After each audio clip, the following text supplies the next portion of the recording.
This is Audible. The Game by Laurie R. King, narrated by Jenny Sterlin. Preface. It was a dramatic setting for a human sacrifice, give my murderer credit.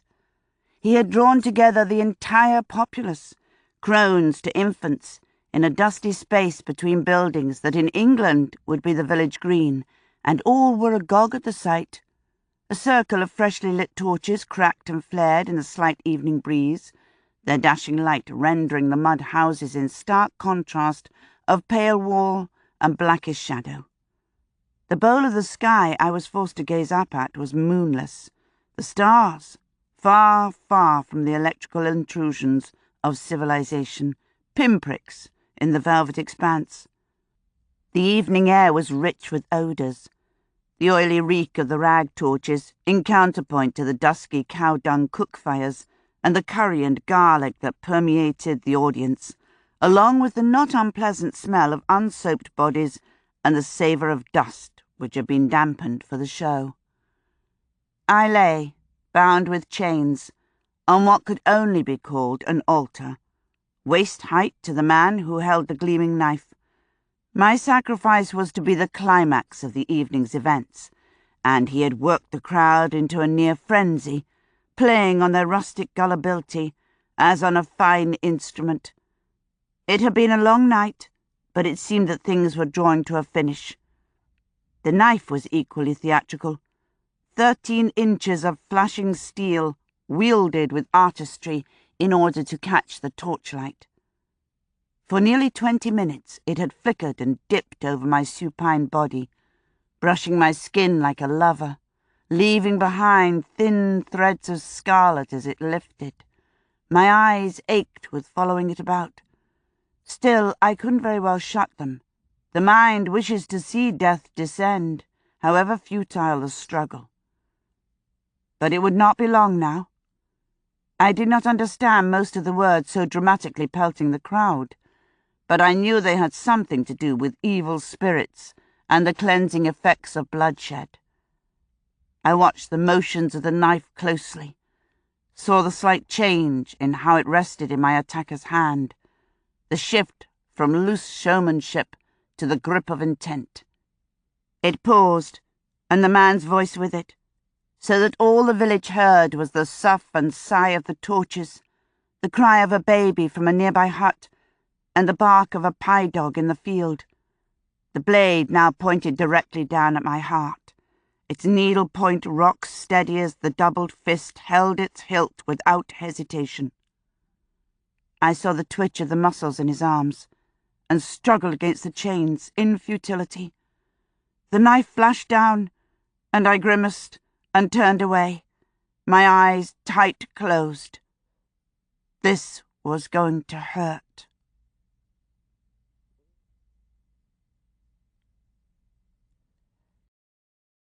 Chapter 1. Travel broadens, they say. My personal experience has been that, in the short term at any rate, it merely flattens, aiming its steamroller of deadlines and details straight at one's daily life, leaving a person flat and gasping at its passage. On the 1st of January 1924, I was enjoying a peaceful New Year's evening with my partner and husband Sherlock Holmes in our snug stone house on the Sussex Downs, blissfully unaware that scarcely 40 hours later I would be sprinting desperately for a train across a snow-covered railway siding. But on the first day of the new year, I was at peace, and I was at home, with a full stomach, a tipsy head, and, most pleasant of all, warm feet. No fewer than 3 bottles of wine stood on the sideboard, in various stages of depletion. Holmes had just taken a connoisseur's sip of the last to appear in our glasses, a dusty port twice as old as I. He sighed in satisfaction and stretched his slippers out to the fire. "It is good to find that the French vineyards are recovering from the war," he noted. Although of the 3 wines only the champagne had gone into its bottle since 1918. I agreed, rather absently I will admit. As I took a swallow of the glorious liquid, it occurred to me that some part of the back of my mind was braced for a ring of the telephone or a furious pounding on the door. The visceral mistrust of leisure was perhaps understandable. Twice in the past 6 months, the outside world had crashed in on us. Indeed, we had been similarly seated before the fire one evening, a scant 2 months earlier, when an investigation literally fell into our arms, in the form of an old friend with a bloodied head. It was not yet midnight, and I had no faith in our stout oaken door to keep out surprises of the kind Holmes tended to attract. However, pleasantly enough, no pounding fist came to trouble our companionship, or later, our slumber, and we rose early the next morning, fortified ourselves with one of Mrs. Hudson's hearty breakfasts, this one even more elaborate than usual, to make up for her being cheated of preparing the dinner for this, my 24th birthday, and bundled into our warmest clothes for the sleet-drenched trip to London. We rode the train in silence, taken up with our thoughts and with the newspapers, both as cheerless as the landscape outside the windows. Foot-and-mouth disease, the rising Seine, and doomsayers with apocalyptic predictions on both sides of the Atlantic, set off by the recent Labour victory. Grimmer yet was the real reason for our visit to the great city. We had no end of business there, of course, from a long-delayed appointment with the bank manager to calling on a noble family in order to follow up on our most recently concluded investigation. But in truth, we were there to see Holmes' brother Mycroft, whose health was giving, as the euphemism goes, cause for concern. He was home from hospital already, although the doctors had strongly advised against it, and embarked on his own program of therapy. I personally wouldn't have thought a near-starvation diet of meat and red wine, combined with long hours of vigorous calisthenics, would be the best thing for a shaky heart. But not even Holmes' arguments made much of an inroad on Mycroft's determination. We had maintained a closer contact with him than usual over the past week and a half, none of us voicing the thought that each visit could well be our last. We hurried through the day's business, I listening with half an ear to the urgent recitation of calamity that trembled over the head of my American possessions, thinking only that, affection for my father or not, the time had come to rid myself of his once cherished properties across the sea. I kept glancing at my wristwatch, until finally, with a sigh, my solicitor threw up metaphorical hands, gave me the papers that required my signature, and allowed me to escape. When we arrived at Mycroft's door, however, I had to admit that his self-prescribed fitness regime did not seem to be doing him any harm. He was up and around, and if he opened the door in his slippers and dressing gown, he moved without hesitation, and had colour in his face. There was also nearly a stone less of him than there had been on Christmas Day, which made his jowls flaccid and his eyes more hooded than usual. "Many happy returns of the day, Mary," he said, and to Holmes, "I believe you'll find a corkscrew on the tray if you be so kind." After toasts came the inevitable discussion of the impending disaster that the new Labour government was certain to bring in. Predictions were rife that the institution of marriage was sure to be done away with, that roubles would replace the pound sterling, the Boy Scouts and the monarchy would be abolished, the House of Lords sold for housing flats, everything short of plagues and rains of frogs. There were strong rumours that the Prime Minister would refuse to step down to Labour's minority vote, thus igniting a constitutional crisis, if not outright revolution. The newspapers that morning had mentioned the concern of America, politeness thinly concealing Washington's growing alarm. When I said something of the sort, Mycroft nodded. "Yes, the Americans are becoming increasingly nervous about the Reds. They seem to envision a socialist state that stretches from London to Peking and don't know whether to be more worried about the Bolsheviks succeeding or about the chaos that will follow if they fail." When we had exhausted the various topics, we sat down to a meal only marginally less sumptuous than one of Mycroft's usual, accompanied by what passed for small talk and polite conversation in the Holmes household. In this case, an interesting development in forensic science from America and a nice murder that was baffling the authorities. Dessert was a small decorated cake, which none of us ate. The pouring of coffee, offer of brandy, and fingering of cigars indicated that the meal was finished, business could be resumed. The talk circled back through the Labour victory and the huge problems facing a minority government, before Mycroft took a last ritual mouthful from his cup, put it onto the table and asked, "Have you been following the news from Russia?" My head snapped up as if he'd hauled back on my reins, which in a way he had. I knew him far too well to think his question innocent. "No," I said sharply, before things could edge one syllable further down that slippery slope. "I absolutely refuse to go to Moscow in January." He made a show of shifting feebly in his chair, letting out a quiet sigh of infirmity before he looked up. "I said nothing about Moscow." "Siberia, then. Some place either deadly or freezing, or both." He abandoned the attempt at innocence.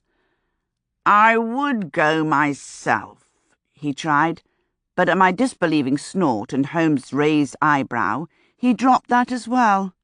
All the world knew that Mycroft Holmes went nowhere outside his tightly worked circle if he could possibly avoid it.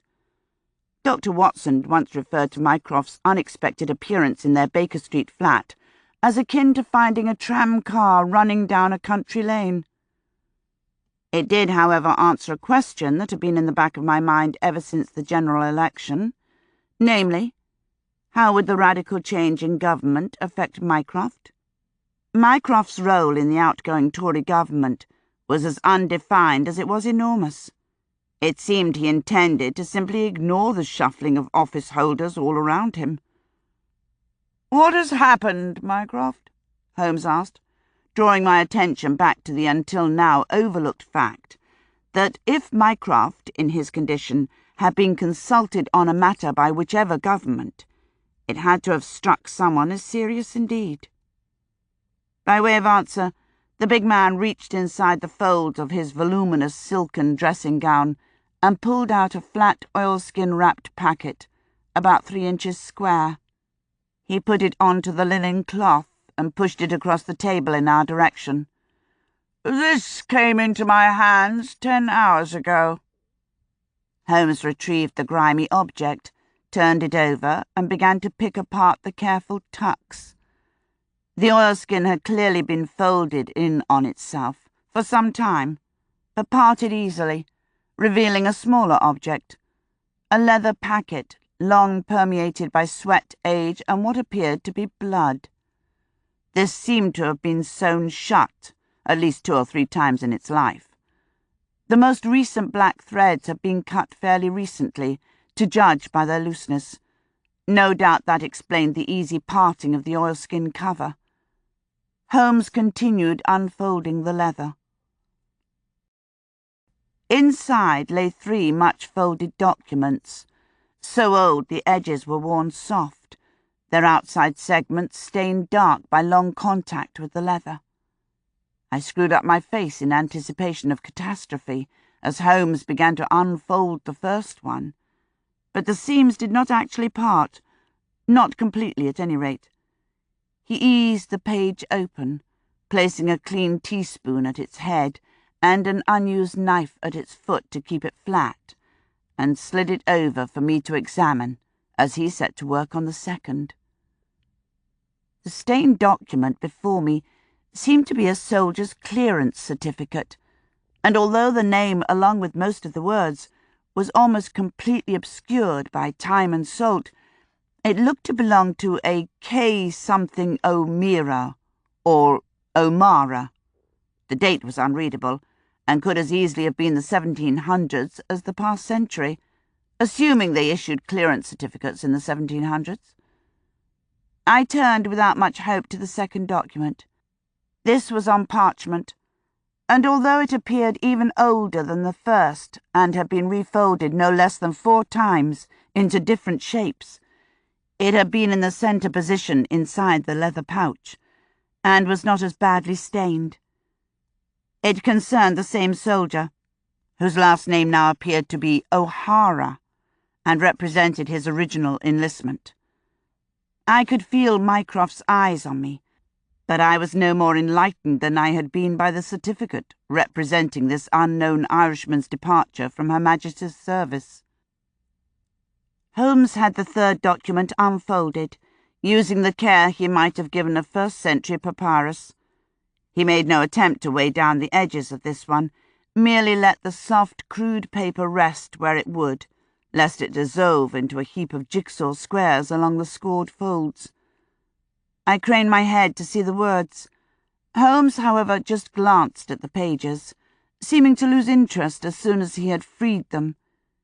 He sat aside and let me look to my heart's content. This was a birth certificate for a child born in some place called Ferozepore in the year 1875. His father's name clarified the difficulties of the K something from the other forms. Kimball. I looked up, hoping for an explanation, only to find both sets of grey Holmes eyes locked expectantly onto me. How long, I wondered, before I stopped feeling like some slow student facing her disappointed headmistress. "I'm sorry," I began, and then I paused, my mind catching at last on a faint sense of familiarity. Kimball and O'Hara. Add to that a town that could only be in India. No. Oh, no. The book was just a children's adventure tale. "I'm sorry," I repeated, only where before it had connoted apology, this time it was tinged with outrage. "This doesn't have anything to do with Kim, does it? The Kipling book?" "You've read it?" Mycroft asked. "Of course I've read it." "Good, that saves some explaining. I believe this to be his amulet case." "He's real, then? Kipling's boy?" "As real as I am," said Sherlock Holmes. "And yes, this is his amulet. I recognize it." "You know him?" I don't know why this revelation startled me, as if he claimed to have met a hippogriff. Heavens, half the world considered Holmes fictional, but startle me it did. "I knew him long ago. We spent the better part of a year in each other's company." "When?" He smiled to himself. "While I was dead." I knew my husband and partner was not referring to some spiritualist experience of a previous lifetime.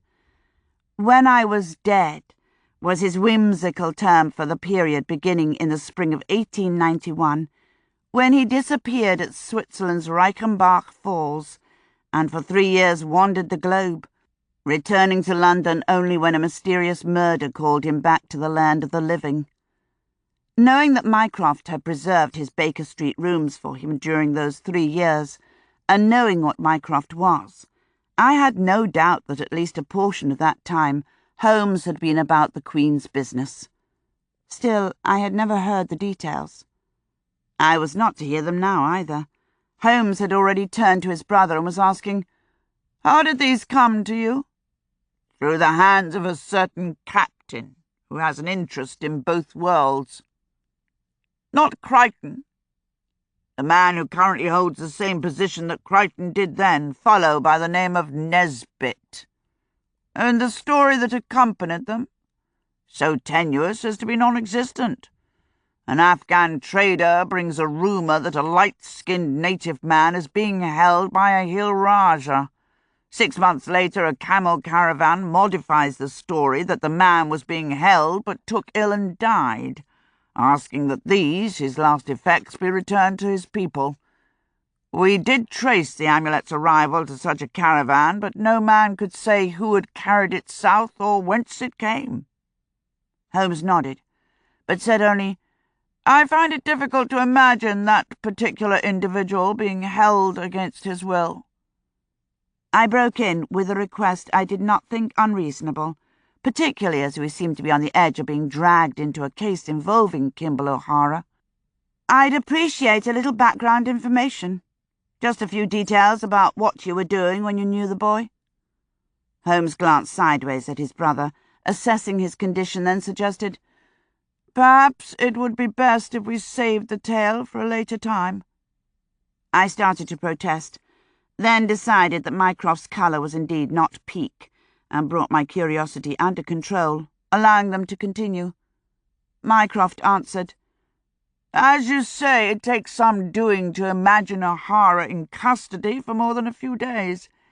He was, how did you put it to me? Wily as a mongoose, slippery as a cobra, more deadly than either." "If not in custody, then what?" "The bear is awakening." "The bear?" I said. "You mean Russia? But I thought our relations with them had settled down. Don't we even have a trade agreement now with the Bolsheviks?" "Oh, yes, they've played on our attachment to India by accepting industrial supplies in exchange for little more than a verbal guarantee that they would cease their intrigue in the subcontinent. But then last May, Curzon had to threaten to withdraw trade unless they took their agents out. And oh, the surprise! They have not." "And you imagine the Bolsheviks might have laid hands on O'Hara?" Holmes asked, sounding dubious. "Or got him in their sights where the Tsar's agents could not?" "Not precisely," Mycroft replied. Holmes frowned. "A native agent, then, who worked his way inside O'Hara's guard?" He seemed only a shade less doubtful about this possibility, but still Mycroft shook his head. "Sherlock, I'm not convinced the man is dead." "What then? Not dead, not held, then?" "No," Holmes said sharply, as Mycroft's meaning fell into place. "Kimball O'Hara would never side with the Russians against the Crown?" "Never." "Perhaps not side with them necessarily, but use them as a tool for India herself? The move towards self-rule, Gandhi's Swaraj, has adherents on all levels throughout the subcontinent, and between their systematic obstructionism and the actions of outright revolutionaries, the country's a powder keg. One more atrocity like Dyer's and the entire country will rise up battering its own way between the British and the Bolsheviks, neither of whom has much affection for Mr. Gandhi. But even lacking outright revolt, the educated classes are pressing strongly for a voice in their own affairs, and the boy was always more native than white in his sensibilities." "Sensibilities, yes, but not in his loyalties. He would not turn coat against His Majesty." "Then perhaps he is truly imprisoned, or dead." Holmes did not answer. Instead, he took up the much-folded papers from the table, holding them to the light one by one for a long and close study. He found no marks, no pinpricks, nothing to indicate a secret message to the outside world. He even turned the leather case outside in, as if the stitches of closure might have been embroidered into a code, but there was nothing. And as I knew that Mycroft would have given the objects the same scrutiny, I did not bother doing the same. If neither Holmes' brother had found a hidden message, it was unlikely that I should do so. "Has Kipling been questioned?" Holmes asked. "The last he heard of O'Hara was in 1916. A letter of condolence arrived some months after Kipling's son was killed." "Who was O'Hara's contact within the survey?" "O'Hara hasn't worked with the Ethnological Survey for nearly 3 years, but at the time it was Nesbitt, and before that, Apfield. You knew him, I think?" "We met," Holmes said, not apparently enchanted with the memory. He turned to me to explain. "The Survey of India is responsible for producing accurate maps of the country. but it is also the home of the ethnological department, wherein lies intelligence. Under cover of survey and census, the British government assembles the subtler kinds of information concerning secret conversations and illicit trade among the border states. When I was there, Colonel Crichton headed the survey. A good man. He finished packing the documents into their leather amulet case and slid the object back across the table to Mycroft. You need me to go?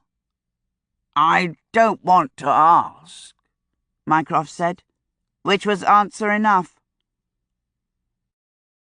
We're off to India, then, I said. Ah, well, we'd had a pleasant holiday for nearly an entire week, and at least it wasn't Russia. India was the tropics, which meant that my chilblains, begun in Dartmoor in October, not improved by 2 months in an underheated Berkshire country house, broken by a cross-Atlantic trip for a missing ducal relative, might have a chance to heal. Still, I thought of the newspaper headlines I had read on the train. Hindu-Muslim bitterness, riot in Calcutta suburb, and suppressed a sigh. Do we have time to pack a bag? I shouldn't think so, Holmes said absently.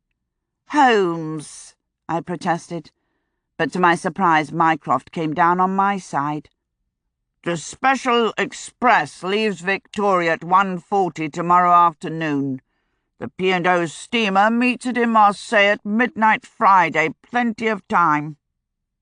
Not precisely what I would term plenty of time, but better than taking off for the East in the clothes I stood up in, which request, frankly, wouldn't have surprised me. We were even allowed to finish our coffee before having to race for a cab.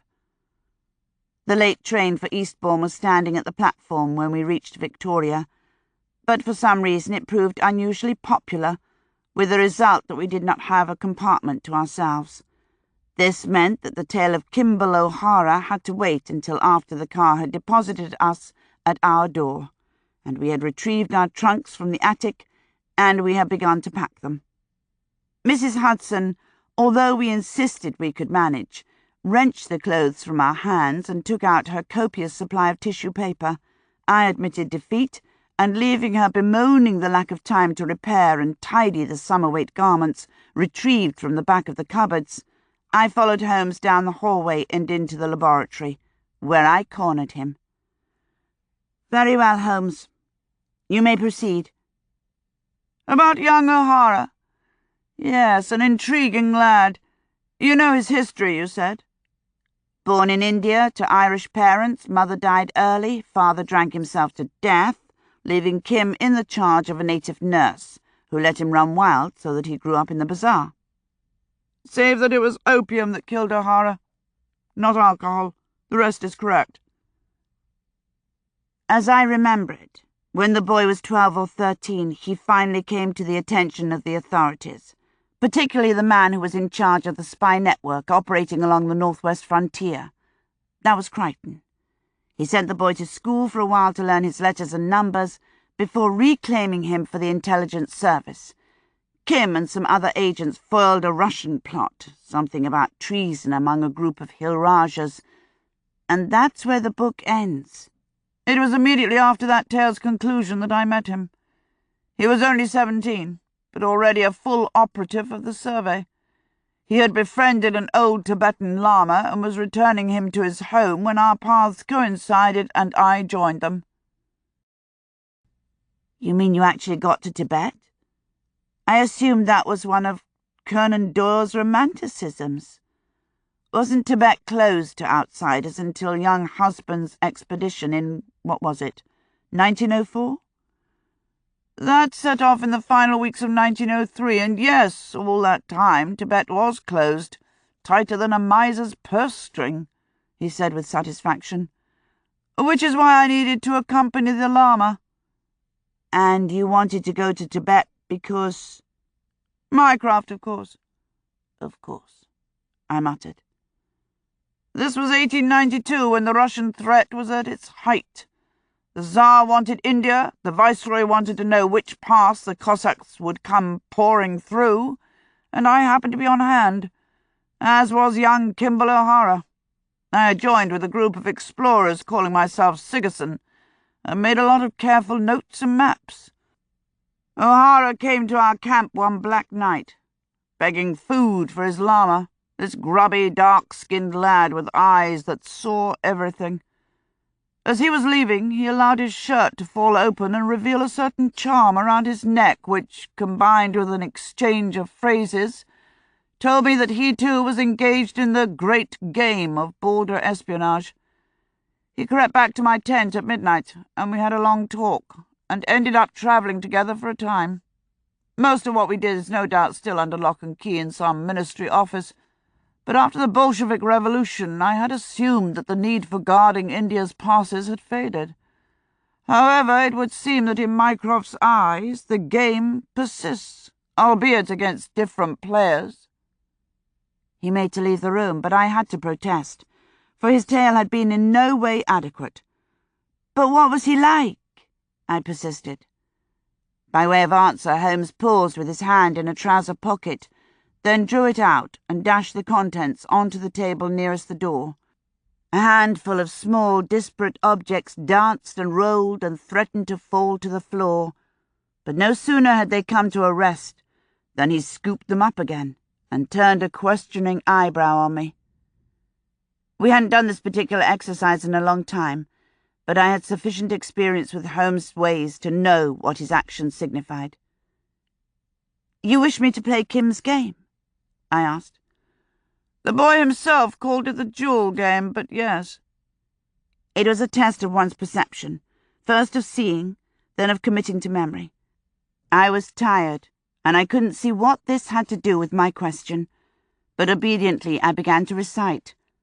3 mismatched collar studs, a nubbin of India rubber, 2 paper clips, one of them Italian, the cigar band from Mycroft's cigar, a gold pen nib, the button that came off your shirt 2 weeks ago that you couldn't find, so that Mrs. Hudson replaced all the shirt's buttons at a go, the stub end of a bootlace, a seed head from last summer's Nigella, a penny, a halfpenny, and a farthing, 2 pebbles, one black and the other white, a tooth from a comb, and 1 inch of pencil. He smiled then, and headed back into the bedroom. "You and O'Hara will find you have much in common, I think." When I protested that he hadn't answered me, he put up his hand. "We shall have many days of leisure in which to recount fond tales of derring-do, Russell. But not tonight. We have much to do before we catch that train, and Russ—" I looked up to find him outlined in the doorway, a pair of patent leather shoes in his hand, his face as grim as his voice. "Make certain to pack adequate ammunition for your revolver."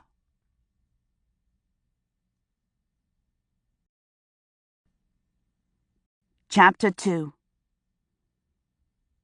We rose from our brief rest to a world of white and the news that the trains to London were badly delayed. Nonetheless, we had my farm manager, Patrick, put the horses into harness and take us to the Eastbourne station, where we found that, indeed, the London trains were not expected to reach Victoria until late in the afternoon. I glanced at my hastily packed bags and tried not to look too cheerful. "That does it, Holmes. We shall have to wait until next week." "Nonsense! Off you go, Patrick, before you end up in a drift over your head." I shrugged at my old friend, who touched the brim of his cloth cap and picked up the reins. Holmes had already turned to the station-master, a lugubrious individual long acquainted with this particular passenger's idiosyncrasies, and, I thought, secretly entertained by them. Very secretly. "Are the telephone lines still up?" "Not to London, Mr. Holmes." "What about the telegraph?" "All right. We're sure to get a message through by some route or another." The two went off, heads together. I looked at the trunks gathering snowdrifts to themselves, and took myself inside out of the cold. A couple of hours later something intruded upon my attention, a pair of shoes gleaming at me over the top of the book I'd snatched from Holmes's shelf on the way out the door. I blinked and straightened my bent spine to look up into my husband's face. His grey eyes were dancing with amusement. "What is it?" I asked. Russell, I am constantly filled with admiration at your ability to immerse yourself in the task at hand." I closed the riches of Mohenjo-Daro and rose in some confusion, only noticing when I was upright that the trunks had been brought in and arranged at my side long enough ago that the snow had not only melted but dried as well. What was more, a tea tray someone had set by my other side bore a half-empty cup and a half-eaten biscuit. I could taste the biscuit in my mouth, but I had no recollection whatsoever of having consumed either. "Glad I amuse you, Holmes. What have you arranged? An aeroplane journey to Marseille? A submarine boat to run us to Port Said?" "Nothing so exotic. The delay is due less to the quantity of snow than it is to something on the tracks the other side of Lewes. All other trains, though slow, are still getting through. Mycroft has arranged for the express to wait for us in Kent." I looked at him with astonishment. I should have thought a submarine boat easier to arrange than the delay of a train. "The Empire is but a plaything to the whims of Mycroft Holmes," he commented, glancing around for a porter. "The Empire, yes, but the Calais Express?" "So it would appear, even with the Labour Party bearing down on the horizon." Not that the catching of it was a simple thing. It meant boarding an eastbound train, one of those locals that pauses at every cattle shed and churchyard, and which cowers in a siding every few miles that an express may thunder past in majesty. Not that anything much was thundering that day. I began to suspect that even Mycroft's best-laid plans might leave us stranded in the middle of Kent. Still, I had a book. Either through mechanical problems or through some deep-seated class resentment of the driver, he'd probably cast his ballot for the incoming socialists, our train stopped well short of the assigned station. This expression of class solidarity, if that is what it was, became somewhat derailed itself when Holmes summoned many strong men to haul our possessions over the slippery ground, to the puzzlement of the locals' passengers and the huge indignation of those on the express. Class warfare at its most basic. Holmes did, however, tip the men handsomely. The instant we had spilled into the waiting train, it shuddered and loosed its bonds to steam furiously off for Dover. I understand that mention was even made in the next day's Times of a puzzling stop in the wilds of Kent for a hasty onload of essential governmental equipment. Mycroft's decrees were powerful indeed. The entire trip to Marseille carried on as it had begun, rushed and uncomfortable, and dreary. It was on that train that we read of the death of the Reverend Sabine Baring-Gould, an old friend of Holmes, whose problems on Dartmoor had occupied our early autumn. Then the Channel crossing was rough, so rough that I spent the entire time braving the sleet-slick deck rather than succumb to seasickness, reaching Calais with nose, hands and toes not far from frostbite. Paris was flooded, its higher ground packed with refugees and their bags, the train crowded and all the first-class sleepers occupied by fleeing residents. We spent Friday with an aged Italian priest and his even more aged and garrulous sister, both of whom exuded clouds of garlic. The rain and snow persisted, slowing the journey so much that I began to doubt that we would actually arrive before the steamer had departed. But in the end, the boat, too, was held, for the train as a whole, not merely for the two of us, and when we reached the docks, our possessions were hastily labelled and carried on, divided between cabin and hold.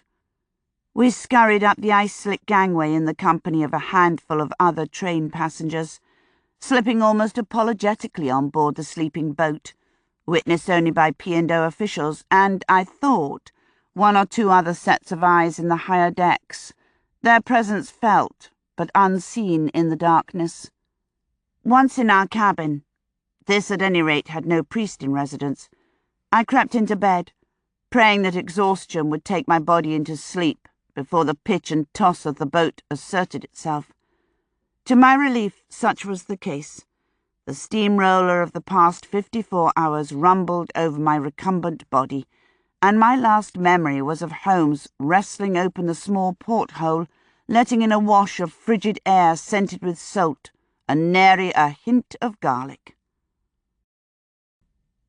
I woke a long time later to a more subdued sea, a pallid attempt at sunshine, and the ting of a spoon against china.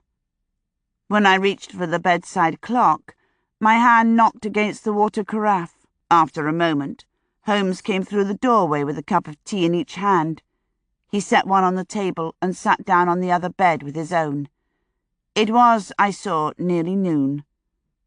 The tea had the bitter edge of a pot that has sat for a while, but it was still hot, which told me that Holmes too had slept late and was only on his second cup. I slurped in appreciation, grateful that the bed wasn't tossing beneath me. When the cup was empty, I threaded my glasses over my ears so I could see my partner.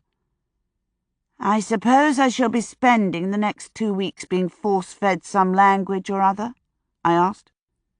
"Hindustani is the common tongue of the north, used by all traders. You won't find it difficult." "Before we begin, I want to know more about this O'Hara person." "Not a person. A young gentleman, despite his history and lineage. A Saab." "But he was only a lad when you knew him." "Even then." "That was what, 30 years ago? Why hasn't he made a name for himself in that time?" "A man does not play the game successfully for 30 years and more if he catches the eye of any but his superiors."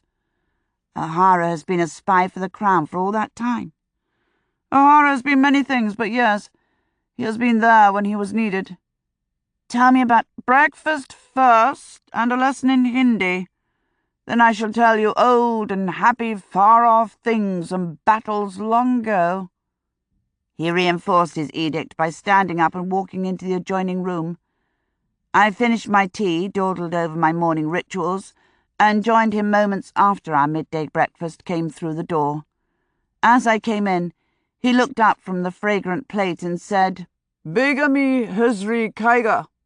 At first my mind tried to slide the new language sideways into its niche for Arabic, a tongue I'd learnt under similar circumstances 5 years earlier, but by the end of the afternoon it had grudgingly begun to compile a separate storehouse of nouns and verbs in a niche labelled Hindi. With concentrated, that is around-the-clock, effort, the rudimentaries of most languages can be grasped in a week or two, with childish phrases and a continual "pardon me" giving way to slow, stilted fluency a week later. By the end of 4 weeks, under Holmes' tutelage, I had no doubt that my somewhat bruised brain would be dreaming in its newest tongue. And it went without saying, my accent would be identical to his, that is, negligible. By the time we landed in Bombay, I would be able to pass for a genial idiot. Another fortnight and I would merely sound stupid. However, it seemed that Hindustani was not the only subject Holmes had in mind. When our plates were clean and I had satisfactorily recited the nouns and articles for all the objects on the tray, he swept the leavings to one side and laid a pair of teaspoons and a linen napkin onto the table between us and began a demonstration of sleight of hand. Under the command of those long, thin, infinitely clever fingers, the silver came alive. It vanished and reappeared in unlikely places. It multiplied, shrank, changed shape, became near liquid, and finally sat quietly where it had begun. I knew his tricks. Basic conjuring was a skill I'd begun to learn early in our relationship, but my young fingers had been no match for his. Still, I'd spent one summer conjuring with coins, so, although the spoons were more difficult to palm and vanish, my grip was accustomed to the motions. Now I picked up one of the spoons and performed a few of his moves back to him, albeit more slowly and clumsily, and leaving out the multiplication trick, since he had stashed the other spoons somewhere about his person. He looked on critically, grunted his approval, and produced the spare silver from an inner pocket. I had been many things, as first the apprentice, then the partner of Sherlock Holmes, gypsy fortune-teller in Wales, personal secretary to a misogynist colonel, Bedou Arab wandering the Palestinian desert, working girl, matron, and sweet young thing. Now we were going to India, where I supposed I might be asked to dance in a harem, or take up a position on the street among the lepers, or perform conjuring tricks. Were to be Hindu magicians? I asked. As Dr. Johnson said, all wonder is the effect of novelty on ignorance. And as fire-breathing bears the hazards of flaming beards or self-poisoning with phosphorus or brimstone, and the more spectacular conjuring depends on equipment too heft for easy transport, we shall concentrate on prestidigitation. But why? He settled back and steepled his fingers for a lecture. I poured myself another cup of coffee. We in the West have developed the unfortunate habit of training and arming insurgents, then dropping them when they become inconvenient. As a result, there is a certain lack of long-term trust on the part of the native inhabitants, even those who declare themselves our stout friends. And as a part of that lack of trust, we cannot always be certain that our friends are telling us all they know. The northwest frontier of India has known spies for so many generations. Even the least sophisticated of communities suspects any outsider of nefarious purposes. One of the perpetual dilemmas for the man wishing to come and go freely along the border territories has always been finding an acceptable disguise to justify his presence, so that he is not thrown into jail or summarily shot. Some players of the great game go as hakims, with patent cures for fever and eye infections to supplement rudimentary medical skills. Others bluster their way as hunters, collecting heads and skins openly as they surreptitiously map an area. I've known wandering antiquarians, big-game hunters, and itinerant derzies, tailors, but each depends on specific skills. One wouldn't care to be a derzi if one could not handle a needle, for example. O'Hara was note-perfect as a holy man, due to his long wandering in the company of a Tibetan lama. But for the man or woman with the necessary skills, one of the best disguises is that of a travelling entertainer. Native peoples expect a magician both to be itinerant and to behave in a mysterious fashion. And as long as there are no inconvenient coincidences, no village bullocks die or floods come to wash out the crops, the people are happy to accept most witchery as benign. I want you to practice your movements until you can do them backwards in your sleep. I could see already that we wouldn't be spending much of the voyage up on deck, open to curious ears and eyes. Too, this would clearly not be a visit among the exotic comforts of India. From the sounds of it, we'd be lucky to sleep under a roof. Worst of all, this talk of frontier made my heart sink and my chilblains tingle. It did not sound as if the warm frangipani-scented south was to be our destination. It was not until tea-time that Holmes broke off the lessons, when my tongue and my fingers were both about to stutter to a halt. We went up to the salon for tea, and the genial drink coupled with the fresh Mediterranean air soothed me as if I'd been granted an afternoon nap. Afterwards we bundled up and strolled the decks, where at last Holmes began the story of his meeting with the young Kim O'Hara. In Hindi, alternating with English translations, a broken narrative rendered yet more difficult to follow by the necessity of switching to something innocuous whenever another set of ears came near. It was a method of discourse with which, by that time, I had some familiarity. I had known the man at my side for just under 9 years, been his partner for 5, his wife for 3.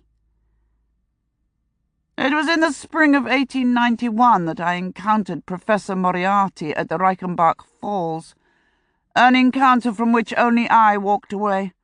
Watson, as you know, thought I had met my death there, and made haste to inform the rest of the world. I was indeed dead to the world for 3 long years. When I finally returned to London, I told Watson that my absence had been due to the ongoing investigation of the Moriarty gang, But in truth, my heart had grown weary of the game. When I set off for my meeting with Moriarty, I anticipated that our final confrontation might well cost my life. To find myself still standing on the edge of the falls while Moriarty was swallowed by its turbulence, it was as if the sky had opened up and a shiny Christmas parcel had been lowered into my waiting hands. All it required was for me to tug at its ribbons. The temptation was enormous. I had by that time been working out of Baker Street for 10 very solid years, and although many of the cases were of interest, a few of them even challenging, I had reached a point at which the future stretched long and dull ahead of me. I was, remember, a young man, scarcely 30, and the thought of returning to the choking fogs and humdrum crime of London was suddenly intolerable. I stood with the falls at my feet and gazed down the path leading back to Watson and Duty, then up at the steep cliff that was my other option, and my hands reached for the cliff. Once at the top, setting my face to the east, I paused. In fact, I sat among the bushes and stones for so long I saw Watson reappear in a panic on the path below me. I saw the poor fellow find the note I had left there. Saw him. He wept, Russell. My loyal friend broke down and wept, and it was all I could do not to stand and hail him. But I was silent, not because I wished to cause him sorrow, not even because I had a thought-out plan of action. No, it was merely that I had been given the priceless gift of choice, and could not bring myself to throw it away. I made my surreptitious way back to London and to Mycroft's door. My brother was surprised to see me, and I ventured to say pleased. But he was not in the least astonished. We are enough alike, we two, to distrust a death without laying our thumbs on the corpse's pulse. And as it turned out, my very public demise had come at an opportune time for his purposes. "What do you know of the conflict along India's northern frontier?" he asked me. "I know that war in one form or another has gone on for most of the last century, until the Bolshevik Revolution 5 years ago.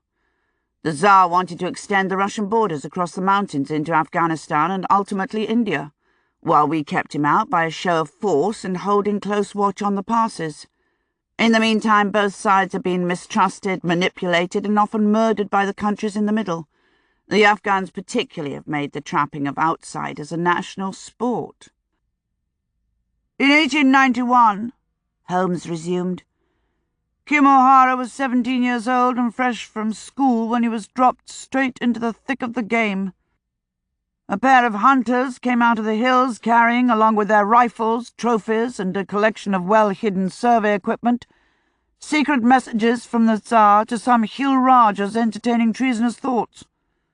O'Hara was at the time in the company of his lama and used his role as the man's chela or disciple to conceal his government work. The job was hard and nearly killed him, but he succeeded in capturing the relevant letter and was rewarded by being turned loose for a time.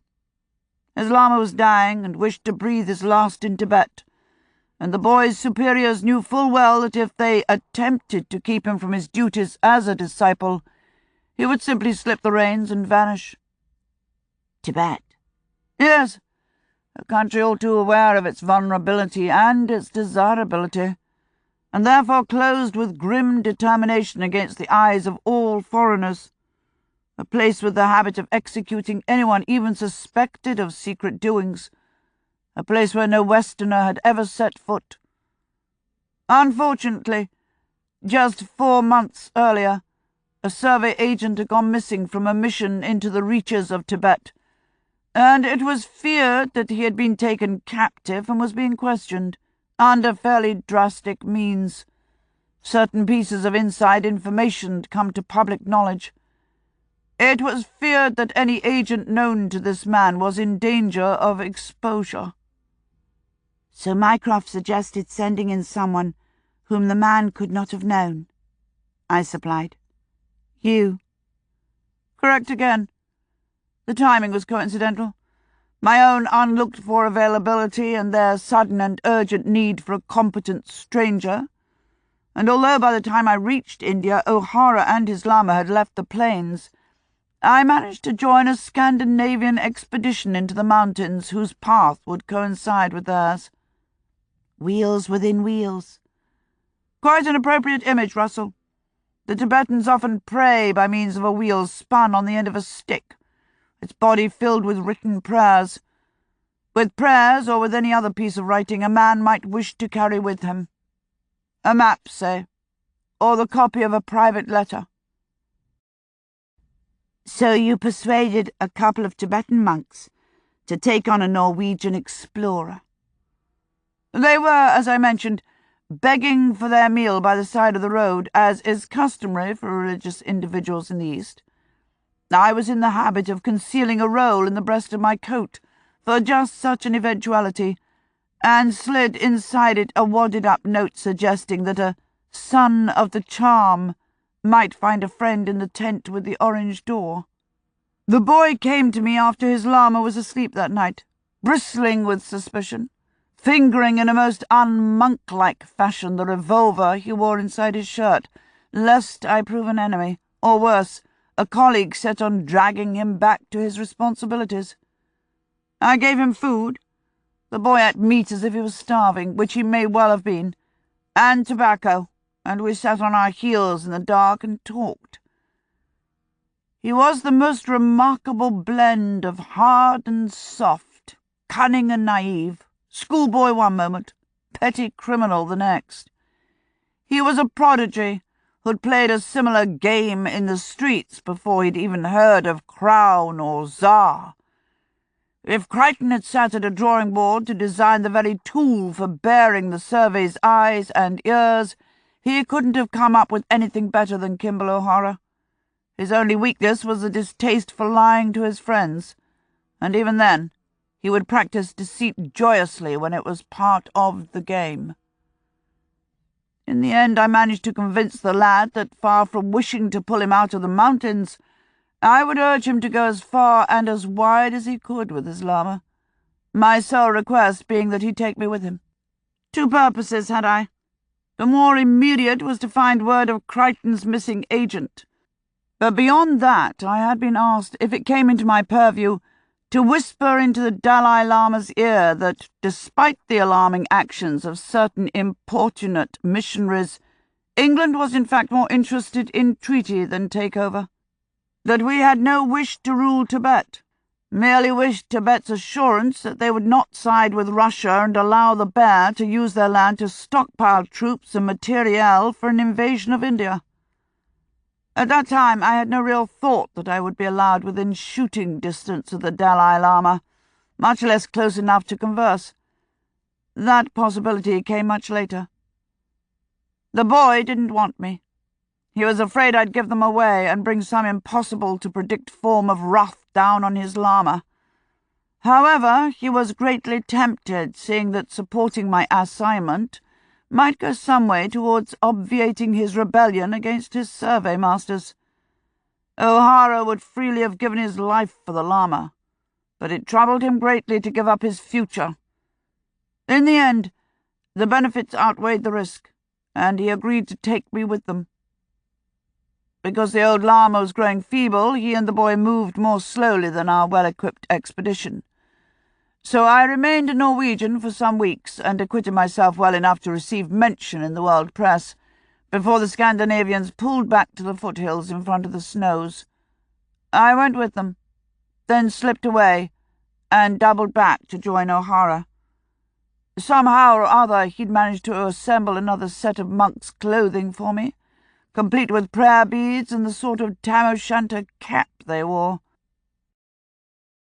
I paused in our peregrination at the foredeck to study Holmes, trying to picture him in the colourful fittings of a Tibetan monk. I could not.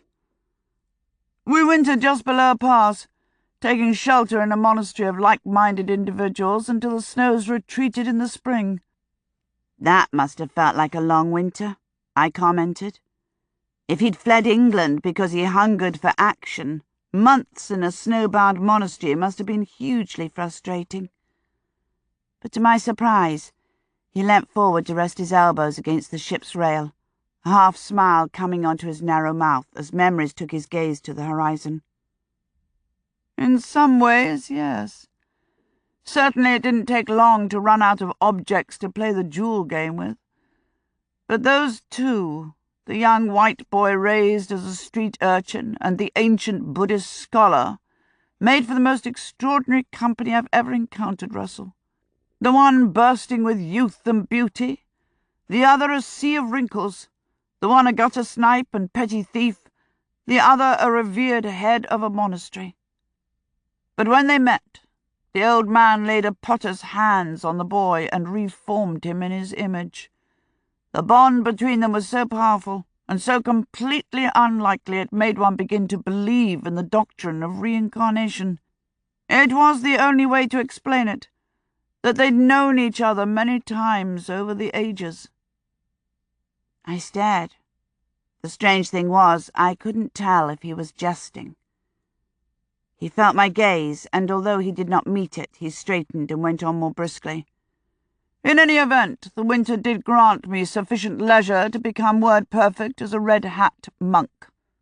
I spent many hours teaching the boy certain skills he might need if he chose to return to the road of the intelligence agents, and in exchange he coached me until I could recite the Lama's prayers better than he could expound on texts and write simple charms, and long hours out of doors in that high altitude rendered my skin as dark as those around me.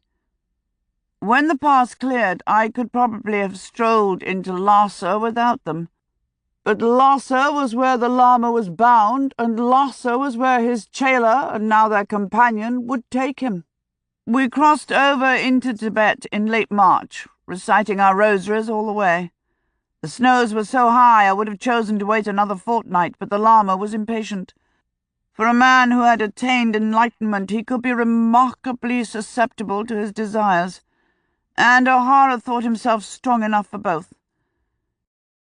In the end, I had the old man on my back for a number of very rough miles, and at 15,000 feet that can be rough indeed. But we half staggered, half rolled down the other side, tipped our hats to the startled border guards and said a blessing on their unborn sons and went our way. And there we were, inside Tibet, two British Saabs in a place where, had they known, the countryside would have swarmed up like an anthill and exterminated us, or at the very least thrown us out on our ears. But because the Lama was known and loved, and because he vouched for his chela and the companion who had joined them some months before, no man questioned us. No official barred our way. I spent the rest of that summer and autumn there, during which time I succeeded in locating our captured agent, who was not actually within Tibet, but jailed in a neighbouring kingdom, as well as planting amiable suggestions in certain important ears. I even managed 2 audiences with the Dalai Lama himself, who was much of an age with Kim, and although he hadn't young O'Hara's advantages in the wide world, he was nonetheless remarkably sensitive to nuance and willing to question his advisor's assumptions about the British threat. In the end, young O'Hara left his Lama long enough to help me break the agent free from his prison and to secret him into hiding near the border. I tried to convince the lad to come with me back to India, but he stood firm. He was utterly devoted to his Lama, and he had given his word. He would not leave until the old man was finished with his chela's services. Neither of us thought that would be past midwinter, but I had no choice but to leave and return the prisoner to his home. We parted there, on the road 50 miles from Lhasa, and never saw each other again. The wistfulness in Holmes' voice, his faraway gaze over the water, the fact that he had neglected to interject the running Hindi translation for the past 5 minutes, all gave me the odd, sure sensation that a part of him regretted that he had not remained behind, deep in Tibet with the boy and his Lama.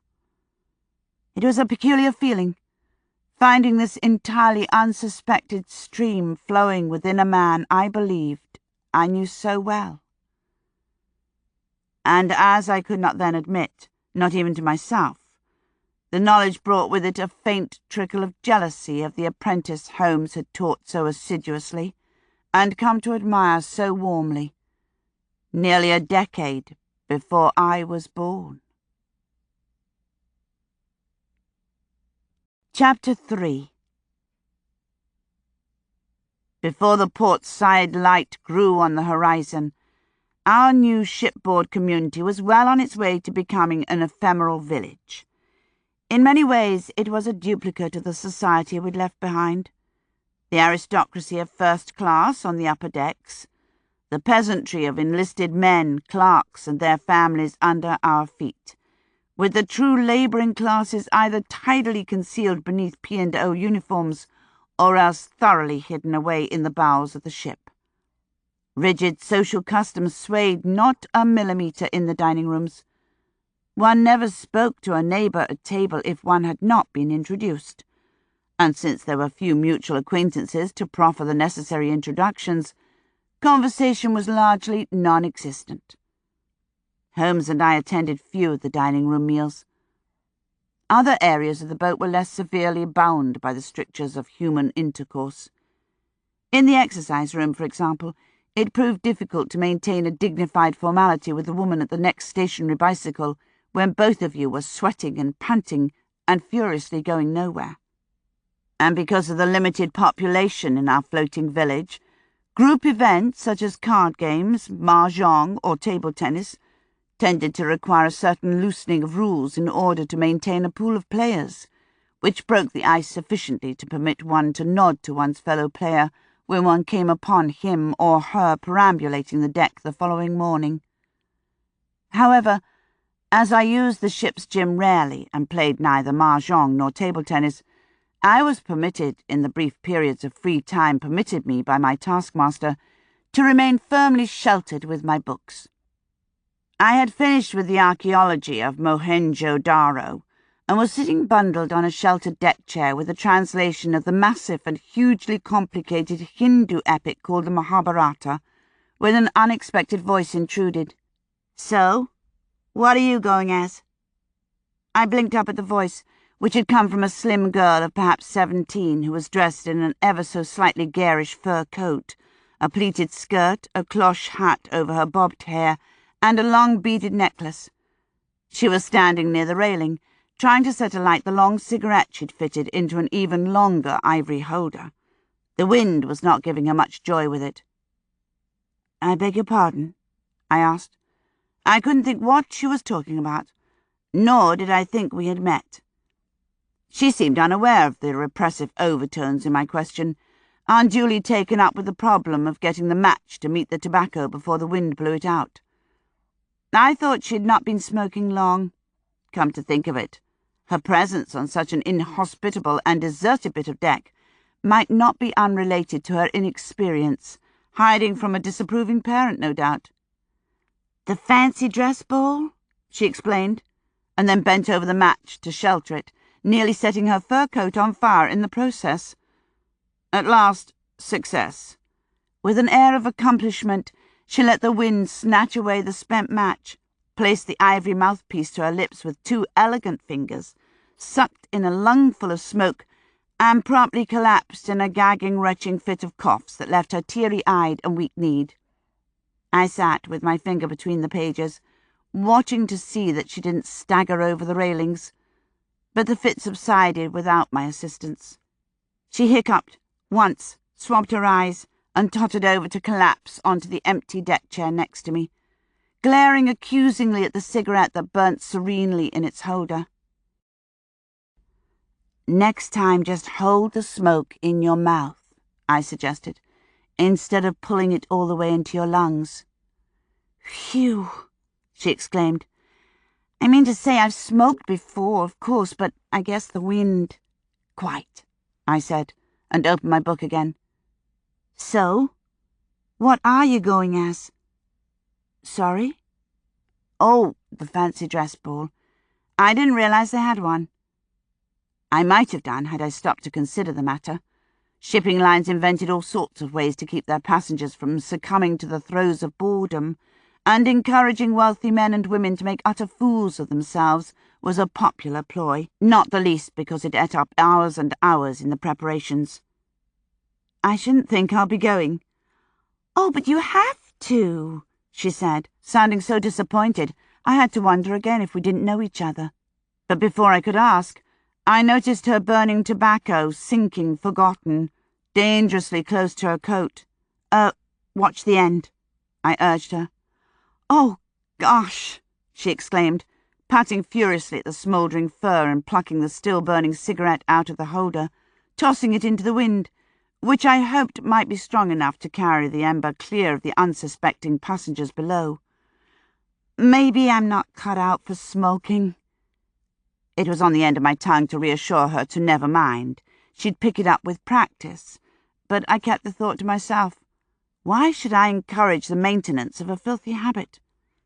"Mama wants me to dress as a Cupid doll, but I was thinking of being an Indian dancing girl. You know, scarves and bangles." A certain degree of negotiation was clearly in store for the girl and her mother. Who was she, anyway? As if I had voiced the question aloud, she thrust the ivory holder into her pocket and stuck out her hand. "Sorry, I'm being rude. I'm Sybil Goodhart. Everyone calls me Sonny." "Mary Russell," I offered in return. "And, of course, you're just joking about not going to the ball. I'm so bad, I can never tell when someone's pulling my leg. What are you going as?" I gave up. The child was too persistent for me. "Perhaps I'll just wear my pajamas and go as the downstairs neighbour come to complain." She clapped her hand across her mouth and giggled, blushing slightly, perhaps at the idea of a proper lady coming in her nightwear. For a flapper, she was easily shocked. "You're an American," I said. If the accent hadn't told me, the brashness would have. "From Chicago. You ever been there?" "I passed through once when I was young." "It's got to be the world's stinkiest city," she declared. "What are you going to India for?" My husband and I have business there." Impossible to give the deflating retort a proper Englishwoman would have wielded at the importunity of the question. Poor Sonny would have gone behind the clouds. "Is that nifty old, older man your husband?" she asked in astonishment. "I mean to say, Mama and I noticed him earlier when you were on the deck." "That is my husband, yes," I told her, and if she delivered a third rudeness I would smack her. Verbally, of course. "And you? Why are you going out?" "I'm a little late for the fishing fleet, aren't I?" she said with a most disarming grin. "Actually, we had meant to come out in October, but Mama had a message from the spirits saying it was inauspicious. So we waited, which in the end was fantabulous, because I got to meet Ivan Novello at a party in London." "The spirits?" I repeated carefully. Sonny inclined her head towards me and confided, "Hokum, isn't it? But Mama has had some powerful experiences in her time, and who's to argue? That is to say, I did argue at the time, because who wants to come all the way here and have to skedaddle away after a few weeks as soon as the weather gets hot? But Mama chose her time, and we will at least have a month to sightsee before we go to see her teacher." There was no mistaking the capital letter on the noun. Knowing I was going to regret it, I asked her which teacher that was. "His name's Kumaraswamy Shivananda. Have you heard of him?" "No. Most people haven't. Mama met him when he was on a lecture tour through the States and came to Chicago. He's absolutely keen for an old man. Has to be at least 40, but has those dark eyes that seem to look right through you. Anywho, he channels the spirits, especially one he calls the Vizier, who is something big in ancient Egypt. The Vizier sent Kumaraswamy on his world tour to gather pupils and then teach them all about enlightenment through the body. Ever so much nicer than all those skinny, unhealthy-looking characters who tell you to renounce all sensation, don't you think?" "Is, Kumaraswamy Indian, then, or Egyptian?" "Oh, no, he's from Pittsburgh, but the vizier spoke to him one day in a séance and told him to change his name and go to India, so that was that. Keeping my face straight was a struggle, but I agreed solemnly that enlightenment through the body did sound far nicer than some of the ascetic disciplines I had heard of. Sonny smiled, not knowing what I was talking about, but happy to have found what she took to be a kindred spirit. "Have you ever been to a séance?" she asked. I know people who have. They're bunk, really, but tons of laughs. Everyone's sitting so serious, and then the channeler begins making all those squeals and groans, and you have to sit there fighting not to giggle. At least I shouldn't have to warn the child not to be too gullible, I reflected, somewhat relieved.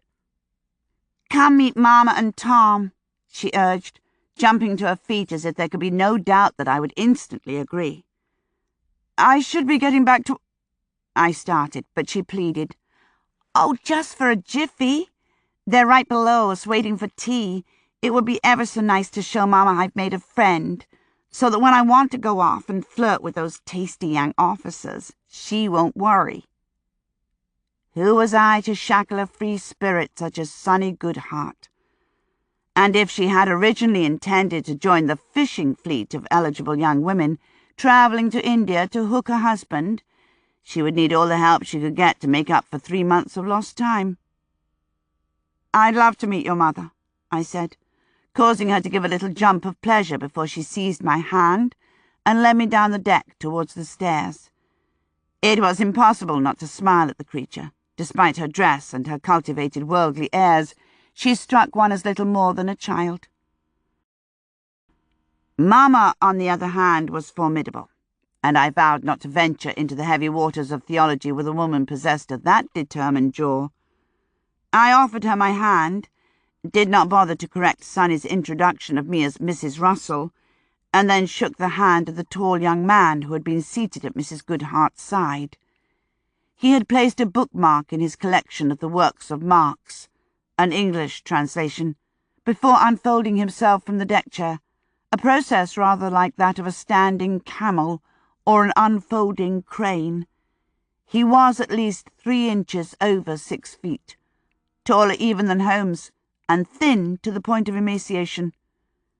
One might think he'd been ill, except his colour was good and his movements, although languid, showed no discomfort. "And this is Tom," Sonny told me. "My brother. He finished at Harvard last June and has been taking the tour in Europe.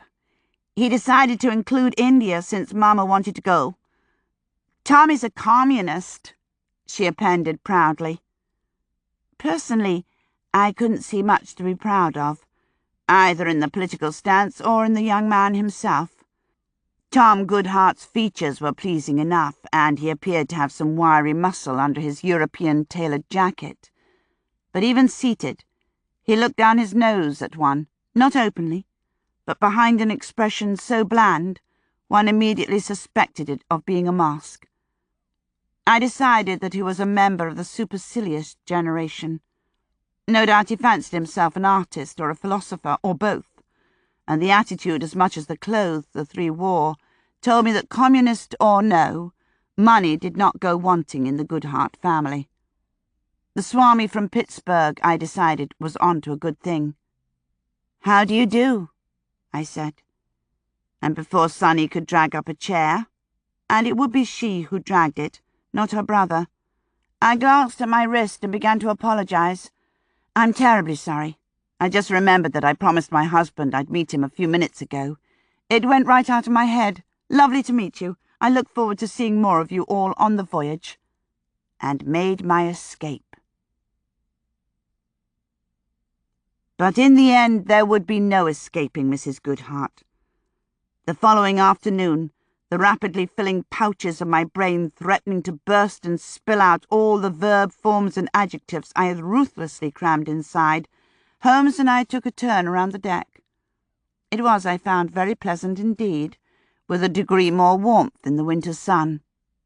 As we strolled arm in arm, dodging nannies, pushing perambulators, and the marching khaki shorts brigade, I was doubly grateful that our haste had forced us to bypass the inevitably heaving Bay of Biscay and pick up the boat in the relative calm of the Mediterranean. Had we boarded in Southampton, I should only now be recovering from seasickness. Then I heard a voice from a shaded corner, and the biliousness threatened to return. "Mrs. Russell, how good to see you. Won't you introduce us to your husband?" 2/3 of the Goodhart family, mother and son. I opened my mouth to correct the American matriarch, but despite her opening volley, she did not wait for introductions, merely thrust her many-ringed hand at Holmes and said, "Mr. Russell, glad you could join us. We were just talking about you, wondering if you were going to hide out in your cabin the entire trip." "Actually," I began, but this time Holmes broke in, taking a brisk step forward to grasp the woman's hand. "Mrs. Goodhart, is it?" he said. "And this must be your son. Afternoon, young man. I hope you're enjoying your voyage." Amused, I let my correction die unborn. It seemed that Holmes was to be Mr. Russell for a time. Mrs. Goodhart ordered her son to find another chair. To my surprise, Holmes did not object. Instead, he settled into the deck chair at her side, as if a leisurely contemplation of the sea in the company of a bossy American spiritualist was just the thing for a Sunday afternoon.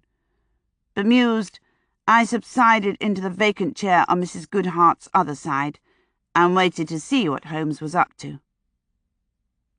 "Where is Sonny?" I asked the mother. "She said she was going to try her hand at shovelboard. I would have stayed to watch, but I found the sun rather warm for my delicate complexion. She'll be here in a while, I'm sure. And you, Mrs. Russell, have you found some shipboard entertainment?" Stuffing my head with Hindi verb forms and hurling teaspoons back and forth at my husband, I thought, but said merely, "I'm not much of one for games, Mrs. Goodhart." "Sonny will change that," she said, with a somewhat alarming confidence. "Thomas, my dear, tell the Russells what you've been doing in Europe." The languid young Marxist settled into the chair he had caused to be brought, and launched into a recitation of the Paris literary salons visited, the avant-garde artists met, the underworldly haunts flirted with, the firebrand politicians in exile drunk with. He had even met Lenin. Well, not met precisely, but they had been at a function in Moscow at the same time early the previous autumn, and had friends in common. "And tell them about your Maharaja," Mrs. Goodhart said, oozing with complacency. "Oh, you mean Jimmy?" he said, magnificently casual. "Fellow I met last year, the same party Lenin stopped by, in fact. Turns out he's a Maharaja. Never know it by looking at the man. He's as common as you or me." Sherlock Holmes did not even blink at being dubbed common. "And interested in everything. We got to talking about the States. He wanted to know if I'd ever seen a herd of buffalo. He called them bison. Turns out they already have a kind of buffalo there in India. Very different animal. Could get confusing. I had to tell him I'd personally only seen them in a zoo, but that I had a pal who lived out in the plains, and he had one he kept as a pet. Well, Jimmy, his name's Jumal Pondri, but that's a bit of a mouthful. He got so excited nothing would do but for me to cable my friend immediately and ask where Jimmy could get a few bison for himself. Turns out the fellow's got a reputation as a sporting Maharaja. Travelled the world taking all sorts of big game, but he's getting tired of the local varieties, the buffaloes and tigers and such. So he's started his own zoo, been buying up breeding stock of game animals from around the globe, lions from Africa, emus from Australia, panthers from South America. That's why he was in Russia, to arrange for some wild boar to juice up the local variety. Any rate, he'd heard somewhere that bison were great sport, and as luck would have it, a friend of my pal could get his hands on 3 cows and a bull. Mrs. Goodhart broke in. "And since Thomas here arranged it, the Maharaj has invited us to come and spend some time with him in his kingdom," she added. lest we think they were to be shelved in some Bombay hotel. Cawnpore is its name. A mild expression that might have been annoyance flitted across Tom Goodhart's face, irritation at having the climax of his story snatched away. But before he could respond, a hugely contrasting swirl of pink and white merriment came dashing up the deck to confront us. "Oh, Mrs. Russell, how super! Have you ever played shovelboard on a boat? You shove the little puck down the deck, and it's going perfectly, and then the boat tilts a little, and whoops! There goes your nice straight shot. So then you try to compensate on the next turn, and the deck tilts the other way, and there goes your shot to the other side. Oh, it's ever so funny." "Sonny, this is Mr. Russell," her mother told her. "Oh," the girl squeaked. "So pleased to meet you. Your wife is such a darling, and such a sense of humour." "Oh, yes," Holmes agreed gravely. "Quite the joker is my wife." The girl turned to me again. "They're going to have an egg race next. Would you like to come and join?" There was very little I would enjoy less than a shipboard egg race, but since one of those lesser pleasures was the idea of remaining within reach of Sonny's mother and brother, I made haste to stand before we could be assigned some other task. "I won't participate, but I shall come and cheer you on." Holmes would have to manufacture his own escape. The old-fashioned egg race was every bit as fatuous as I had expected. The girls shrieking and giggling and bouncing on their toes for the benefit of the onlooking officers. One side of the deck had been roped off for the games, but the participants were somewhat thinner on the ground, or rather on the boards, than they would have been during the autumn migration. Still, the girls made up for it in self-conscious enthusiasm during the first two heats of the P&O's quaint idea of fun. After those, however, the paucity of numbers brought about a defiant change of house rules, and the relays became co-educational. The baritone voices were accompanied by a shift in the merriment to something resembling true competition, and if the men looked even more ridiculous than the women had in racing down the deck with spoon and teetering egg, everyone had a splendid time, and there was plenty of opportunity for jovial banter and a certain degree of innocent physical contact. The change in noise, however, attracted the parental authorities of those girls young enough to view the game merely as pleasurable exercise linked with mild flirtation instead of early negotiations in the serious economic business of matrimony. Repressive suggestions were made, Mrs. Goodhart decreeing that Sonny looked quite flushed and a rest might be in order before it came time to dress for dinner, and the egg race orgy died a natural death. The young men straightened their collars and went back to their corners. The young women recalled their sophistication and lounged off for a cigarette, illicit or open, depending on the smoker's age. Holmes and I seized the opportunity for retreat. We made for the less occupied reaches of the deck, up where smuts drifted from the steamer stacks, and the vibration from the engines far below bounced one's feet on the boards. I had a coin in my hand, to practice flipping it across my knuckles. My fingers were remembering the drill and becoming more supple, the motions more nearly automatic. "Why on earth did you wish to speak with those people, Holmes?" "That is Mr. Russell to you." "Holmes." "I merely wish to examine the phenomenon of a wealthy and educated young American who embraces the cant of the Bolsheviks. I have some familiarity with his British counterpart, but I was interested to see if there were regional differences." "And were there?"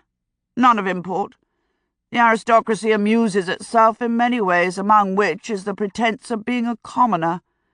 You will note, however, that rarely is the claim accompanied by a renunciation of status or wealth." "I suppose it's a harmless enough flirtation. Better than yanking a variety of exotic animals from their homes and shipping them halfway round the globe in order to shoot them." "Having granted them a long and prolific life before their demise," he pointed out mildly, "and by comparison with the extreme behaviour of some of the native princes, the attitude of young Goodhart's Maharaja seems fairly tame." The boredom of the aristocracy reaches new highs among India's hereditary rulers, and the lengths to which some of them go to escape it, well, let us say merely that ancient Rome might learn a few things about depravity." I might have explored that interesting topic, but a sudden thought made me glance apprehensively at the dancing boards under my feet. "You don't suppose those beasts of his are in the hold of this ship, do you?" "This is a P&O liner, Russell. They don't even permit lap dogs." That was a relief. I had seen bison, and did not like to imagine what an irritated one could do to a ship's hold. We took our evening meal in our rooms, as well as breakfast on Monday, and by making immediately for the more insalubrious portions of the decks during the middle of the day, we avoided the good hearts until Sunny caught us strolling down the stairs at tea-time, her brother ambling along behind her. "Oh, Mrs. Russell, I've missed you so. I hope you haven't been ill. I was looking for you at lunch. Hello, Mr. Russell." "We've just been elsewhere," I told her. Holmes murmured something vaguely apologetic and pulled a vanishing act. "Did you need something?" "Oh, yes. I just wanted to ask if you were thinking of going ashore at Port Said tomorrow. Tommy and I are skipping off to see Cairo and the pyramids by moonlight, although Mama says it's too strenuous a jaunt for her. The purser says we'll rejoin the ship in Suez. He absolutely promises. Please, won't you come?" Moonlight, I thought. The moon would be but a tiny sliver, handsome enough in the desert sky, but short-lived and less illuminating than a candle. Little point in saying anything to this young lady, however.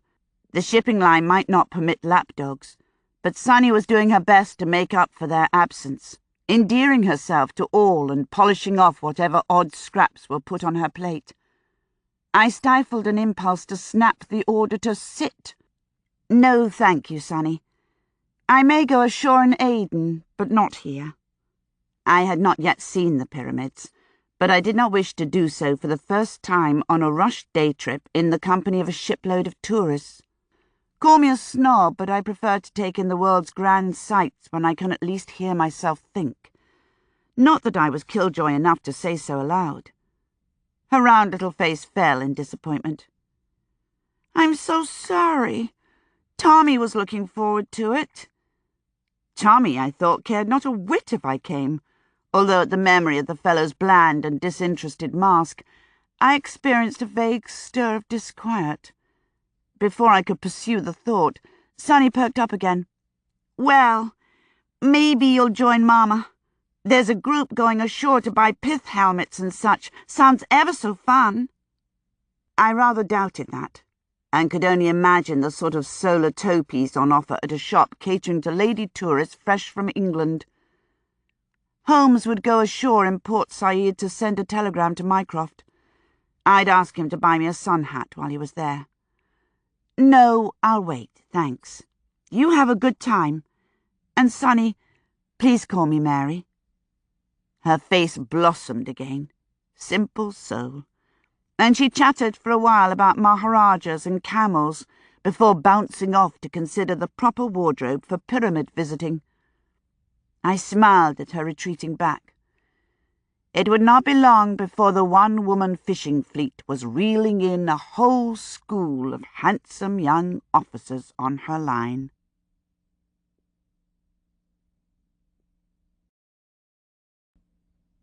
Chapter 4. After Port Said, the Suez Canal sucked us in. As the shadows grew long, we drifted down its narrow length, exchanging impassive gazes with the goats, camels, and robed humans that inhabited its sandy banks. I sat on the upper deck with a couple of the oranges we had picked up in Port Said, reading the tattered copy of Kim I had discovered in the ship's library, rediscovering the pleasures of a classic tale with unexpected depths. The story sparkled as I remembered it.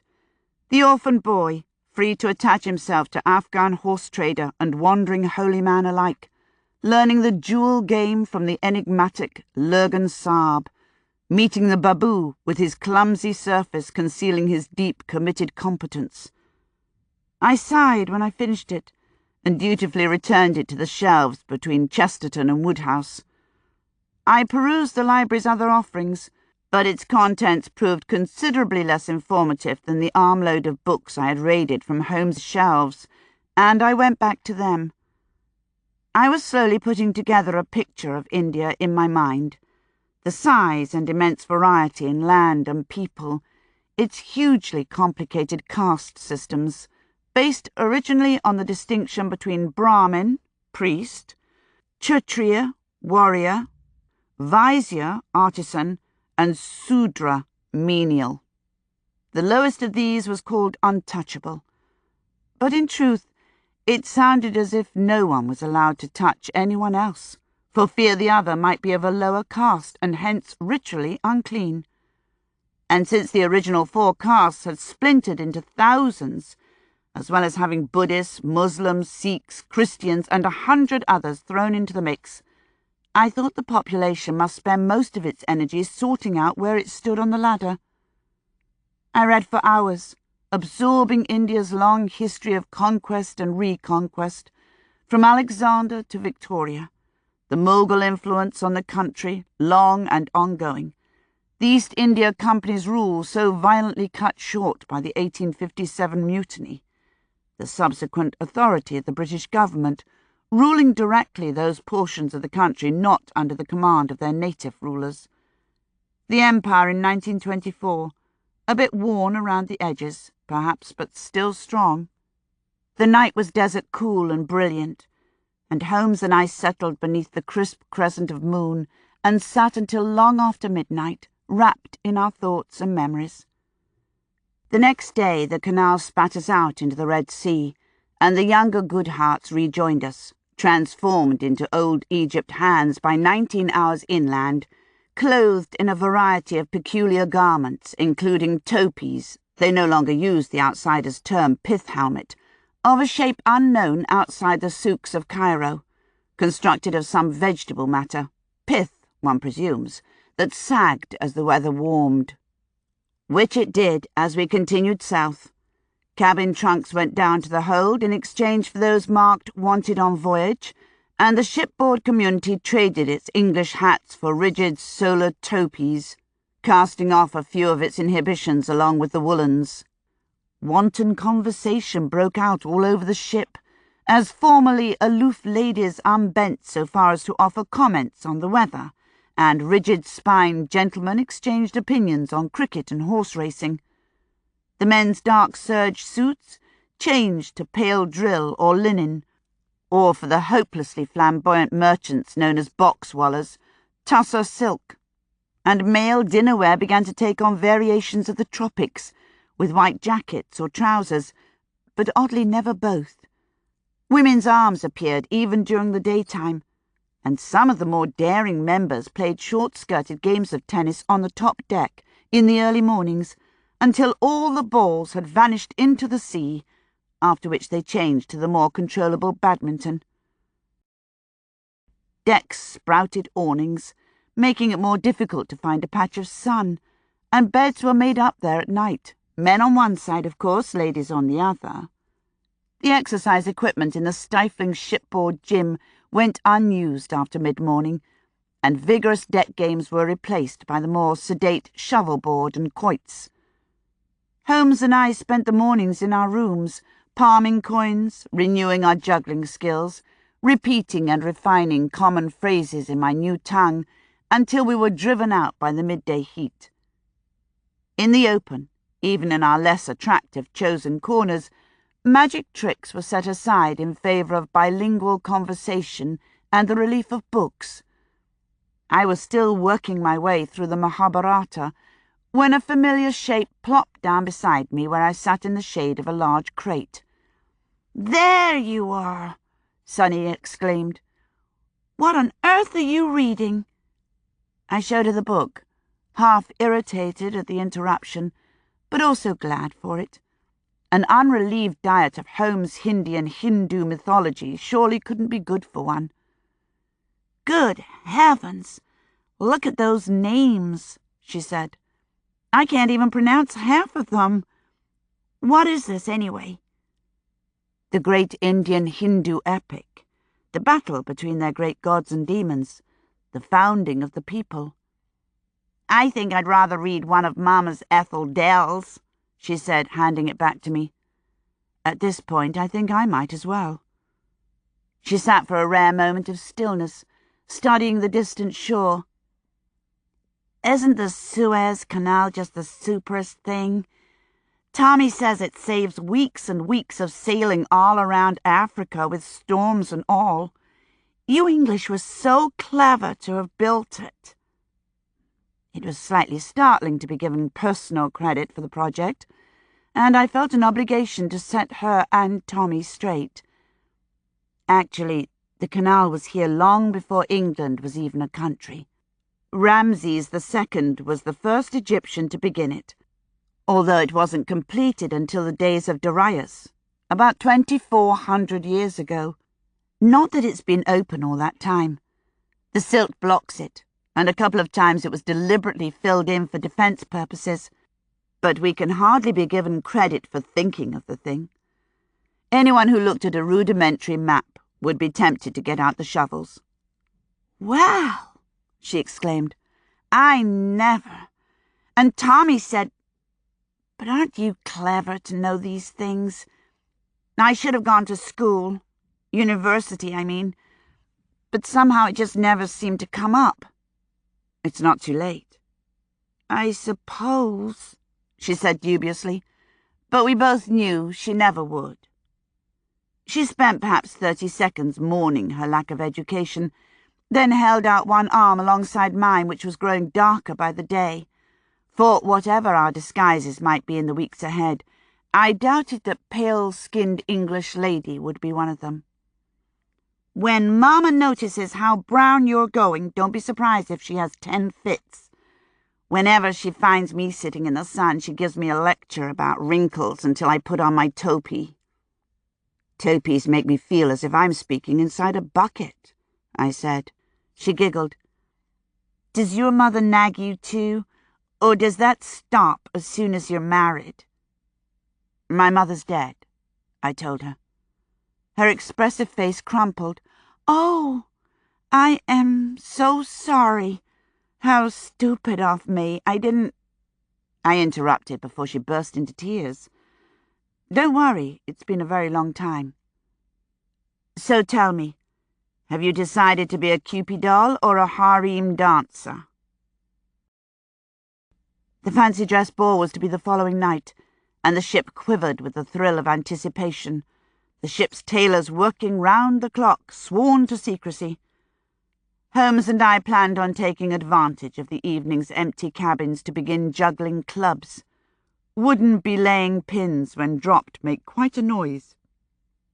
My distraction worked. Sunny clapped her hands and leant towards me, as if there might be spies lurking on the other side of the crate to ask, "Have you ever been to the cabarets in Berlin?"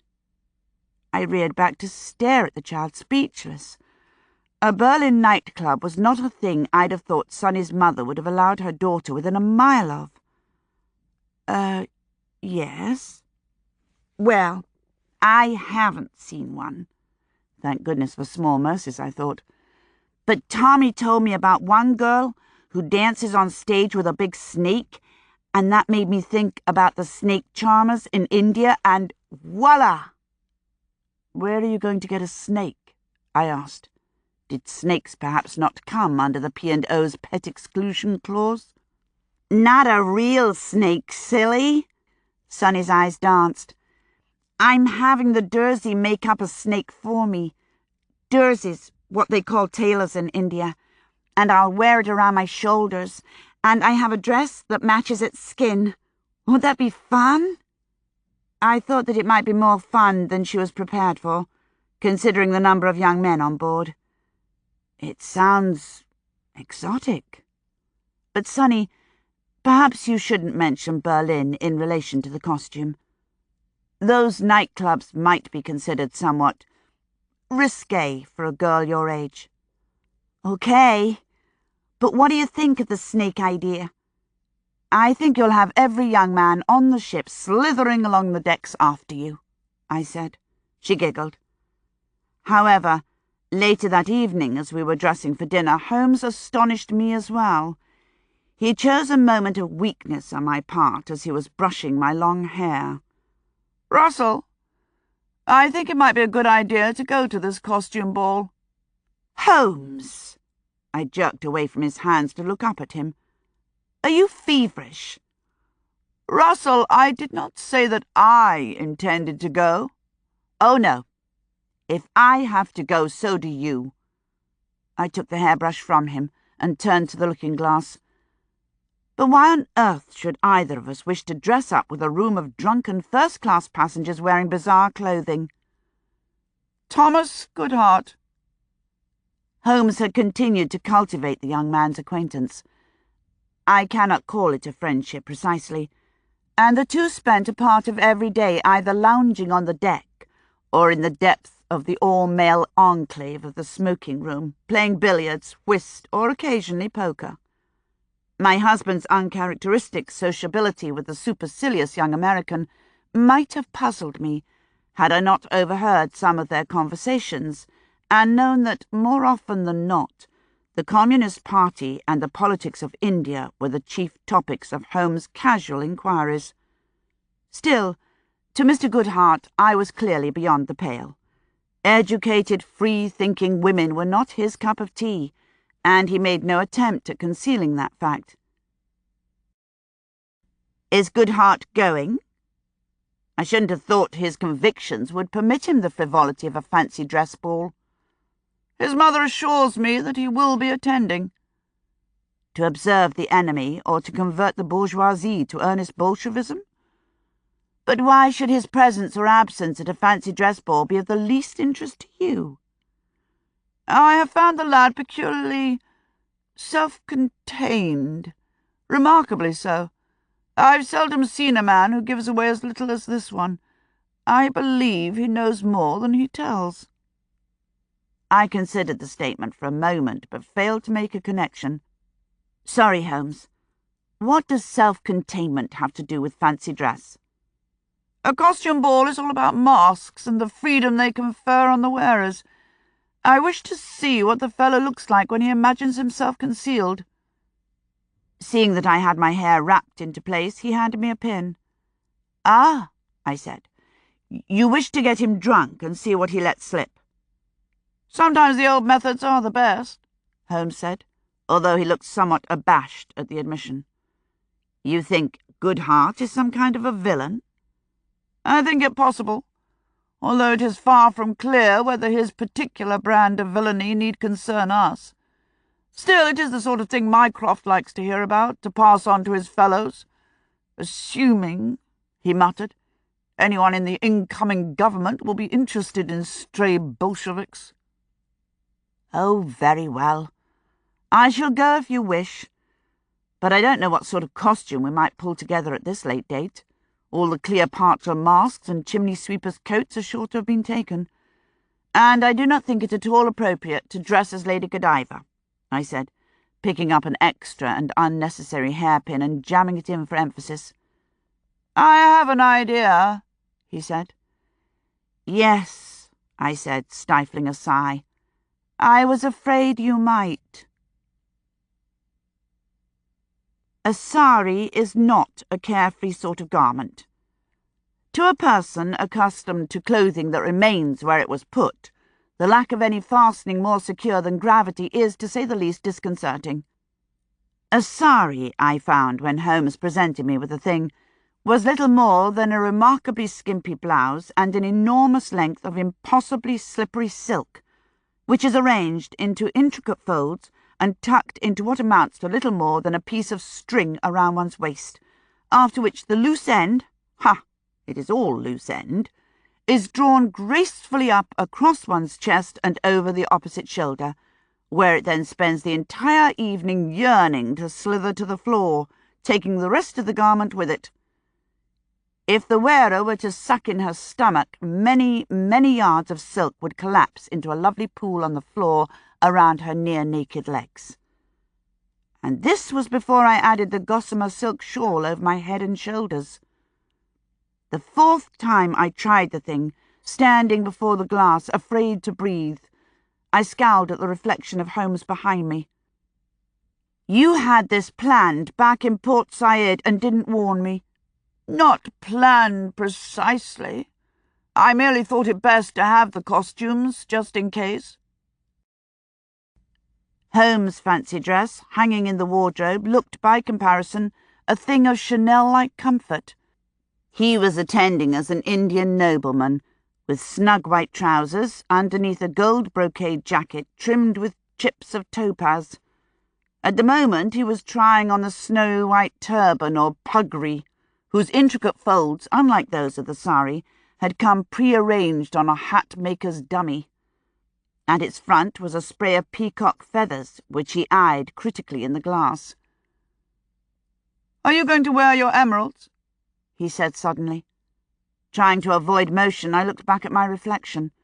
The sari slid from my shoulder, and I snatched at it to avert the unwinding process, but too late. Half the tucks came crooked, and I cursed under my breath. "I'll trade you my necklace for your emerald stick-pin," I told him grimly. Ah, success. With the sari's end secured to the underblouse with Holmes' tie-pin, the danger of instant nudity retreated considerably.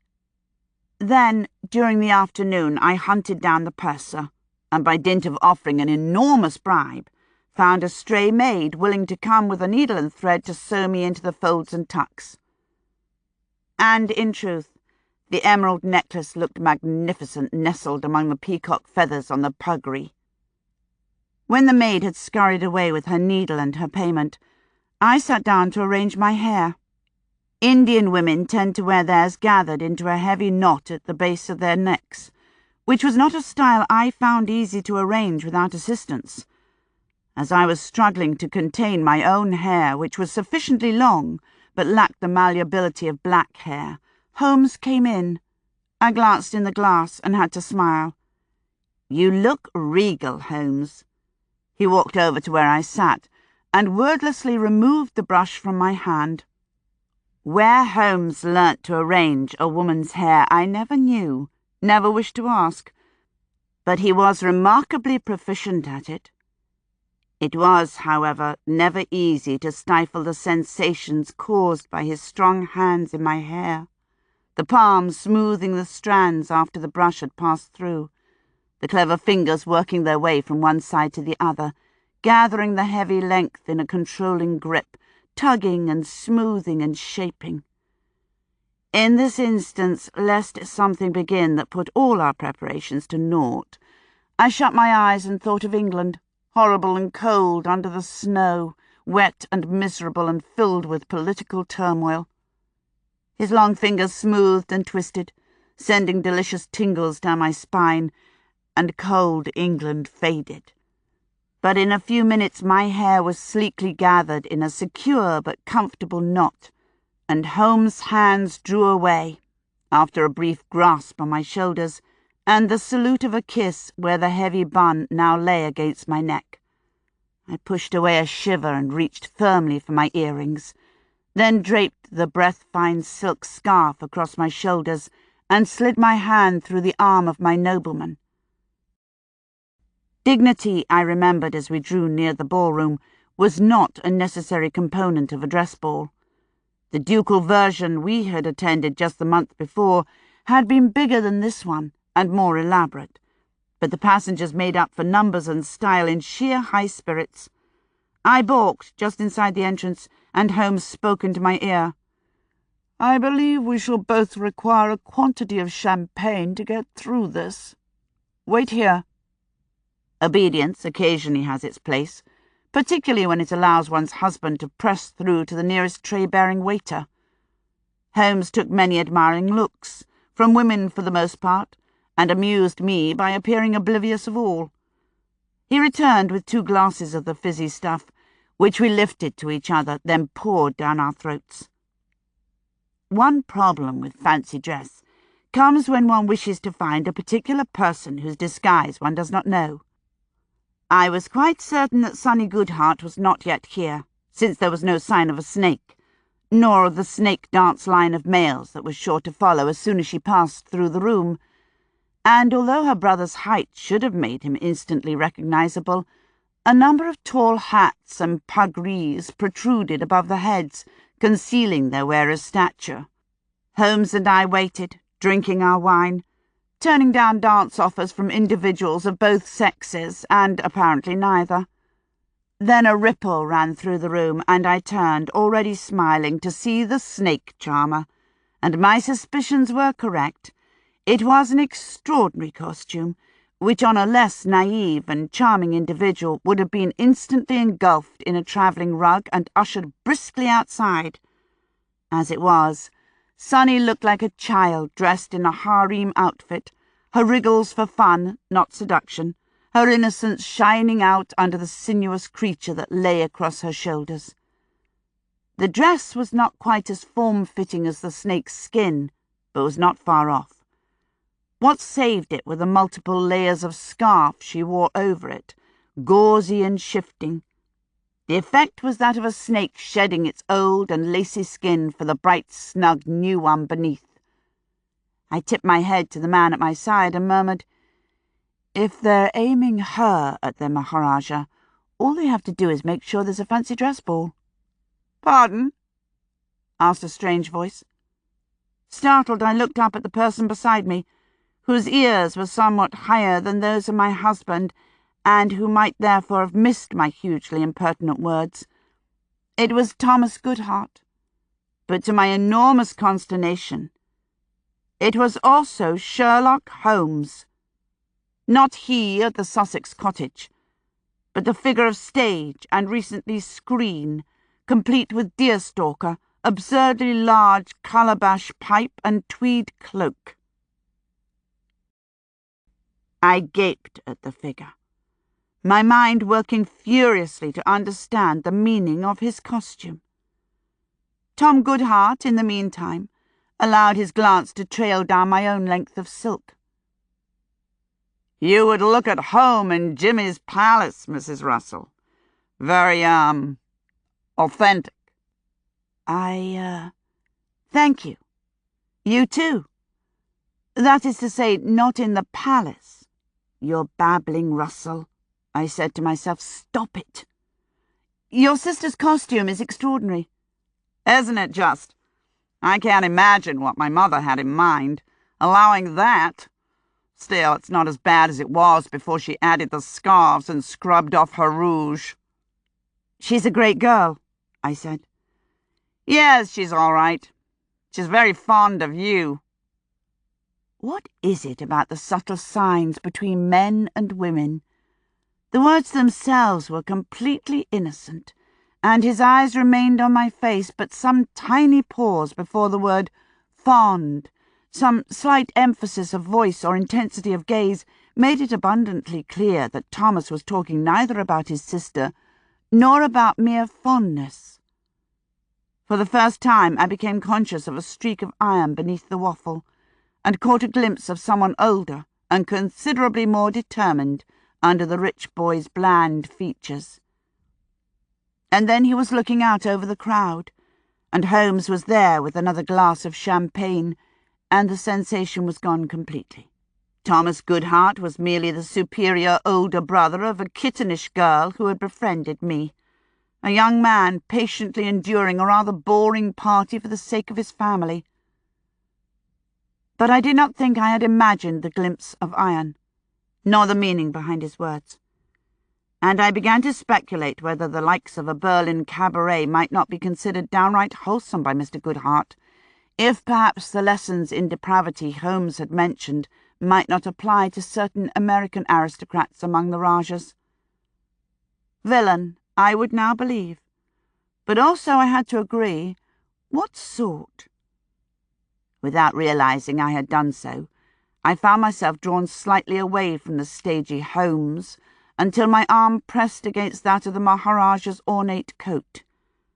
Holmes glanced at me, surprised at my uncharacteristic demonstrativeness, then frowned slightly at whatever remnant of discomfort he glimpsed on my face. but it was gone in an instant, and I stood away and raised my glass in a toast to the festive gathering. Goodhart drained his glass, as did Holmes and I. I do not know about Holmes, but this particular drink was nothing more intoxicating than ginger beer. And so it continued throughout the evening, with every other glass he put into my hand containing sweet nothingness. Tommy, however, continued to down his bubbly wine, with the predictable results when the strength of that substance is underestimated. The young man became increasingly intoxicated, and although Holmes appeared to match him in consumption and in effects, I knew my husband well enough to see it for an act. Goodhart's drunkenness was not an act, although the slipping of his controls was not wild and overt. No, it came out in two ways, one of which he had already shown me, and which Holmes soon witnessed for himself. Holmes was enough of a professional to control his rage, and was also sure enough of his wife and partner's strength and self-respect that he did not feel the need to protect her by a simian pounding of chest or of Goodhart's face.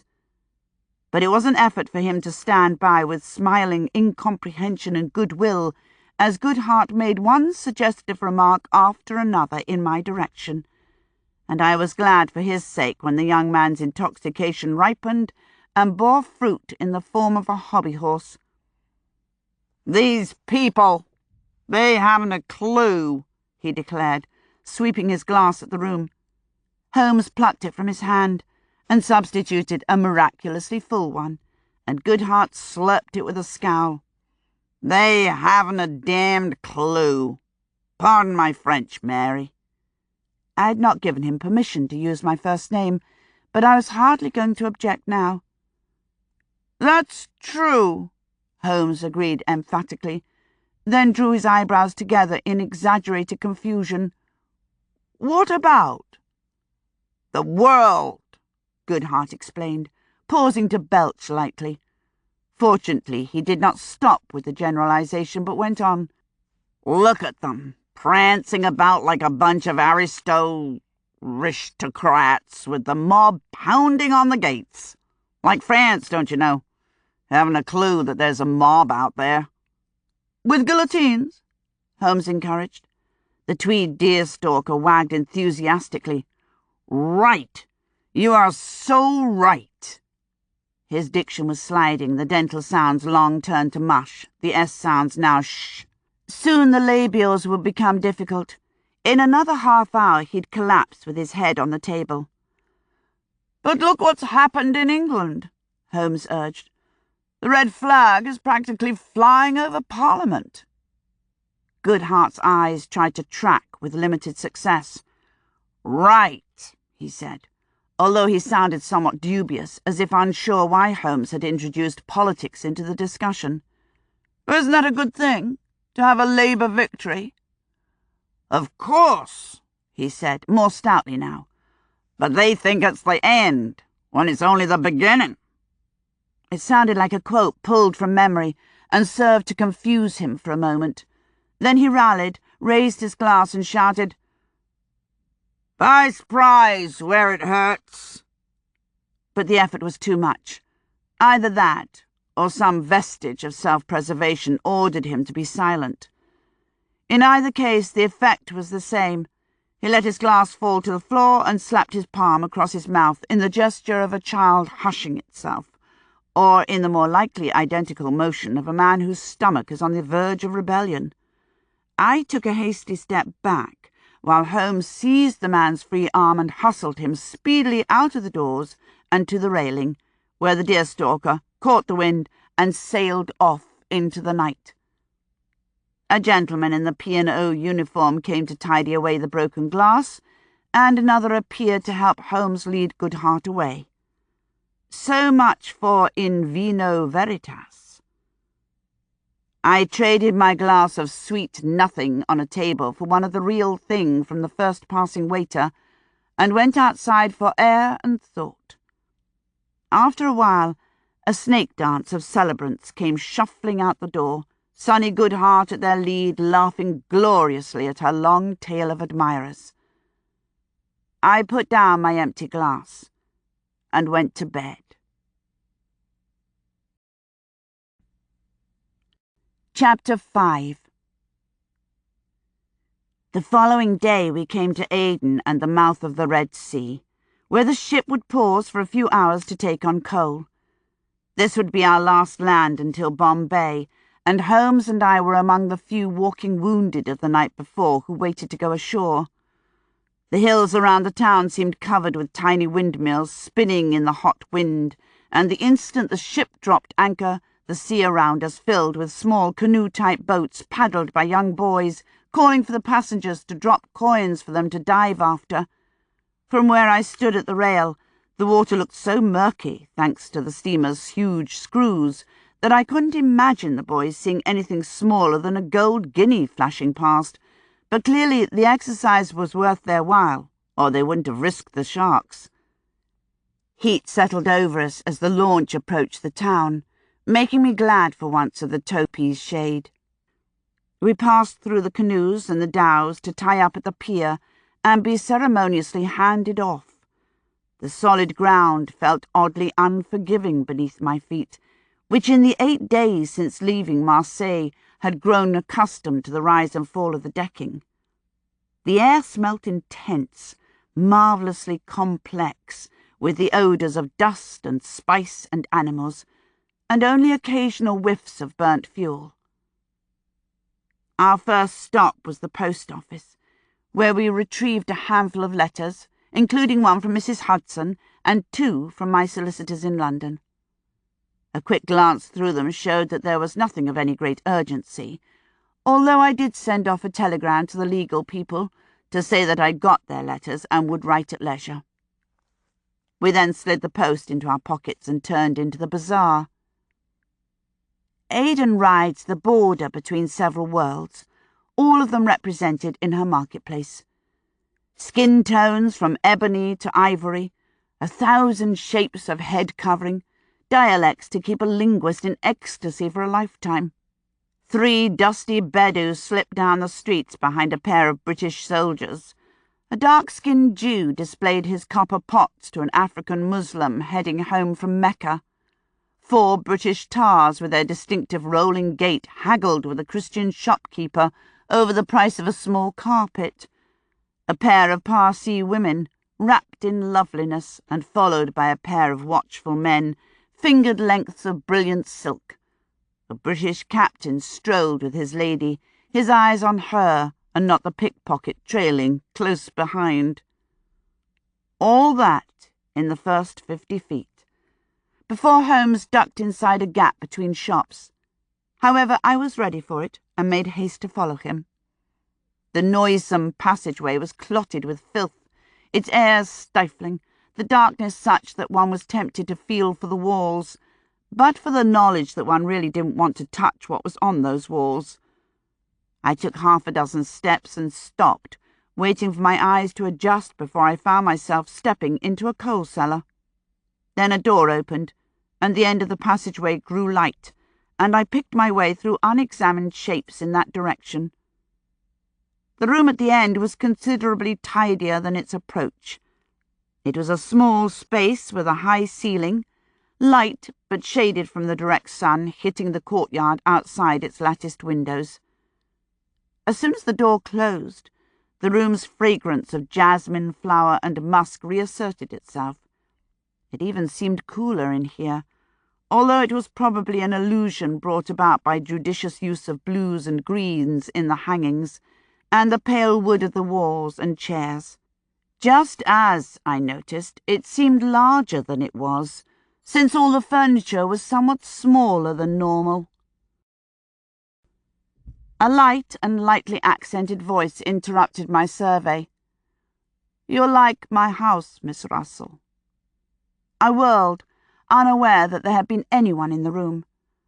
I had to look around for the owner of the voice, then look down, to find a tiny figure, scarcely 4 feet tall, nearly hairless but wizened with wrinkles, seated in a nest of silk cushions beside a burbling hookah.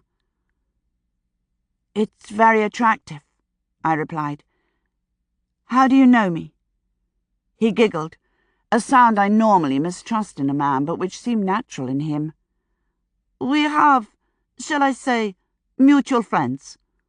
And you, Mr. Holmes, I had not thought to lay eyes on you again this side of paradise." "Good of you to imagine I might be headed in that direction, Solly. Russell, this is Suleiman Lal. Suleiman is the uncrowned king of Aden, and this room is the junction box through which all the power of the Red Sea is dispersed. The state of the hallway outside is his little jest." "I imagine it also keeps away stray tourists," I said dryly. "Precisely," said the small man, and took a draw at his pipe. "You have come for your mail, I think." "To see if there was any," Holmes replied. "In the cigar box on the second shelf," said Lal. Holmes stepped over to the diminutive shelves and drew out the wooden box, thumbing open its lid and taking out the pieces of paper therein. They were not mail, but telegraph flimsies. "Please, do read them," the small man urged. "You may wish to send a reply, and while you do so, we shall take tea." With that, a narrow door behind Lal opened silently, and a very dark-skinned man of normal height padded in with an ornate brassware tray, set with the makings of an oriental tea. Lal laid his pipe aside and shifted forward to pour from the tall pot into the handless porcelain cups, and as the odour of mint filled the room, I was transported back to Palestine. Yes, this was already sweetened, and I slurped at the scalding, syrupy mint essence with pleasure. Holmes read the telegrams and handed them to me. Both were from Mycroft. They read, "Your prince indeed of questionable virtue, making inquiries re-American Mycroft." Followed 2 days later by "T.G.H. active politically at university. No charges, but mother's guru arrested twice. Spiritualist fraud, no convictions. T.G.H. seen in company of Moscow security. Suggest you mention two friend in Delhi, Mycroft." T.G.H. was doubtless Thomas Goodhart. His political activity at Harvard, to Mycroft, political would be synonymous with subversive, and his proximity to security in Russia went some way to justify Holmes' interest in the man. Goodhart might be nothing more than Holmes' shipboard hobby, but I agreed that whomever we were seeing in Delhi should be informed of our chance meeting. I handed the flimsies back to Holmes, who stretched his arm over to Lal's hubble-bubble to uncover its burning coal, using it to set the telegrams alight. He allowed them to burn out in an ashtray, then thoughtfully tamped the ashy curls into black dust with his finger. "There will be no reply," he told Lal, who nodded. "I was told your brother was unwell." "Is there any place you have no ears?" Holmes asked, sounding amused. Lal thought for a moment. "Within the American White House I am currently friendless, but no doubt someone will come to my aid before long." And with that revelation his smile changed from a thing of easy humour to a hint of what lay behind it, a knowledge of the world's wickednesses and the sheer joy of possession. Suddenly his giggle was not so childlike and endearing. Holmes continued to sip his tea, but I found the stuff too sweet, cloying along my throat, so that I had to force the last swallow down for the sake of politeness. The two men chatted of names I did not know, while I hid my impatience to be gone, hid too my growing suspicion that there were things behind the airy silken drapes that I did not wish to see. At long last, Holmes put down his empty cup and rose. "You will not stay to lunch?" Lal asked, not really expecting that we would. "We have purchases to make before the ship leaves, but thank you." Lal nodded, that curious sideways gesture of the Oriental, and his eyes slid to mine. "Miss Russell, I am not perhaps on the side of God as you would see it, but I assure you I am not on the other side either. I am glad to have met you, my dear." He inclined his head, the equivalent of an offered hand, a gesture I returned.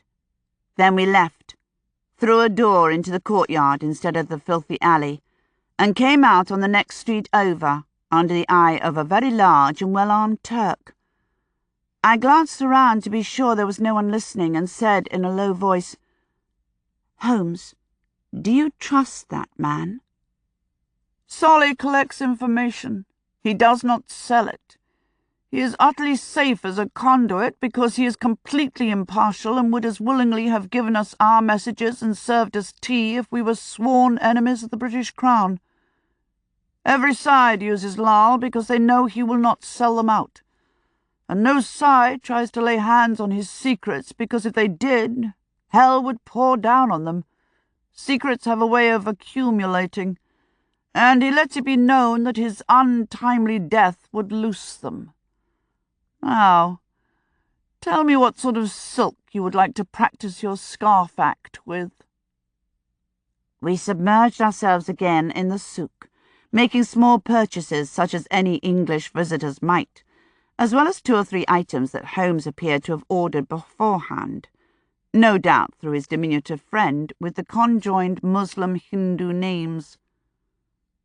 One of these purchases was at a jeweller's shop, and we were standing at the man's small counter examining a cunningly linked trio of bangles and conversing with the shopkeeper in Arabic, when Holmes abruptly shifted his position so that the bangles disappeared into his sleeve. He continued the motion by reaching out to pluck a ring from a nearby display, saying in a loud English voice, "My dear, isn't this very like the ring your sister lost last year?" As I had no sister, and Holmes would no more address me as "my dear" than he would embrace me in public, it took no great subtlety of thought to know that he had spotted an intruder in the doorway.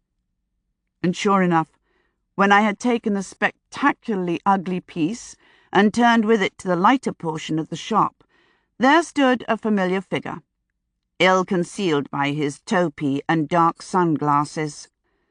I looked up surprised, and let an expression of recognition cross my face. "Mr. Goodhart, so you decided to come ashore after all. What do you think of this ring?" He pulled the dark glasses from his bloodshot eyes and came fully into the shop, giving the ring I held out the merest glance. He seemed more interested in what we had been looking at earlier, but the bangles had vanished, and the shopkeeper was as phlegmatic as Holmes. "I should think it would turn one's finger green in a day," Tommy Goodhart told me, looking more than a little green himself. "Say, you haven't come across my mother anywhere in this madhouse, have you? I was looking at some carpets and turned around and she was gone." "I haven't seen her, no." "Maybe you could ask this fellow for me," he said to Holmes, "since you seem to speak the lingo." So he'd been listening outside long enough to hear the exchange. I didn't look at Holmes while he asked the man behind the counter if he'd seen a large American woman in a flowered dress. All Mrs. Goodhart's dresses were flowered, looking lost. The man regretted that he had not seen such a person that day. Holmes translated the man's reply, then told him that we would take the ring, please. I was glad to see the jeweller pick up the unspoken message, that the bangles Holmes had made away with were not to be mentioned, but would now be paid for. He made no protest, and reacted not in the least to a payment vastly greater than the price of the trinket for my sister. He merely wrapped the ring, thanked us profusely, and turned to the young man and asked him in English if he wouldn't like to look at some pretty necklaces for his girlfriend. "I don't have a girlfriend," Thomas snapped. "And if I did, I wouldn't buy a rubbish at those prices. You really should have got him to come down," he said to Holmes, following us out into the street. He winced at the brightness and put his sunglasses back on. "Oh, that's my fault," I told Goodhart. "I hate haggling over a pittance. It always seems so rude, and these people have so little compared to us. I was interested to hear the committed communist sniff in disgust at my willingness to share the wealth. "Where'd you learn to speak the language?" he demanded, as if Holmes had revealed some distasteful habit. "Oh, it's one of those things a person picks up," Holmes answered blandly. "I lived in Cairo for a time." "That's right. The reason you didn't care to take the train down to see the pyramids. You two are heading for the sights here? The tanks are supposed to be quite something." "Not just now," Holmes said. "We've a bit more exploring down here to do. In fact," he added, as if at a sudden thought, "we might just have a meal, something good and spicy. Have you ever eaten mutton pilau, Goodhart? The Arab style of mutton is memorable, a trifle greasy perhaps, and the eyeballs take some getting used to, lying half buried amidst the rice." Goodhart flushed a most peculiar shade of puce, swallowed convulsively, and turned away, waving his hand in wordless farewell that attempted nonchalance. "Enjoy yourself," I called. We turned into the nearest arm of the bazaar, and in a dozen steps had lost young Goodhart in the crowd. I laughed aloud. "Holmes, that was pure cruelty, the detail of the eyeballs." "The young puppy deserved it, forcing me to guzzle all that bad champagne and giving so little in return. I have a headache myself, you know." "Holmes, if we weren't in an Arab country, I'd take your arm." "If we weren't in an Arab country, Russell, I should allow it." We wandered, amicable if apart, through the ethnic potpourri for an hour or so, buying the odd item of foodstuff or decoration, dried figs and a double handful of almonds, coal for the eyes, and an ornate pair of embroidered slippers for Mrs. Hudson, shopping more for the delight of the purchase than the thing itself, for the pleasure of fingering and sniffing and haggling in a variety of tongues. The sun continued to beat through the awnings, but slowly it shifted angle until, with reluctance, Holmes drew out his pocket watch to confirm the time. He snapped it shut, and I had just stepped around a small child to reverse direction, when a rattling noise from over our heads was joined by a single cry of alarm from the far end of the narrow street. Without an instant's pause, Holmes lunged, scooping up the child with one hand and tackling me with his other shoulder, shooting us through the adjacent doorway at top speed. We three tumbled headfirst into the shop, sweeping before us a group of robed matrons, and landing with a stunning crash and clatter that shook the walls. I felt for a brief instant that we must have dived into a shop of pots and pans, such was the racket. But I quickly perceived that not all the softness underneath me was human, and that the boom and clatter had come from outside of the door, not all about us. I sat up, only half aware of Holmes, who was full of ornate apologies to the ladies and desperate attempts to soothe the terrified child before it could loose its reaction. The horrendous din outside slid away into diminuendo, then trailed off with a couple of clangs. For a moment, the world seemed a place of remarkable stillness, but only for a moment, until the child's breath caught in its throat, and it filled the air with a roar as terrifying as the crash itself. As if at a signal, a tumult of voices joined the chorus, soprano fury within the door and excited horror without. I dusted myself off and went to see what had so nearly come down upon our heads. It was difficult to tell at first just what had happened, since the awning of the shop — it sold carpets, which explained the softness of our landing — had been crushed and ripped, and was being further demolished by a crew of eager rescuers. The men seemed somewhat disappointed at the absence of corpses or even bloodshed, other than one of the outraged matrons who had broken one of her glass bangles and nicked her arm on it, but the shopkeeper's assistant, miraculously preserved by the chance of having been leaning against the wall, was first terrified, then ecstatic at the wails of the infant. He snatched up the child, startling up a new round of screeches, and patted him all over, unable to believe him whole. In familiar arms, the child's sounds gave way to hiccuping cries, and his tears and those of his father mingled down the man's shirt front. When eventually the awning had been ripped from the front of the shop, and we could step tentatively out onto the paving stones, it became immediately apparent how lucky we had been. Holmes' quick reflexes had saved us from certain maiming, if not death outright, for the object that fell where we had been standing was probably 300 weight of metal and wood. "What is it?" I asked Holmes. "I fear to ask," he said, sounding more disgusted than troubled. I glanced over and saw that he was looking not at the tangle of pipes and boards, but at his hands, smeared with some dark and noxious substance. He bent to appropriate a corner of the dusty awning cloth, scrubbing at his fingers. "I meant the thing that fell."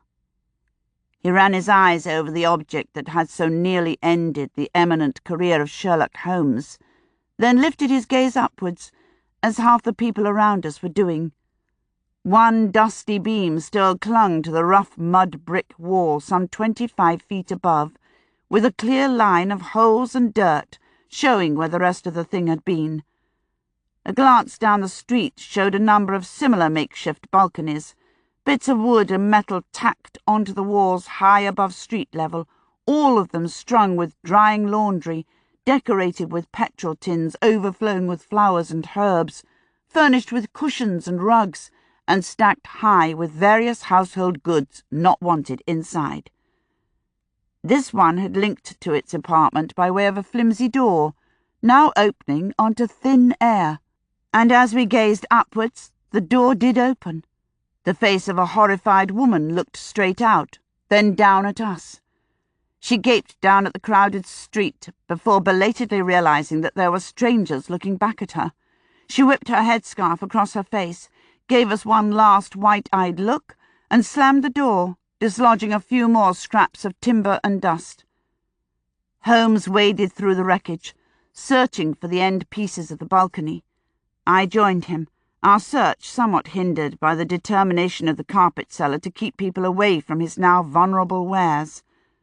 I found Holmes fingering a pair of iron bolts, both of them old, one bent into a sharp angle.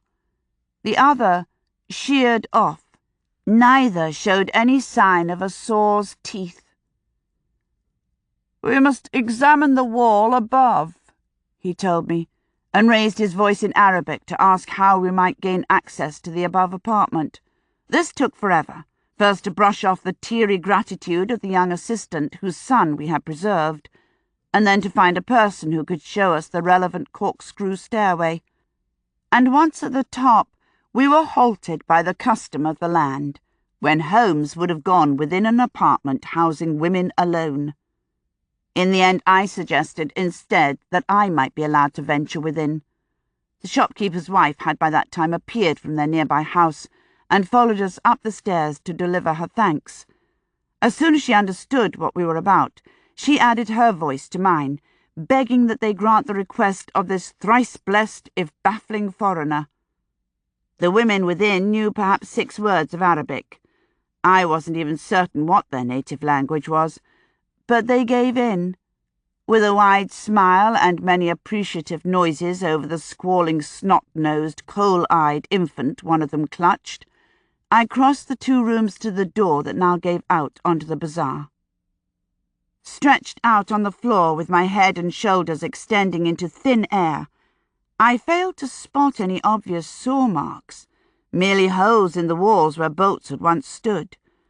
I ignored the fearful noises of the women behind me, the heftiest of whom had thrown herself across my ankles lest I fly into space, and I shaded my eyes to squint at the building on the opposite side of the street.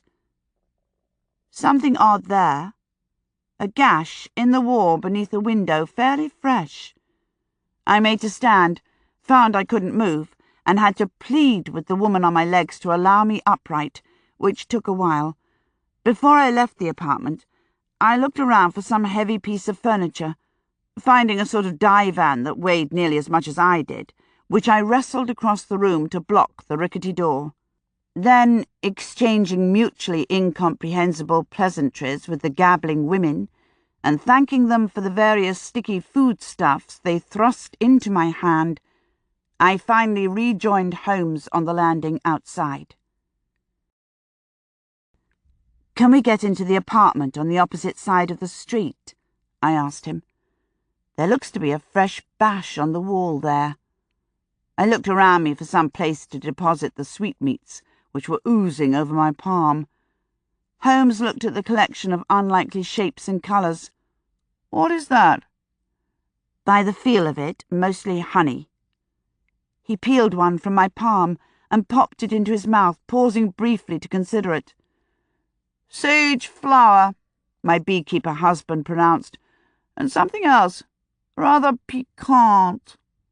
"Holmes, we haven't time to hunt down the source of the pollen in those ladies' honey," I said firmly. He pulled out his watch, nodded in agreement, and turned for the rickety stairs. "You're quite right. The ship's siren went a few minutes ago. We risk missing the launch if we delay too long." I hadn't heard the siren. "Can't we send someone to have the ship held for us?" "I shouldn't like to chance it. The P&O lines pride themselves on keeping to the rules. Perhaps 15 minutes. But 15 minutes proved too little time to find the owner of the empty apartment across the street. There was indeed a bash in the wall, and the boards that had created it, a balcony railing and 4 or 5 carved supports, were lying by themselves at the very base of that wall across the alley from the bulk of the debris. There was no convenient length of rope or chain attached to the middle of the railing, and the marks were too myriad to be certain, but it did look as if something had torn a fresh groove into the wood in the centre of the fallen railing. It was the sort of mark that might result if a person standing at a window were to toss a hooked line at an already unsteady structure across a gap of some 15 feet, then give it a mighty pull. On the other hand, it was also the sort of mark that might come from hanging almost anything from that same railing, and the gouge in the wall could be days old. Without a look at the room to see if the window frame bore the marks of a rope, or if the opposite wall showed where a pulley had been mounted to make one man's strength sufficient, without even a ladder to examine the wall more closely, there could be no certainty. In any case, the ship's siren sounded again, impatiently declaring its intention to leave without us. We grabbed up our few purchases, which had been preserved and guarded by the carpet seller, grandfather to the half-naked child, accepted a small rolled carpet thrust into Holmes' hands as a token of gratitude, and trotted away. The launch was idling at the pier, held there almost bodily by our friend, the carpet seller's son-in-law. The child in his arms seemed remarkably pleased to see us, considering the fright we'd caused it, and the man himself was nearly in tears again by the time we'd been pulled on board the boat and out of his grasp. We waved patiently as the boat pulled away, then turned to deliver our apologies to our huffy companions. Thomas Goodhart was there, and his mother. Both watched us from behind dark glasses, their faces in the shade of their topees. I gave a surreptitious glance at his hands as I sat, but they were no more red than the rest of him. Certainly they bore no signs of rope burn. Mrs. Goodhart spoke first. "My, you two look like you've been in a riot. What on earth have you been up to?" I looked down at my filthy skirt and torn blouse, glanced sideways at the state of Holmes' pale suit, and looked up with a rueful smile. "Being a tourist in places such as this, it's an arduous business, isn't it?"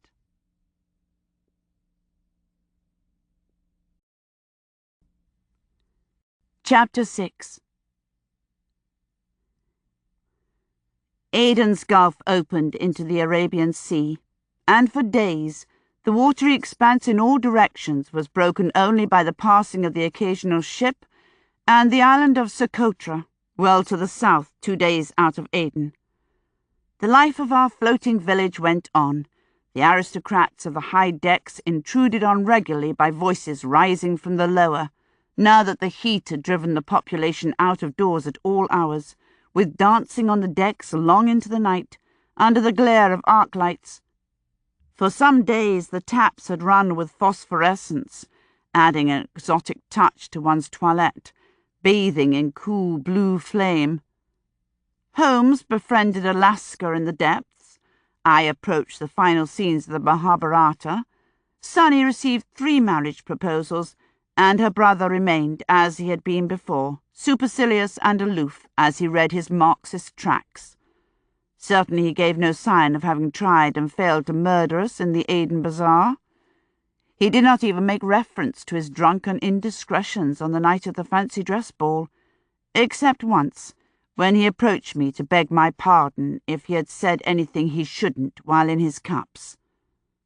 Something about the apology made me suspect that it was delivered at his mother's command, but I told him merely that he had done nothing to offend, and that I was sorry champagne gave him a headache. On the Thursday evening, precisely 2 weeks after we had struggled with our bags through a snow-clotted Kentish railway station, we stood in the ship's bow and watched a cloud of flying fish flicking and splashing magically from the indigo-tinted water. The sun's setting turned the sky to 1,000 shades of glory and gave us the sensation of cool. I breathed in, and for the first time in many days the air bore an indefinable promise of solid land, far distant traces of smoke and dust and vegetation that the olfactory organs can only perceive when they have been long without. We went to bed surrounded by nothing but the heave and swell of open sea, and woke in the morning with the Western Ghats rising blue-grey into the haze of the horizon. As the brutal sun travelled overhead, the land drew us ever nearer, until by the afternoon passengers crowded the rails to see the city of Bombay approach. When we were close enough to pick out the peculiar architecture of the yacht club, my heart began to quail.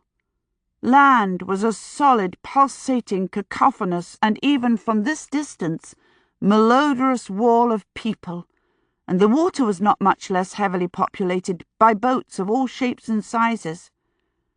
Perhaps we could just wait on board for a few hours or days until they all went away. But we were being met, it seemed, by shipping agents who would nurse us and our luggage through customs, and here, as elsewhere, company pride would undoubtedly demand that each man fight to ensure that his client be early through the process. I shook my head and went down to my suffocating cabin to assemble my last-minute things, to be startled 5 minutes later when the great engines fell silent. We were, as I'd anticipated, claimed instantly by a round and obsequious brown-faced man in a tropical suit, accompanied by a pair of uniformed chaprassis. He introduced himself as Mr. Cook, and apologized 5 times in the first quarter hour for this unseasonable great heat, which his great city was inflicting on ourselves, since at this time of year we might have justifiably anticipated a more gentle climate, a temperature more suited to our English selves, a less trying degree of mercury. After the 5th such synonymous phrase, I wished him violently struck mute, but I was too flattened by the unseasonable tropical humidity to do so myself. He herded us off the ship in the shade of a wide umbrella, following in the wake of 4 scarlet elbows that jabbed a path through the riot of colour and motion, a confusion of tongues raised at never less than a shout, with the ferocious sun beating down on us all. The good hearts were ahead of us, their umbrellas larger, their crowds kept at bay by rifle-bearing guards in trim red turbans, with a white device at the forehead. The 3 good hearts wore garlands of brilliant marigolds around their necks, and were under the supervision of dignified individuals with nothing of our Mr. Cook's air of commercial traveller. Their Maharaja, it seemed, was already smoothing the path of his bison-providing guests. As some heavy foot came down upon my shoe, I could not suppress a twist of envy for the truly blessed. But, I reminded myself, if Mycroft had thought it sensible for us to stand out from the other passengers, he too would have arranged for a noble's escort, with a marching band and caparisoned elephants, if the fancy had struck him. This way was hellish, but unavoidable. Had I been in charge of this adventure, I might also have given us a few days in Bombay to get our bearings before we were shut inside a rattling train car for 24 hours for the northwards journey to Delhi. That idea, however, had died a quick death at the sight of the crowds all along the waterfront. If the remainder of the city was anything like this portion of it, a stay here would not be a restful thing.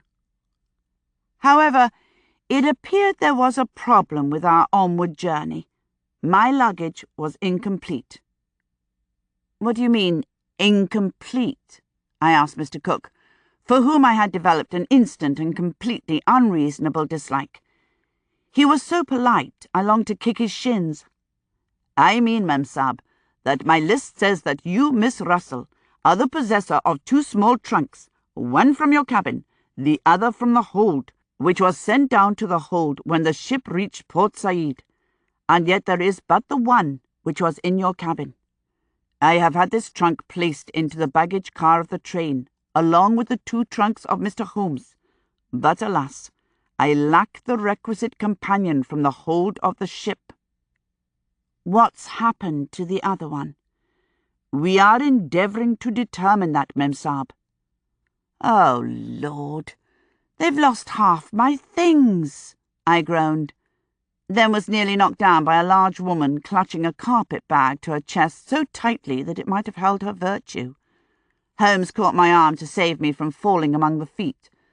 The shipping agent did not notice, so caught up was he in my accusation. The round head shook vigorously. "Mem Sahib, the P&O does not lose trunks from the hold." "Then where is it?" "We are endeavouring to—" "Yes, I know," I snapped.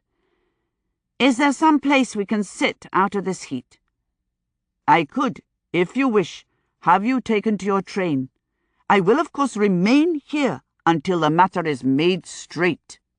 More likely he would wait until our backs were turned and make off home, I thought sourly, preparing to dig in my heels.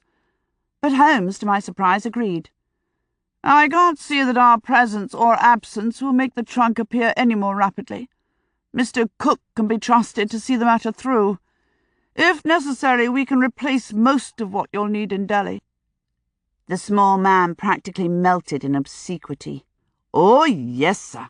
I will not sleep until I see the trunk of this good lady.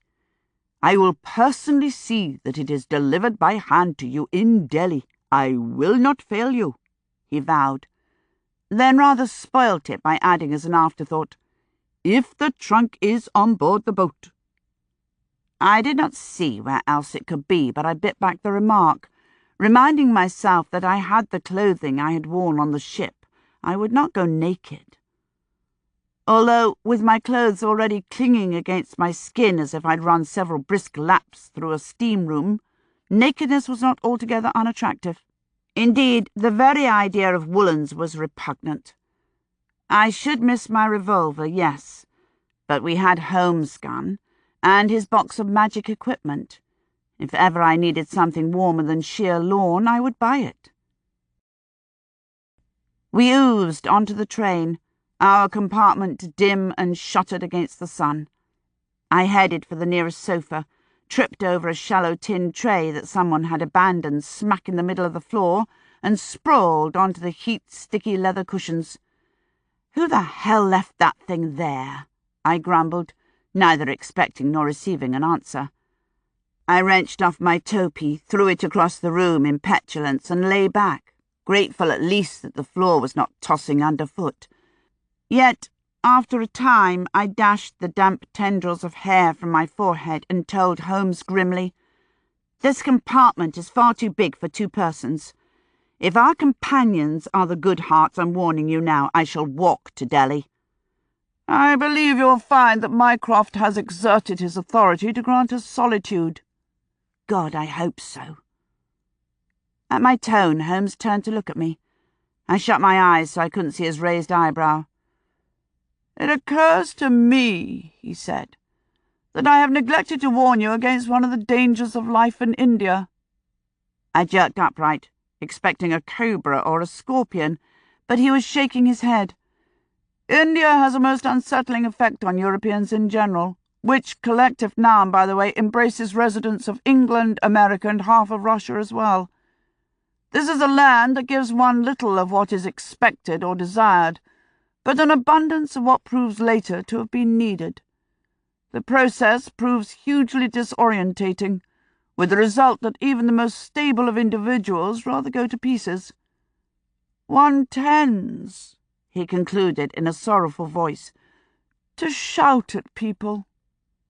"Holmes, I do not shout." "That is true. Nonetheless—" I stared at him, wondering what on earth he meant. His words seemed to indicate a personal experience with that state of mind.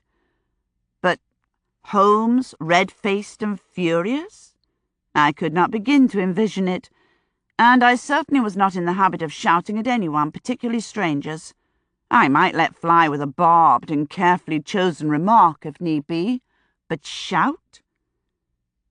"Don't be ridiculous," I told him, my voice low and reasonable, and subsided back onto the sofa. While Holmes prowled the car, investigating its fittings, I lay motionless, wincing at the crashing, yells and bustle outside, hoping that it would not intrude on us. After several minutes, the voice of Mr. Cook came from the entrance door, and before I could growl at him that we wanted no more news of disasters, Holmes called for him to enter. He did so, accompanied by the uniformed chaprasis carrying our cabin bags, the small carpet given us by the Aden carpet seller, and a pair of closed-topped wicker baskets. Behind them came a sun-blackened man with a brief and grubby lungi around his loins and a scrap of turban on his head. He staggered under the weight of an enormous block of ice, which he dropped with a crash into the offending tin tray, then vanished instantly. The 2 chaprasis paused at the door, and Mr. Cook bowed nearly in half.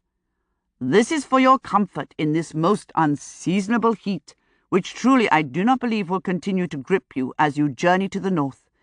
If, however, it does, and if you wish the ice replenished, you need merely ask, and it will be provided at the subsequent station.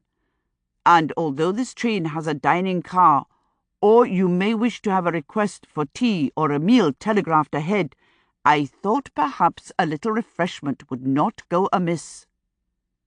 He gestured at the wicker baskets, and my unreasonable animosity against him retreated a small step. "Thank you, Mr. Cook." I hoped I did not sound too begrudging. That was very thoughtful. "And I hope the hunt for my missing trunk does not prove too difficult for you." "I will not sleep until it is found," he declared again stoutly. "I shouldn't want you to lose sleep over the matter," I assured him, visited by a sudden image of the poor man fretting himself to an early grave, haunted by the Memsahib's lost baggage. There was nothing irreplaceable in the trunk, except for the gun, to which I was attached. But if it was gone, so be it. "Oh, that is so very good of you to say," he whimpered, his accent suddenly going south. "I render the deepest apologies of my company and myself, and promise to hunt the solution to its bitter end." Holmes got to his feet and thanked the man out the door, shutting it firmly behind him. He then rummaged through the wicker basket, coming up with a vacuum flask of tea and a bottle of fizzy lemonade, proffering them wordlessly to me.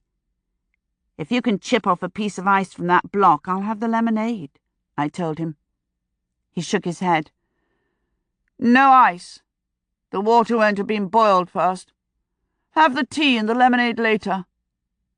He poured me a cup, then hacked away at the block with his penknife until he had carved a depression in the top deep enough to hold the bottle.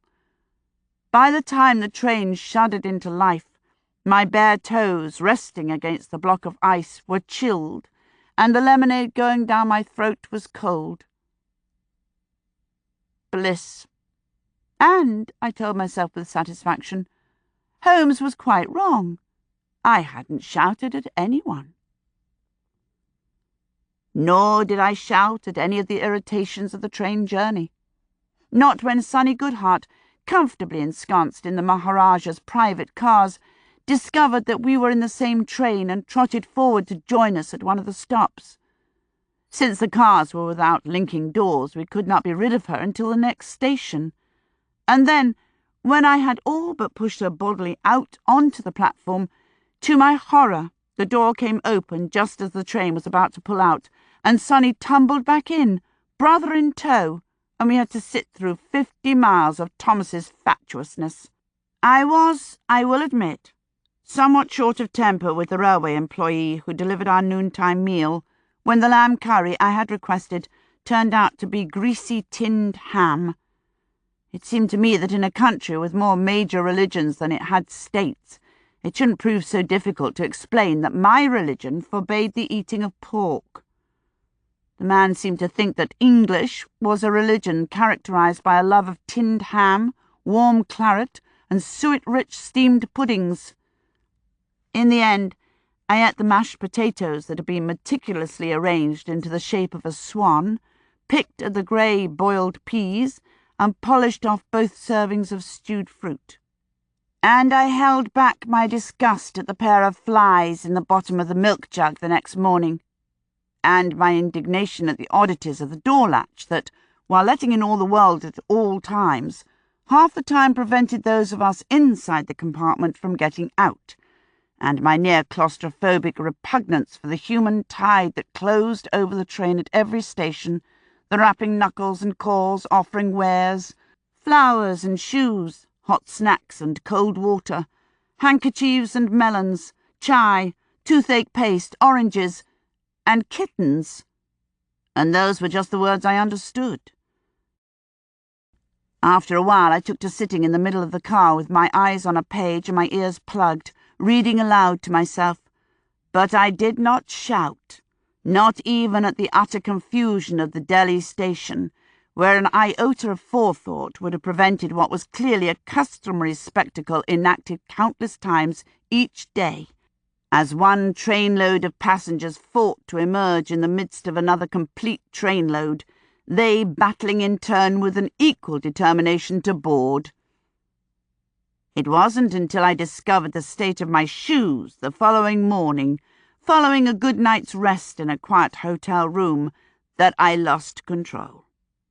The unassuming brown shoes I had left out to be cleaned the night before had been turned to a peculiarly mottled shade of dried blood. They were, granted, marvellously shiny, but the leather beneath the gloss looked as if the cow had died of leprosy. The hotel manager himself was standing before me, straight-spined but tilted slightly back from the gale of my fury, before I remembered what Holmes had said about shouting. I stopped dead, panting a little. The ruination of a pair of shoes was a small matter, hardly cause for such a reaction. Yet my cheeks burned with fury, my throat ached with long constriction. I looked around for Holmes, found him seated with his spine to me, bent over the morning paper, and I turned back to the manager. He braced himself. I drew a slow breath through my nostrils, let it out, and smiled. "I am sorry. I don't know what's got into me," I told him, in a low and pleasant voice. "Perhaps you might recommend where I could find a shoe shop in the area." Wary, unwilling to relax his guard, the man minutely settled his lapels and suggested, "Mem Saab, I would be honoured if you were to permit me to arrange for a man to bring to your room a selection for your approval. And of course, the hotel will make a gift of them, by way of a small apology." I felt very small myself. When he had made his escape, I went to sit near Holmes. "Very well, you were right. Why did I do that?" "I don't know, but every so-called European does. Do you wish to wait until you have your new shoes before we go out?" "Oh, no. I'll just pretend that leprous shoes are the latest French fashion." I could only hope that they would remind me not to lose control again. Perhaps it only happened once, and then one had it out of one's system. If only they weren't all so friendly and agreeable as they drove a person mad. And the beggars! My God, I had met beggars in Palestine, but nothing like these. Of course, there I had worn the dress of the natives, but here, in European clothing, the instant we set foot outside the hotel, we were magnets for every diseased amputee, wild-eyed woman, and sore-riddled child in the vicinity. Unfortunately, the note that had been waiting for us on our arrival the night before had neglected to say anything about transport being provided, so Holmes had asked for a cab. What awaited us was powered by 4 legs rather than a piston engine, but we did not hesitate to leap in and urge the driver to be off.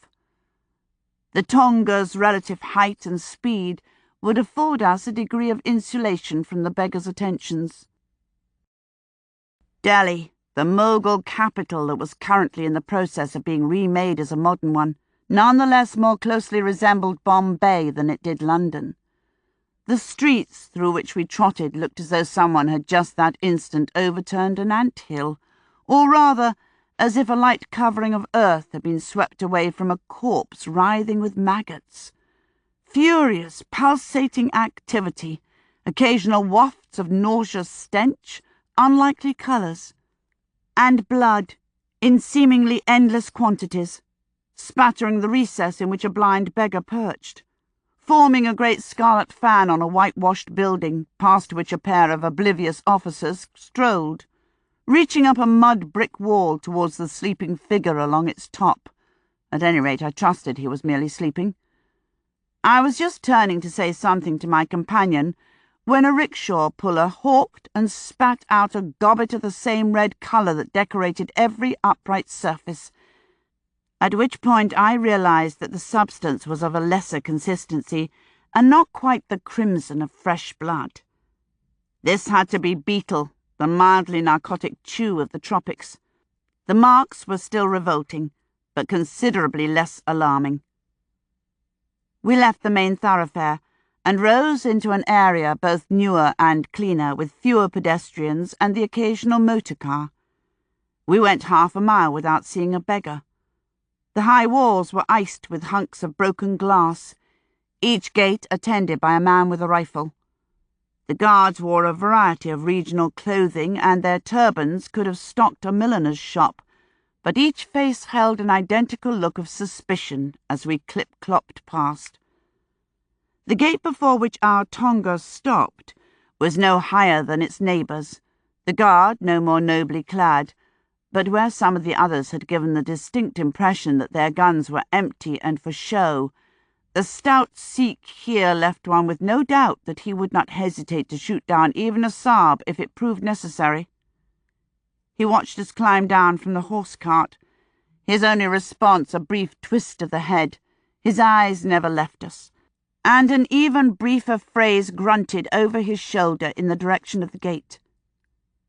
Before Holmes could dig into his pocket for the note we had received, the stout gate swung open. Inside it stood a slimmer, younger Sikh in beautifully laundered salwar trousers and long frock-like camise, who bowed his snug sky-blue turban in greeting. "You will please walk with me," he suggested.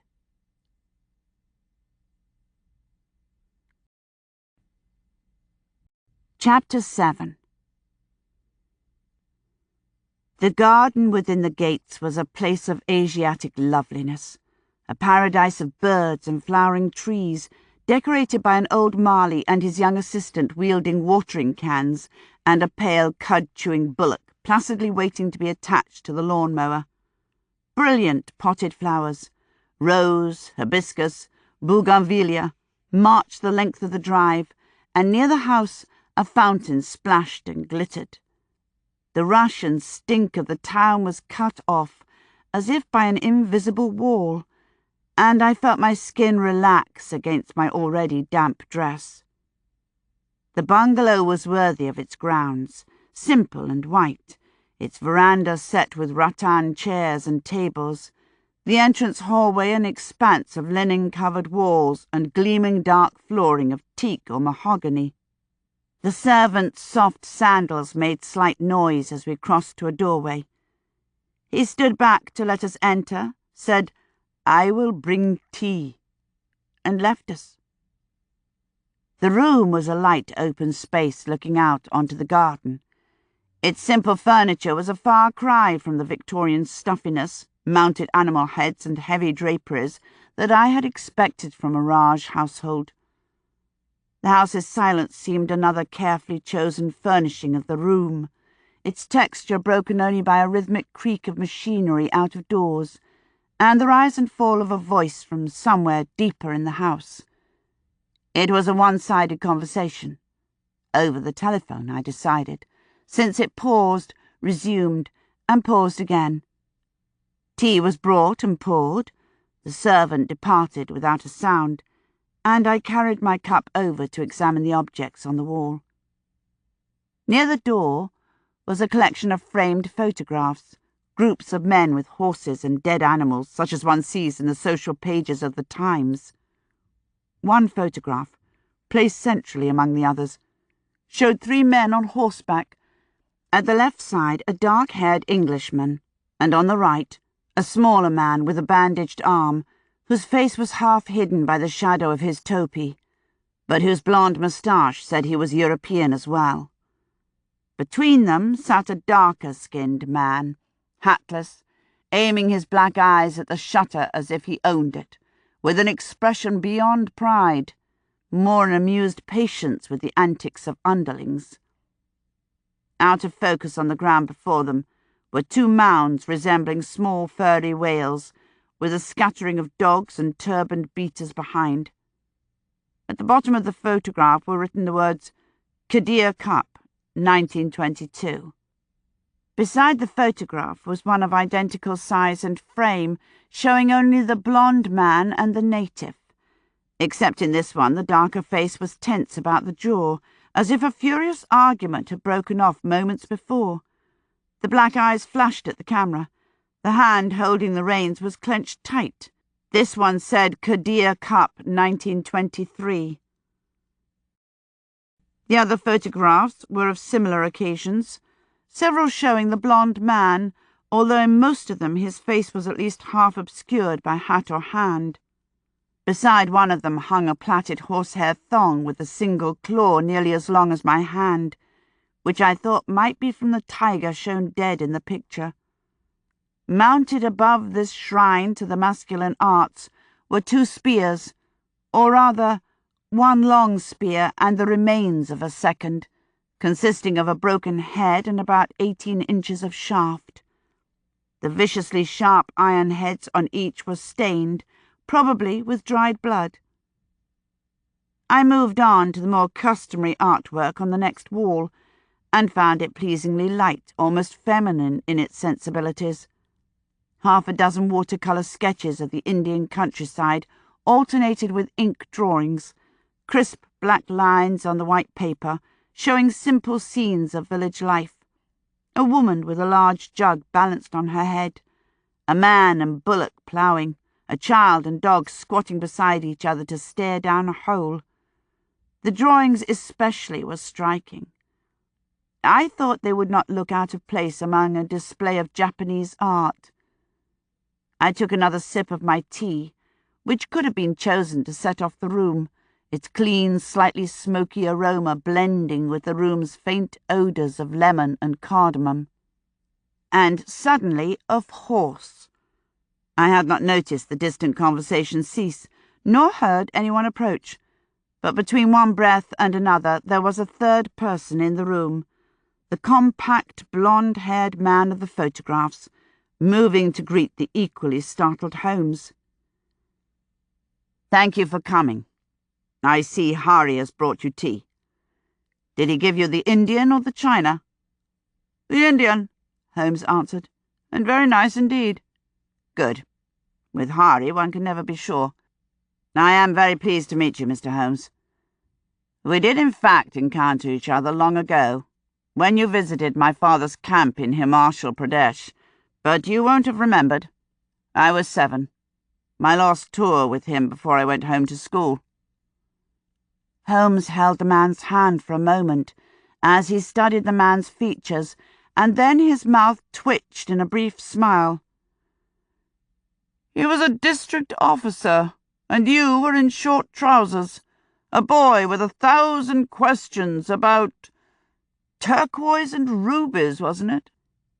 Our host's face opened in a grin.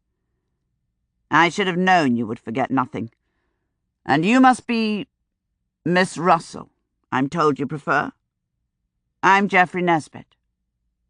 His hand was cool and strong, and I thought, as he turned to face me fully, that Holmes' active memory was less impressive than inevitable. Even as a child, this would have been a difficult person to forget. Nesbit was one of the most beautiful men I have ever laid eyes on, the thin scar running down his jawline merely serving to emphasize his looks. Neat, blonde, and sunburnt. He was not the kind who usually stirs me to admiration, but his green eyes shone with intelligence and humour, and he watched with the quiet attentiveness of a cat, missing nothing. Like a cat, too, he appeared ageless, although the skin beside his eyes and down his throat testified to an age near 40.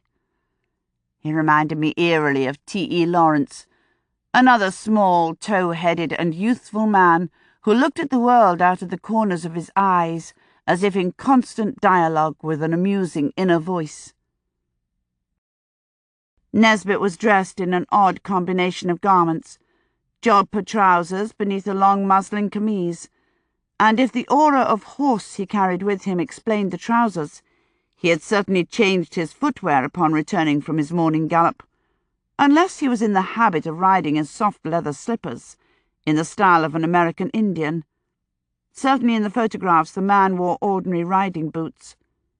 He poured himself a cup of tea, taking it black with sugar, and urged us back into our chairs, sitting down on the other side of the low, intricately carved table. He settled into a third, legs stretched out, ankles crossed. "How is your brother?" he asked Holmes. "Improving. I had a telegram yesterday night. He sounded himself." "I am glad. The world would be a lesser place without Mycroft Holmes, and a great deal less secure." Which observation declared, as surely as an exchange of Kipling's whispered code phrases, that this man knew well that Mycroft Holmes, who described himself as an accountant in the Empire's bureaucracy, kept ledgers recording transactions considerably more subtle than pounds and pence. The suspicion was confirmed with his next words. "When we have drunk our tea, we shall take a turn through the garden." His raised eyebrow asked if we understood. Holmes' curt nod and my reply answered him. "We should love to see your garden," I told him, and clearly to talk about those things the walls were not to hear. It was difficult to press one's ear to a keyhole when the speakers were surrounded by open space, and the sad fact was, there were some things with which servants were not to be trusted. So we drank our tea and passed a pleasant quarter of an hour hearing Nesbit's suggestions about what to see during our stay in the country. He particularly urged us north, even though the weather would still be cool, and suggested one or two of the hill Rajas who might show us an entertaining time. "Do you shoot, either of you?" I suppressed a wince. The last shooting party I joined had nearly ended in tragedy for the Duke, who was our host and friend. "Some," Holmes replied. Russell here is a crack shot. Of course, it's pretty tame compared to some sports. Even going after tiger from the back of an elephant pales once you've tried pig sticking. Or tiger sticking. Although that's harder to come by. You ever ridden after boar, Mr. Holmes? No, I'm afraid not. Is that what the Kadir Cup is about? I asked, adding, I noticed the photographs. Yes, that's it. Held annually. Near Meerut. Just north of here. Pig sticking is the unofficial sport of British India. Great fun. Though not, I fear, for the ladies. He smiled at the thought. I smiled back, automatically plotting how I might go about learning to stick pigs, until I caught myself short. I didn't even like fox hunting, much less what sounded like a route fit for overgrown adolescent boys, scrambling cross-country after a herd of panicking swine. Still, it brought up the obvious question. With what does one stick the pig? In answer, he nodded towards the weaponry on the wall. That's the spear I took the cup with last year. The broken one? No. That one's there to remind me to be humble. He threw us a boyish grin. Big job, that. No, the broken one's from the 22 cup. The first day I'd flushed a big un, run it across the fields a mile or more, right at its heels when it jinked back in a flash and came for my horse, which very sensibly shied, dumping me top over tea kettle. Somehow I landed on my own spear and took a great hunk out of my arm. Nearly the end of my career.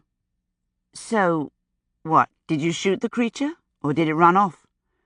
Good Lord, no, Nesbit said, affronted. One doesn't carry a gun when pig sticking, and once a pig's decided to fight, it generally doesn't quit until one or the other of you stops moving. No, one of the other fellows took the beast. And the cup as well. Native chap. Maharaja, in fact. Though nothing like what you think of at the title. That's him in the photo. He nearly had the cup from me last year, he's that good. 'Course he should be good. He has enough practice going after any kind of game you can mention. African lion, giraffe, you name it. Sports, Maharaja, exotic animals. The unlikely conjunction rang some bells in my mind. But Holmes got the question out first.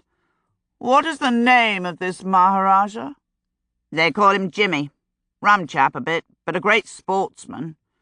He's the ruler of a border state named Kanpur. Nesbit's eyes locked onto Holmes over the top of his cup. Then calmly he took the last swallow, placed the cup and saucer on the tray and stood. Shall we go and look at the garden? Looking at the garden seemed to be a common ritual in the Nesbit establishment. At any rate, the ground was clear for a circle of 30 yards around the 2 benches he led us to. Benches located in the shade of a tree, which had recently been thinned so its inner structure could hide no person. Benches facing in opposite directions to cover all approaches. A low fountain played nearby, obscuring our voices. You seem to have an interest in the Maharaja of Kanpur, he said as soon as we were seated. Not directly, but the name has come to our attention. It took a while, the story. Thomas Goodhart and the bison-collecting Maharaja, who had been at a Moscow gathering attended by Lenin. The defiant words of the drunken Goodhart and his odd choice of fancy dress preceded the odder decision to enter Aden with a debilitating hangover on the day a balcony fell, to say nothing of the interesting coincidence that Kanpur was one of the kingdoms along the northern borders, insulating British India from her long-time Russian threat. Holmes even mentioned my missing trunk, although by this time neither of us thought that was due to anything more sinister than inefficiency, or at the most a garden-variety thievery. Nesbit listened without comment, but with such intensity that I thought he might well be able to recite Holmes' words verbatim afterwards. At the end he sat forward with his elbows on his knees, his eyes not seeing the playing fountain, while his mind explored the information. Eventually, he sat upright. If Goodhart is a known communist, we probably needn't worry, although I'll pass his name on to the political Johnnies. As for Kanpur, The state has always been staunchly loyal to the crown. During the mutiny, a handful of sepoys fleeing north attempted to pass through the kingdom, carrying with them 2 English captives, a mother and her young daughter. The then Rajah, Jimmy's grandfather, allowed them entrance, but then set up an ambush on the road that passes through 2 halves of his hill fort, dumped 1,000 gallons of lamp oil down the hill and set it alight. Killed them all, including the woman, unfortunately. But the child lived and was returned home. By way of recognition of their service, all the Cawnpore tribute is remitted annually, and the Rajah's rank was raised to Maharaja. Cawnpore has a 17-gun salute, which is big for its size. The girl's family was important. The mutiny was a long time ago. The mutiny was yesterday as far as every white man in the country is concerned. But it is true that was the grandfather, and much can change in 67 years. I shall bring this to the attention of my superiors. His eyes came back into focus. Now, as to the reason why you are here. Kimball O'Hara. Mr. Holmes, you knew O'Hara, did you not? It was not a question. When he was a boy. By all accounts, the man he became was there from the beginning. The lad was remarkably well suited to the game, Holmes agreed, which makes it all the more troubling that he has vanished. How long has it been since he was last heard from? Just short of 3 years. 3? Holmes caught himself. We were told that he had not worked for the survey in that time, but I had the impression his actual disappearance was considerably more recent than that. It's only in the past months that we've become aware of it. But once we cast back to look for his tracks, the last sure sighting we could come up with was in August of 21. Where was that? In the hills above Simla. He stopped the night with an old acquaintance and told her that he was going back to Tibet for a time, although he intended a detour to Lahore first to visit a friend. But the friend in Lahore never saw him? We could uncover no one in Lahore who had seen him. In fact, we couldn't even find anyone there who would admit to being O'Hara's friend. And the amulet? Ah, that arrived 10 weeks ago, by post. The dry answer forestalled any exclamations, for clearly the surprise of such an unadorned delivery had sent waves through the department, leaving 1,000 questions in its wake. Holmes ventured one of those. Posted where? In Delhi. Handed in at a hotel by a French tourist, a lady here to paint botanical watercolours. She was given it by a middle-aged Parsi who guided her through the gardens in Bombay, requesting that favour in return. Extraordinary. I don't suppose you still have the paper it came wrapped in? Of course. It's in my safe if you'd like to see it. Very much. I broke in with a question. Pardon me if I ask things I either should not or which I ought to know already, but was Mr. O'Hara still on what you might call active duty? Not really. After the war, with the Bolsheviks apparently having their hands full in Russia, we had all begun to think we might relax our guard and turn to other concerns. Since O'Hara's expertise is that of the borders and Tibet, he sat at a desk for a year, possibly a bit more, then in late 1920 asked for a holiday. He was 45 and had not taken one since returning from Tibet when he was 19. So one could scarcely object. But when we needed him this past autumn and went looking, we couldn't find him. You say you needed him? The Russians are back? Holmes asked. If not yet, then soon. You know that Labour will grant the Bolsheviks formal recognition. It is to be expected. A mistake. MacDonald has his head in the clouds if he imagines the bear will turn cuddly simply because they share a theoretical conviction. Belief was The game was finished with the Anglo-Russian Convention 17 years ago. But then the Reds came in and tore up all the treaties, and back we went. Lenin, or whoever's in charge while he's ill, is buying time to sniff out our weak places, and will very soon be nudging through the passes like the Tsar before him. Our enemy may have changed his hat, but the Bolsheviks want a communist East as much as the Tsar did. You can count on it. They won't settle for the Congress Party. As far as they're concerned, Gandhi's worse than we are, a religious reactionary. And since the Bolsheviks will assuredly look to Tibet as a potential point of entry, just as the Tsar before them did, we need O'Hara back on the force. True, Tibet has been receiving our own overtures of late. Our giving the Dalai Lama shelter in 1910 saw to that. But whether the Russians or the Chinese get to Lhasa first, we're going to need Tibet, and they us. We're sending a political officer out this summer, but that's all bells and whistles.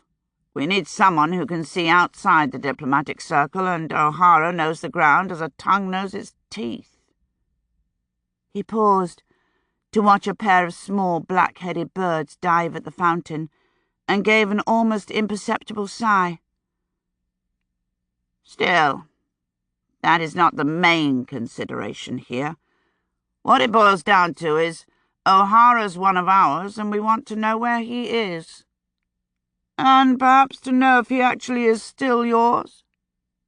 Nesbit stood abruptly, taking 3 quick steps to bend over a fairly unexceptional flower. When he spoke, his voice was even but taut. I refuse to believe that O'Hara has turned coat. I worked with the man. He is the king's man to his bones. I waited for Holmes to agree, but he said nothing. Clearly he had been rethinking the question since his vehement declaration in Mycroft's rooms 3 weeks before. It sounded to me as if he was no longer quite so certain of Mr. O'Hara's bone-deep loyalties. Holmes allowed the silence to hold for a while. Nesbit prowled up and down, gravel crunching under his soft shoes, until Holmes spoke. How many other agents have you lost in recent years? That depends on what you mean by lost. Any of the word's definitions will do, Holmes said irritably. Sorry, Nesbit said, coming back to his bench. I don't mean to evade your question. It is merely that the answer is difficult to give. In the sense that we've lost O'Hara, there have been 4 others in the past 30 months. In England, or if they were army, that number would be alarming. But here it's commonplace to go months, even years, without hearing from one of our pundits, as the native agents are called. It's often just not possible for a man to report in, and frankly, I expect that 1 or 2 of those missing simply decided that their period of service was over, and slipped quietly back to their families. I am aware of 3 other such who informed us openly of their retirement from the game, all of whom I have confirmed are healthy and home, thank you very much. It is more than possible that the 4 missing agents have done the same, merely neglecting to tell us, which would be a typically Indian way to do things, by the way. Indians hate to disappoint a person to his face, and often say yes to something they know they can't provide. I shouldn't have expected the attitude from O'Hara, but it's not beyond the imagination. We've made inquiries for him in all the obvious places, including his old Lama's home monastery. He's either not there or won't respond. And what about the other sense of loss? Holmes pressed. Nesbit's green eyes wandered across to the playing fountain. 3, all in the last 9 months. John Forbes, Mohammed Talibi, and a new man, just a boy, Rupert Bartholomew. All good men. All dead. How? 1 shot, 1 knifed, 1 strangled. He paused, and then gave us the worst. All tortured first, beaten and burnt. It was suddenly all too clear why Mycroft had sent us. You have a traitor in the ranks, Holmes said. The handsome face grew still, as if movement might bring a return of pain. After a moment he nodded once. "I no longer know whom I can trust. Even Hari, who has been with me for 12 years, even him." Nesbit broke off, to dig a silver case from a pocket and light a cigarette, pinching the match between his fingers and tucking it back into the case. "I begin to understand how the officers must have felt during the mutiny. Their own men they'd fought beside, marched with, trusted with the lives of their wives and children, for God's sake, turning on them, slaughtering them. And 5 years ago I saw Jallianwala Bagh the morning after. I saw the results of Dyer's order to fire on the demonstrators. 1,650 rounds, and nearly every one of them hit civilian flesh.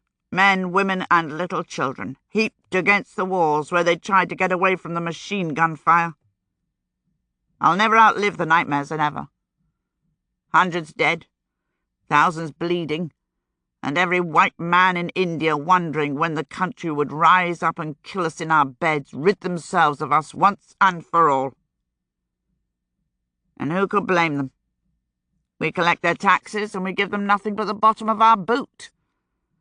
You heard of Dyer's crawling order, where he set guards to make certain no native could walk past the spot where an English woman had been attacked but had to crawl.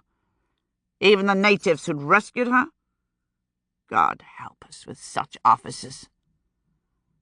There are days when, if I heard that someone in a position to undermine the survey from within had chosen to do so, I couldn't altogether bring myself to condemn him. Yet you don't believe O'Hara capable? No, not him. Even though since he was a child his white blood has warred against his love and loyalty to the country that nurtured him?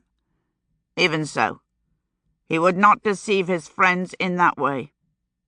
O'Hara is quite capable of practicing deceit when it comes to playing the game. No.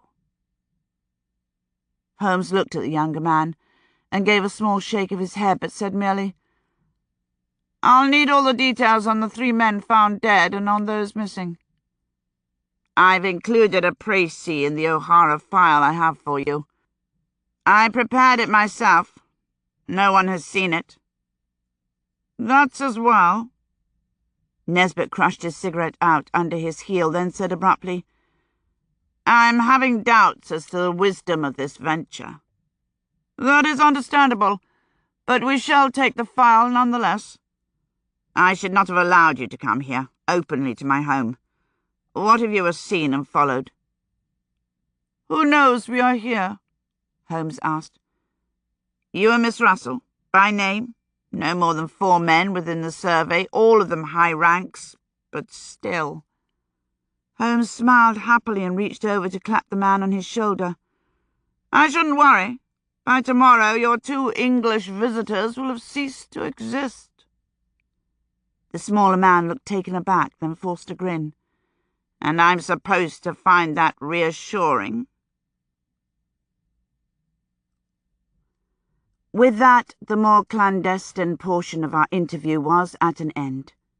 Nesbit led us inside to his study, where he opened the safe and took out a flat oilskin envelope and a Japan tin box, laying both on his desk. The tin contained a crumpled and torn paper wrapping with an address in the government offices. Holmes laid the paper out on the desk and set to with the magnifying lens he carried always. But in the end, it told him little more than it had Nesbit, that some tidy person, a man to judge by the printing, had parcelled up O'Hara's amulet and sent it to Captain Nesbit. But as the address was entirely in capital letters, it had little personality. "I couldn't say if that was our man's writing," Nesbit told us, his voice low and avoiding names. "But I'd lay money that it was a St. Xavier's boy who wrote it. The way he's made the numerals is fairly distinctive. I went to the school myself for 2 years," he explained. "Not at the same time, of course, but these numbers looked like what I might do, were I attempting to conceal my hand." Holmes bent again over the paper, and when he stiffened at some characteristic invisible to me standing at his shoulder, Nesbit said, "The sand? Yes. Unfortunately, there's nothing to set it apart. It might have come from anywhere in the country." "In London," Holmes muttered, "I could say for a surety that a mite of soil had come from one spot or another, but in this vast land there are 10,000 places where such grains might have come from." "Such as from another parcel?" I pointed out unnecessarily. Holmes laid the paper back in the tin and took up the twine, turning his lens on its knots. But as they were not tied in a manner known only to Bolivian merchant sailors or a small tribe of gypsies from northern Persia, and since the fibres bore no traces of raw opium, gold dust, or a face powder sold only in one exclusive shop in Paris, the string told him no more than the paper it had covered. Nesbit seemed mildly disappointed, but unsurprised. He put the box back into his safe, pulling out a lumpy envelope in return. Bringing it to the desk, he fished from it a pair of small silver lockets strung on copper wire chains and handed us each one. Holmes smiled, as if he'd seen an old friend, and thumbed the surface of his with familiarity. I held mine up to the light. It was a rude piece of jewellery, with touches of black enamel in the silver, and an almost invisible latch on one side, which opened to reveal a small twist of soft rice paper around a hard centre. I unfurled this cautiously, set aside the tiny chip of turquoise it contained, and examined the paper. It had been stamped with an inscription, its ink bleeding into the fibres. The script was unknown to me. "What does the writing say?" I asked Nesbit. "It's a standard Buddhist benediction for protection on the road. The usefulness of the charm lies in catching the eye of another who holds one, and since such objects can be stolen, the phrase that accompanies it is paramount." He told us the phrase in Hindi and had us repeat it twice, so he could be sure we had the proper and essential emphasis on the fourth word. Holmes dropped his over his neck, working it inside his collar, then murmured, "The 3 men found dead and tortured. Were they, too, sons of the charm?" "They were. And yes, the charms each wore are missing." I thought to myself that it might be time to replace this style of charm with something less widely circulated, but at least we were forewarned.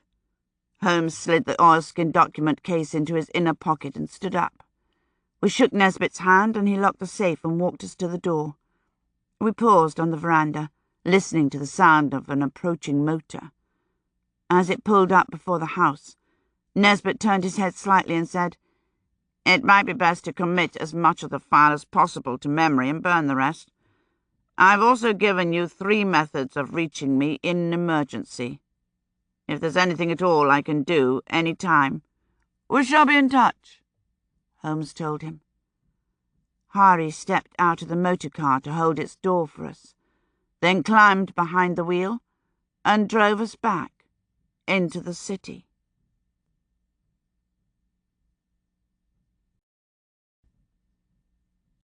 Chapter 8. Somewhat to my surprise, we did not instantly pack our bags and dash from the hotel into hiding, taking refuge in some oriental equivalent of Holmes' London bolt holes. Rather, he poured the contents of the leather case out onto the floor and set about reading them. "I thought you and Nesbit agreed that we might be in some danger here," I said, with what I considered admirable patience. He looked up with a frown at the distraction. "Oh, no more than usual. We shall be away before any rifles can sight down on our necks." "Good to hear," I muttered, and picked up a page from the file. Nesbit had made no attempt at presenting a coherent narrative of Kimball O'Hara's life and work. He'd merely copied specific documents pertaining to the man's last year or 2 of active field service in the survey, before he had vanished from the Simla road. The ongoing problem of independent border kingdoms had been O'Hara's main concern, as indeed it had been the concern of his superiors since the days of the East India Company. One minor king who defied British rule and surreptitiously opened his state to the enemy could spell disaster for British India. And in the past, hereditary rulers of the native states had not all demonstrated an unswerving sense of loyalty when it came to bribes and blandishments. Muslim Nawabs and Hindu Rajas, squelched into their borders first by the company and later the crown, had spent their entire lives with nothing to do but squabble over rank and invent ways to spend their money. The idea of an hereditary prince joining sides with the communists was of course absurd on the surface, but that by no means ruled out the possibility, no more than it had for that American aristocrat, Thomas Goodhart.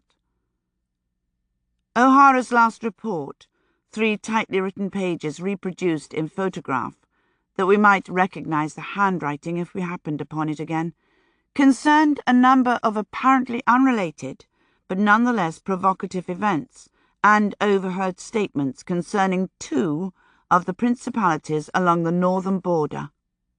A seller of horses commenting on the sudden interest in his wares by the Rajah of Singar's men, an itinerant fakir bemoaning the treatment he had received in Kanpur's main city, where before his begging had been welcomed, a huge order for raw cotton, enough to clothe all of Kanpur's subjects in one go, and a dozen other incidents. Cotton, I reflected idly, was also an essential element in the manufacture of high explosives. When I had absorbed the contents of the letter, I turned to the writing itself. The distinctive running script was indeed similar to that of his copyist, Nesbit, although whether or not the printed numerals of the parcel reflected the same school's training, I was not prepared to say. In either case, behind the anonymous precision of the script could be seen evidence of a remarkably self-contained and self-assured hand. There was a touch of egotism in his capital E's, and obstinacy in his lowercase b's, but those were balanced by the humour in his s's and i's, and the simplicity of his capitals in general. All in all, the hand that had written this document was ruled by precision, toughness, and a high degree of imagination, and I found myself thinking that if Kim had indeed sided against the British government, he might well have had good reason. I caught myself up short. That kind of romantic nonsense would get us nowhere. In any event, we had to find the man before we could lay judgment upon his actions, and I could not see that the documents provided us with any clear direction. "What do you think, Holmes?" Generally, venturing such a vague query resulted only in a burst of scorn, suggesting as it did that I was at a complete loss to know where I stood. But sometimes, and particularly if Holmes was as wrapped up in his thoughts as he appeared to be now, a vague probe merely loosed his tongue. To my relief, so it proved. "Simla first, I believe. 3 years makes for a glacier-cold trail, but he has always been a memorable character, and cautious inquiry might uncover a trace from his passing." "From what you told Nesbit, we will not be openly taking the train as Sherlock Holmes and wife." "I shouldn't think that a good idea, no. And as we shall have to assume that we have attracted notice, it would be pushing our luck to board the train as 2 stray Europeans." I sighed to myself and told him, "Well, whatever disguise you come up with, kindly make sure that the shoes aren't too crippling." He paused to gaze up into mid-air. "Yes. Odd that your trunk has not come to light." "You think his disappearance may be related? But that would mean that someone knew we would be on board that ship before we left Marseille." "Not necessarily. It could have been diverted with the first rush of coolies in Bombay." "In either case, what would anyone want with my trunk?" The Baskerville case began with a missing boot, he mused. The same question occurred then. Perhaps they wished to compile evidence, or wanted to steal your revolver. Which reminds me, we shall have to get you another one. Perhaps they wished to be sure I had only one pair of shoes, and then arranged for the ruination of those that they might pick me out of a crowd, I said. I intended to be facetious, but Holmes took my suggestion at face value. True. It's the one garment you might find time-consuming to replace. My feet are large for a woman's shoe, yet narrow for a man's, and that morning the hotel manager's shoe seller had come up with nothing wearable. I should, I supposed, have to have a pair made, but bespoke footwear did indeed take longer to make than clothing. "Are you serious?" I asked, but he merely grunted and returned his attention to the document in his hand. We took lunch in the hotel dining room, sitting well away from windows, I noticed. Afterwards, Holmes folded his table napkin and got to his feet. "Russell, I should appreciate it if you were to stay in our rooms this afternoon, while I make the necessary purchases for our disguises." "Why?" "Because as an Englishwoman you would stand out in the bazaars more than I do." "Very well," I said, surprising him. "But if you haven't returned by 6 o'clock, I shall walk out of the hotel's front doors and come looking for you." He believed me. I went back upstairs to our first-floor rooms, locking the door behind me. I was never entirely comfortable when Holmes took off like that, which was odd, considering how often it happened. But that afternoon I wandered the rooms, unable to settle to the work at hand, picking up objects and putting them down again. At one point I came across the small lumpy envelope Nesbit had given us, containing the amulets. Holmes, I noticed, had taken his already. I took the other, fastening it around my neck, and went to the looking-glass to inspect it.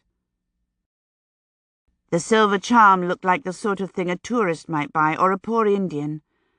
It was the kind of decoration sold at any of 1,000 shops in the city, crudely worked, but not unattractive. I rather liked it, in fact, and although I hadn't intended actually to wear the thing, changed my mind. Its secret society overtones, which I found somewhere between quaint and silly, nonetheless held a sneaking kind of reassurance. I clasped my hand around it, then laughed at my fancy and got out my books. I spent the afternoon immersed in Hindi grammar, deciphering the written letters and trying to make sense of the vocabulary. When my mind began to stutter, I rested it by conjuring coins from mid-air and practicing the hand movements of deception, then relaxed with the headlines on that day's Pioneer. Halfway through the afternoon, the hotel's shoe seller came with another selection of footwear, but I dismissed him, gently, after I had examined his ideas of footwear suitable for European ladies.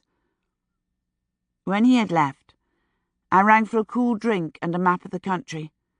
With commendable promptness, I received a pitcher of some sweet mango-flavoured drink, with no ice, and a crisply folded map of India which I spread out onto the floor. I sipped and studied and passed the afternoon without too much dwelling on the possibility of snipers' crosshairs following my husband's back. But I will admit that my heart rose when I heard his key enter the lock. 30 years, were his words of greeting. 32 years since I was here, during which time the city has gone from mogul backwater to capital city, and still the same shopkeepers cling to their corners. You had success, I noted. Indeed, and yet your hands bear no parcels. Certainly not. To walk out the door of this particular hotel in native garb would be noteworthy. Better to slip away as ourselves and drop those identities behind us in the bazaar. You found a boat hole? One might call it that, he prevaricated, and refused to tell me more, which meant I was sure that the place in which we would transform ourselves would be filthy beyond belief. When shall we set off? The cook tells me that the night watchman comes in just before midnight, and invariably visits the kitchen for a few minutes upon arrival. An ideal time to make our departure through the back." I rose briskly and walked out of the room. "Russell, where are you going?" "Holmes, I intend to bathe long and deep. Knowing you, it will be my last opportunity for some days." It was, as it turned out, an optimistic judgment. We dined downstairs, Holmes on roast meat that was billed as beef, and I on a dish largely rice with bits of dried fish. We lingered over the meal, and even allowed our waiter to serve us with apple tart, which proved delicious once it had been dug free from the thick clots of Mrs. Bird's custard. Coffee and a brandy for Holmes, and we retired up the stairs as if to our beds. Instead, we prepared for our departure from India's European community. Between the contents of my luggage that had survived our voyage and a judicious plundering of Holmes' possessions, I put together a costume that would pass for an Englishman's in the dark. My hair, as always, was a problem in disguise, and topies were simply not worn after sunset. In recognition of this, Holmes had brought back with him from the bazaar a cloth cap, not too unlike those worn in England by lower-class labourers and upper-class bloods. We settled to our studies, planning on a couple of hours' work before our midnight departure. But just past 10:30, a time when the floors vibrated with the motion of our neighbours and the hum of guests going past in the corridor was at a peak, a shudder of alarm ran through the building, a shout and a pounding on doors, one after another, working its way rapidly towards us. We were on our feet in an instant, Holmes hurling objects into his half-packed travel case, me thrusting Nesbit's papers into an inner pocket and stuffing my bound hair up under the cloth cap. When he saw that I was ready, he tucked the box of magician's equipment under his arm and cracked open the heavy door, and when finally the cries of an Indian voice came clear, "Fire! All subs must leave in a hurry. We have a fire. No, Mem Sab, there is no time to gather your items. Please, oh please to hurry, Mem Sab." More voices came, the lilting pleas of accented servants and the sharp tones of alarmed guests. Holmes and I looked at each other. "Do you smell smoke?" he asked me. I moved to the doorway and breathed in the air. "Maybe. Yes, I'm afraid I do." I stepped out into the hallway, causing a frightened servant to dodge around me and urge the sobs to "go down please to the lobby right quick," before he continued on to the next room. But Holmes laid his hand on my elbow, and instead of joining the excited guests, scurrying towards the central stairs, we ducked against the traffic in the direction of the servants' stairs. And clearly Holmes had made a fairly thorough reconnaissance earlier in the day. Once within the stairwell, we turned up instead of down. With many twists and turns through the servants' passages, we eventually came out at the side entrance of the hotel, where we stepped over the hastily abandoned bags of some late arrival, and trotted down the dim alley, past the guest stables and garage, until we came out on the next major thoroughfare. We slowed to a stroll among the night traffic, its pedestrians as yet unaware of the nearby alarms, and after a few minutes hailed a rickshaw. The puller did not comment on Holmes' destination, which proved to be a brightly lit palace of the senses, such as one found in any city of size. It catered to Europeans, although I glimpsed a pair of brown faces in the party of men going through the door, and the music that rolled out with the opening of the doors seemed a peculiar amalgam of West and East. The tune rendered by the weird and wailing native instruments was that of a popular song I remembered my father crooning, "A Bird in a Gilded Cage," although I doubted that he would recognize it without help. I was just as glad, however, that our path did not take us into the place, but around it. Holmes had clearly laid out this escape, and walked without hesitation down the side street and through a gateway into a yard lit only by a feeble oil lamp. He opened a door, taking my hand to guide me inside, and shut it behind him. I waited in the blackness as his bag hit the ground, and his fingers sorted through the contents of his pocket before coming out with a rattling matchbox. The box rasped open, and with a scrape, light flared. He stepped across to where a handful of fresh candles lay on a tea chest, set the match to one, and dribbled a puddle of wax onto the chest to hold it upright. We were in what I would have called a cellar, had we not entered it from street level. It was a dank and rustling space about 15 feet square, with neither windows nor stairs, although the door appeared stout enough. 2 walls were heaped with anonymous crates and barrels, on top of which lay a number of string-wrapped, dust-free parcels, the fruit of Holmes' shopping expedition, I had no doubt. He wedged a chip of brick under the edge of the door to discourage intruders, and took out his folding knife to slice through the twine of one parcel, tossing its contents in my direction. Most of the garments landed on the dirt floor, thus, I supposed, adding to the verisimilitude of my appearance. From another parcel, he took a bottle about 5 inches in height, containing a thick, dark liquid. This he did not toss, but placed with a scrap of soft cloth on the top of one of the barrels. I removed most of my upper garments, uncorked the bottle, and set about turning myself into a Eurasian. Without a mirror or adequate light, the walnut-based skin dye was a somewhat haphazard affair, and would need attention the next morning in order to pass close inspection. But for now, by night and heavily clothed, our faces and hands would give the necessary impression.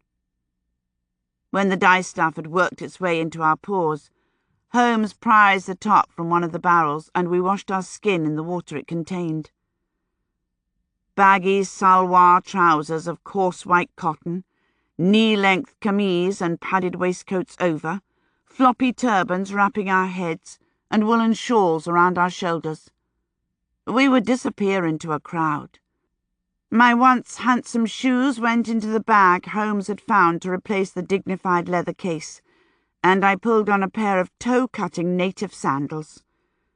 We looked more like a pair of enthusiastic guests at a costume party than we did 2 residents of the great subcontinent, but it would do for the moment. Holmes blew out the candle, and we slipped away into the city.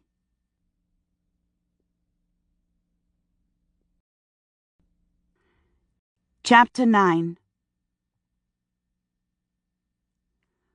For 2 days we camped in a tiny room in the back of a spice cellars in a small bazaar to the south of Delhi.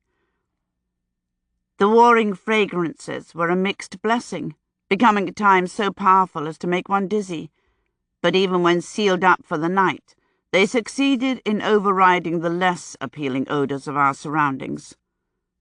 I should say rather that I camped there, for Holmes spent the entire first day scavenging through the city for what we should need.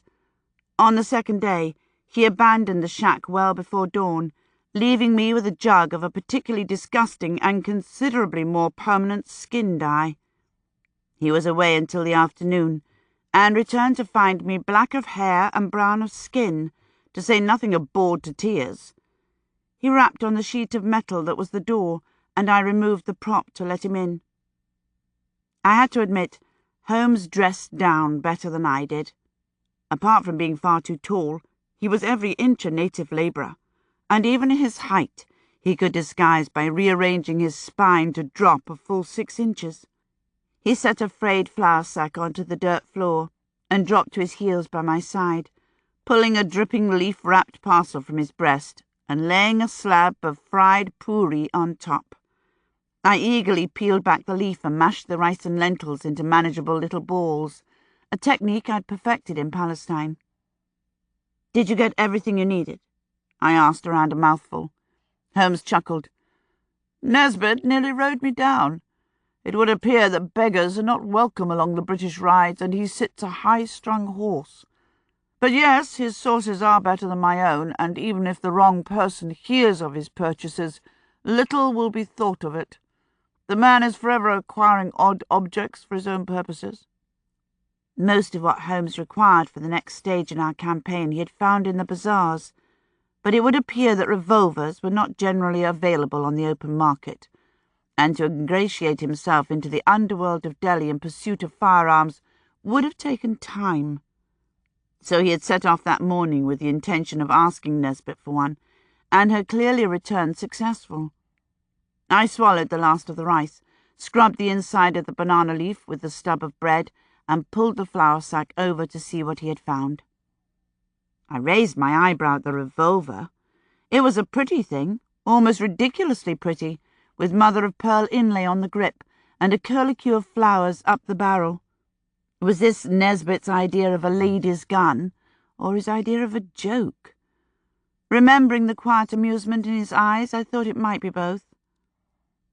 "He assures me it is more authoritative than it appears," Holmes said, answering my dubious look. "And it takes .450 bullets, which are readily available. I should think it all right." I balanced it in my hand, feeling its weight. It was indeed more substantial than it looked. When I cracked it to look at the chambers, I found its mechanism smooth, the surfaces well cared for, so I shrugged and laid it by my side. I have no objection to decoration, if it does not interfere with function. Further in the sack I uncovered a change of raiment, and, more important, a change in identity. This was the garb of a Muslim, instead of the Hindu clothes I wore now, subtly different to English eyes, but a clear statement to natives. The itinerant trader in northern India is more often a Mussulman than a Hindu, and that identity possessed the singular advantage that I was already able to recite all the important prayers and a good portion of the Quran in near-flawless Arabic. As Muslims moving through a mixed countryside, we would be both apart and identifiable, an ideal compromise. Best of all, Holmes had included a more satisfactory pair of native boots of some soft, thick leather. I pulled them on and stretched my toes in pleasure. I wouldn't have put it past my husband and partner to indulge his occasionally twisted sense of humour by presenting me with an all-over chador in which to stumble the roads, but it seemed I was to be allowed my oft-assumed identity as a young male, younger brother to the identity Holmes was now assuming, although his was unrelieved black, for some reason, and he wore a Muslim cap instead of a turban like mine. As I bound my hair tightly to my head and prepared to wrap the 10 yards of light cloth over it, I mused aloud. How long do you suppose it will be before a woman in these parts of the world won't have to disguise herself as a man to be allowed some degree of freedom? "I can't see the Pankhursts making much headway in this country," Holmes said absently. "No, you're right. Perhaps by the time this generation's grandchildren are grown, freedom will have grown as well. I shouldn't hold my breath, Russell. Here, you'll need to change the shape of that puggree." My hands had automatically shaped the thing as if I were moving among Bedou Arabs, but Holmes tweaked it from my head and unrolled it with a snap of his wrist before demonstrating on himself. He went through the motions twice, then handed the cloth back to me and watched as I attempted to copy his motions. His had looked as if he'd worn the garment his entire life, while mine felt as if a faint breeze would send it trailing to the dust. But I told myself that the sensation would pass and tried to move naturally while I put my new belongings into some kind of order. "You'll be pleased to know we have a donkey awaiting us, Russell," Holmes said cheerfully. "Oh, Lord, not again." "It was mules last time." "And they were bad enough." "Better than carrying everything ourselves." "You can be in charge of the beast." "That would be most inappropriate," he said, and curse it, he was right. If I was to be the younger partner on the road, apprentice, servant, son, what have you, then the 4-legged member of our troop would have to be my responsibility, as well as the cooking pot. Cursing under my breath, I thrust my spare garments into the cloth bag and tied my turban once again. This time it felt more secure, which improved my temper somewhat. It was never easy partnering a man with as much experience as Holmes had. I truly detest the sensation of incompetence. We spent the night hours practicing with the equipment Holmes had conjured out of the bazaar. A set of linking rings, larger relatives of the linked silver bracelets he had bought in Aden, appeared welded in place, awaiting only the magician's touch before the metal miraculously gave way and allowed the rings to part. A long knife that collapsed into itself at the press of a button, a light frame with a pneumatic pump to lift me in levitation, a small laboratory of lethal chemicals whose reactions would give clouds or sparks or other useful effects, and when we were ready for it, torches wrapped for flaming for the ever-impressive juggling of fire. In the hour before dawn, when only the chowkidars were awake at their posts, we shouldered our cloth bags and in silence left the spice seller's shop. The air was still fresh, without the dust raised by 250,000 tramping feet. The stars still dimly visible before 50,000 cook fires threw their pall over the heavens. Holmes made his way as one who was intimate with the place, ducking past go-downs and crossing over deserted boulevards, until the smell of livestock rose up around us and we entered a sort of livestock market, horses in one area, large pale bullocks in the other. Magnificently oblivious of the dung heaps, Holmes strode forward to a shed with a tight-shut door. He banged the side of his fist against the shed's side, but answer came there none. He drew back his hand to hammer again, when a voice piped up from behind us, speaking Hindi. "If you are wanting the horse-seller Ram Bahadur, he has gone away to see his mother." It was a child, a small person of perhaps 9 or 10 in Hindu dress, perched atop the low stable wall eating peanuts. Even in the half-light of early dawn, it was clear that there was something curious about him, some slightly Mongolian angle to his features, so that one expected him to be slow, his natural development retarded by nature. It took but one brief exchange to begin to question the assumption. "Do you know where he has gone?" Holmes asked, his arms still raised. "But of course I know. How else would I have agreed to wait your coming?" the boy retorted, the scorn in his voice perfectly modulated to place us a step below him. He spat a shell on the ground by way of punctuation.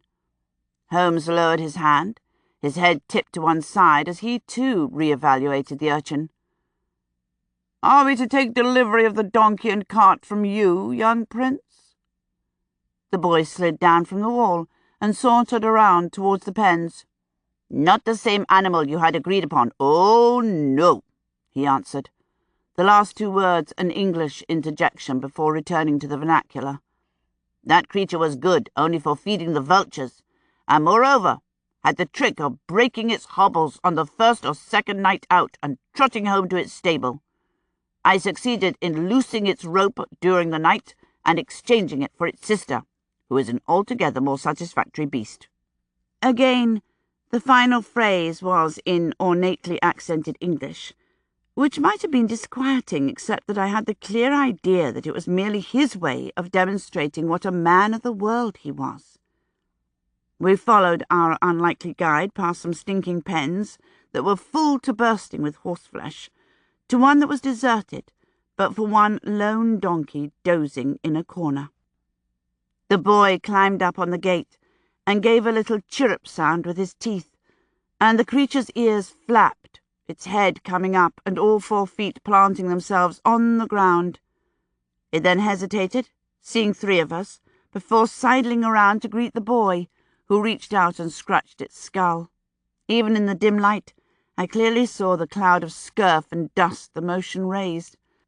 However, I could also see that the animal appeared well fed and alert. "And the cart?" Holmes asked. The boy swung his legs over the gate and dropped into the pen, splashing through the half-liquid and entirely noxious ground to the far corner of the pen, where he stuck his toes into invisible niches and clambered over the wall like a monkey. A minute later he reappeared around the outside of the pen, heaving at a miniature cart that contained a child-sized armload of hay. He stopped in front of us, let the traces drop, and gestured proudly at the light little vehicle. It had probably started life as a cart for the entertainment of small English children, and although its paint was long gone, and the high sides had seen rough use, the solid craftsmanship held, and the repairs to its two big wheels and leather straps were neat. The boy stood looking up at Holmes, taking no notice of the muck to his knees. I wondered again about his mental acuity. Holmes surveyed the object solemnly and nodded. Instantly the child shot back over the gate to leap onto the animal's scrofulous back, nudging it forward with heels and knees. I opened the gate to let it out, and in a moment the beast was standing amiably between the cart shafts while the boy strapped it in. After some adjustments to the girth, the boy slapped the animal's shoulder in satisfaction and stood away. "You are to pay me what is owed," he said. "Oh ho!" Holmes retorted. "And when it comes to light that the horse seller merely sleeps, and you have delivered to my hands a stolen donkey and cart, what then do I tell the police who come to arrest me?" The boy's indignation was profound and well-polished. "Sir, never would I do such a thing. You came to buy a donkey, here is your donkey, and I am here to collect for the horse seller. You have paid him 1/2, and all the cost of the cart and 1 day's food. You may pay me the remainder." "That much at least he knows correctly," Holmes said to me, then to the boy. "But you will have to tell me exactly what is owed before I believe you." The child hesitated, caught on dilemma's horns. If he quoted the amount Holmes clearly had in mind, then we might believe his veracity. If, however, he followed his gut instincts and demanded more, which is the only way to do business in India, then he risked losing all. He sighed and rolled his eyes to express his disgust for the whole affair. 23 rupees, he admitted.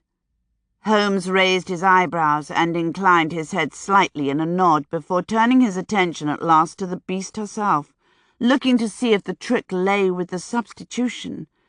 But she looked sound beneath the filth, and if she was willing to respond to the blandishments of an urchin, no doubt her affections, or at least her attention, could be bought by owners willing to ply her with plentiful food and the occasional application of a brush to her sides.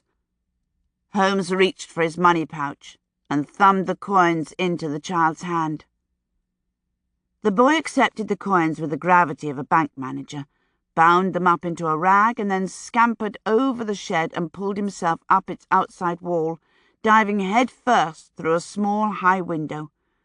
A minute later, he re-emerged, the coin rag replaced in his hand by a horsebrush and a small sack of grain. His grin told us without words that these were not part of Holmes' original bargain, but a baksheesh he had appropriated from the horse-dealer's store.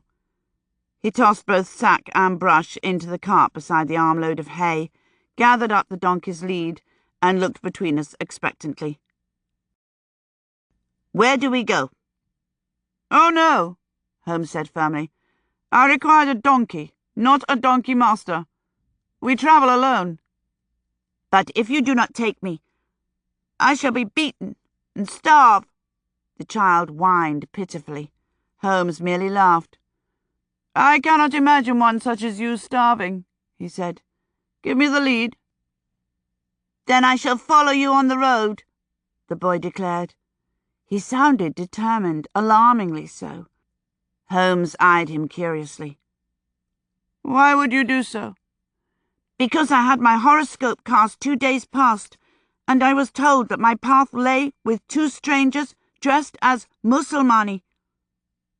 I was not certain that I had caught the subtle oddity in his phrasing. Not 2 Muslims, but 2 men dressed as Muslims. But Holmes' reaction made it clear that I had heard it correctly. He went very still, his grey eyes probing the child like a pair of scalpels. The boy squirmed and changed his words. "I cannot help it. That is what I was told. that there would be 2 Mussulmani come to buy a donkey, unlike any men I knew from the bazaar. That is all. Oh, yes." Holmes did not believe in the retraction any more than I did. He raised his eyes to mine, consulting. I could only shrug.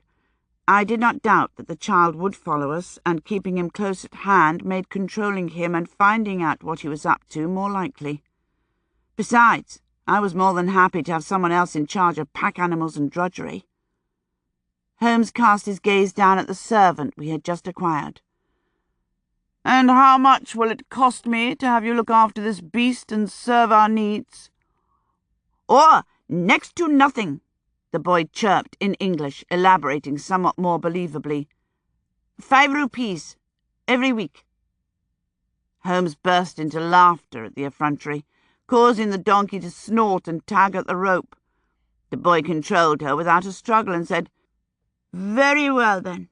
You will give me my food and drink and whatever small money you think I am worthy of.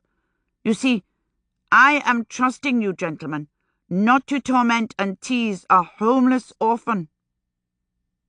Boy and man gazed at each other for a time, then Holmes said, "What is your name?" The urchin wriggled with satisfaction, taking this as it was clearly meant, an acceptance of his proposal. "I am Bindra." "Well, Bindraji," Holmes said, adding a mock honorific, "we are in your hands." The deed settled, we dropped our bags into the cart. The boy, after inquiring again as to which road we wished to be on, tugged the donkey into motion and led his small caravan out onto the road. Why do I get the idea that the child is going to take us wherever he thinks we should go? I asked Holmes in a low voice. "A most determined infant," he agreed. "It's going to be very difficult not to give ourselves away in front of him." Holmes commented, unconvinced. "I should say that his wits tend more towards the cunning than the analytical." I thought privately that the child would have to be remarkably obtuse to spend much time in our company without noticing that one of the gentlemen had some very odd habits when it came to private matters. But I said nothing. If the boy's presence became difficult, we could always drive him away. Or we could try. We turned north, the sun rising on our faces as we walked the road with a million other inhabitants. We were making for Simla, the government's summer capital and year-round home of the Ethnological Survey of India. Holmes had debated heading south first in order to shake off any possible enemies from our tail, but he had decided that disguise and the sheer number of people on the road ought to be enough, so north it was, with the sun to our right. 5 miles outside of the city, we paused to take tea at a roadside cafe that seemed to double as a motor car repair shop, hung about with rubber belts and tire tubes.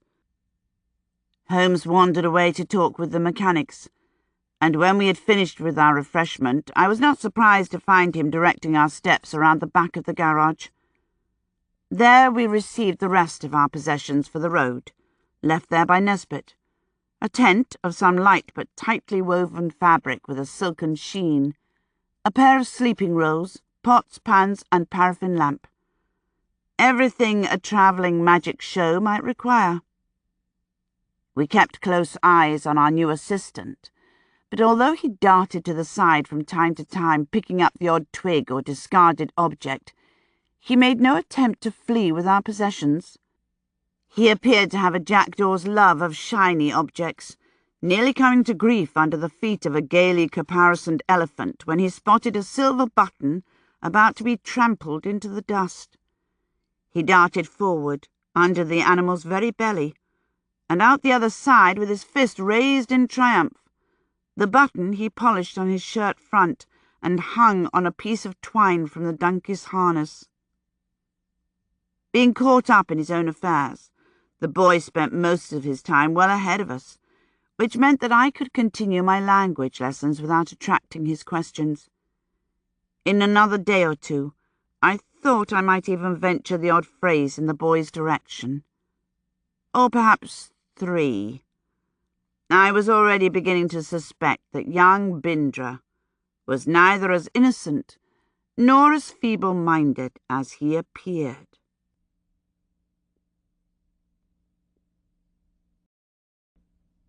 Chapter 10.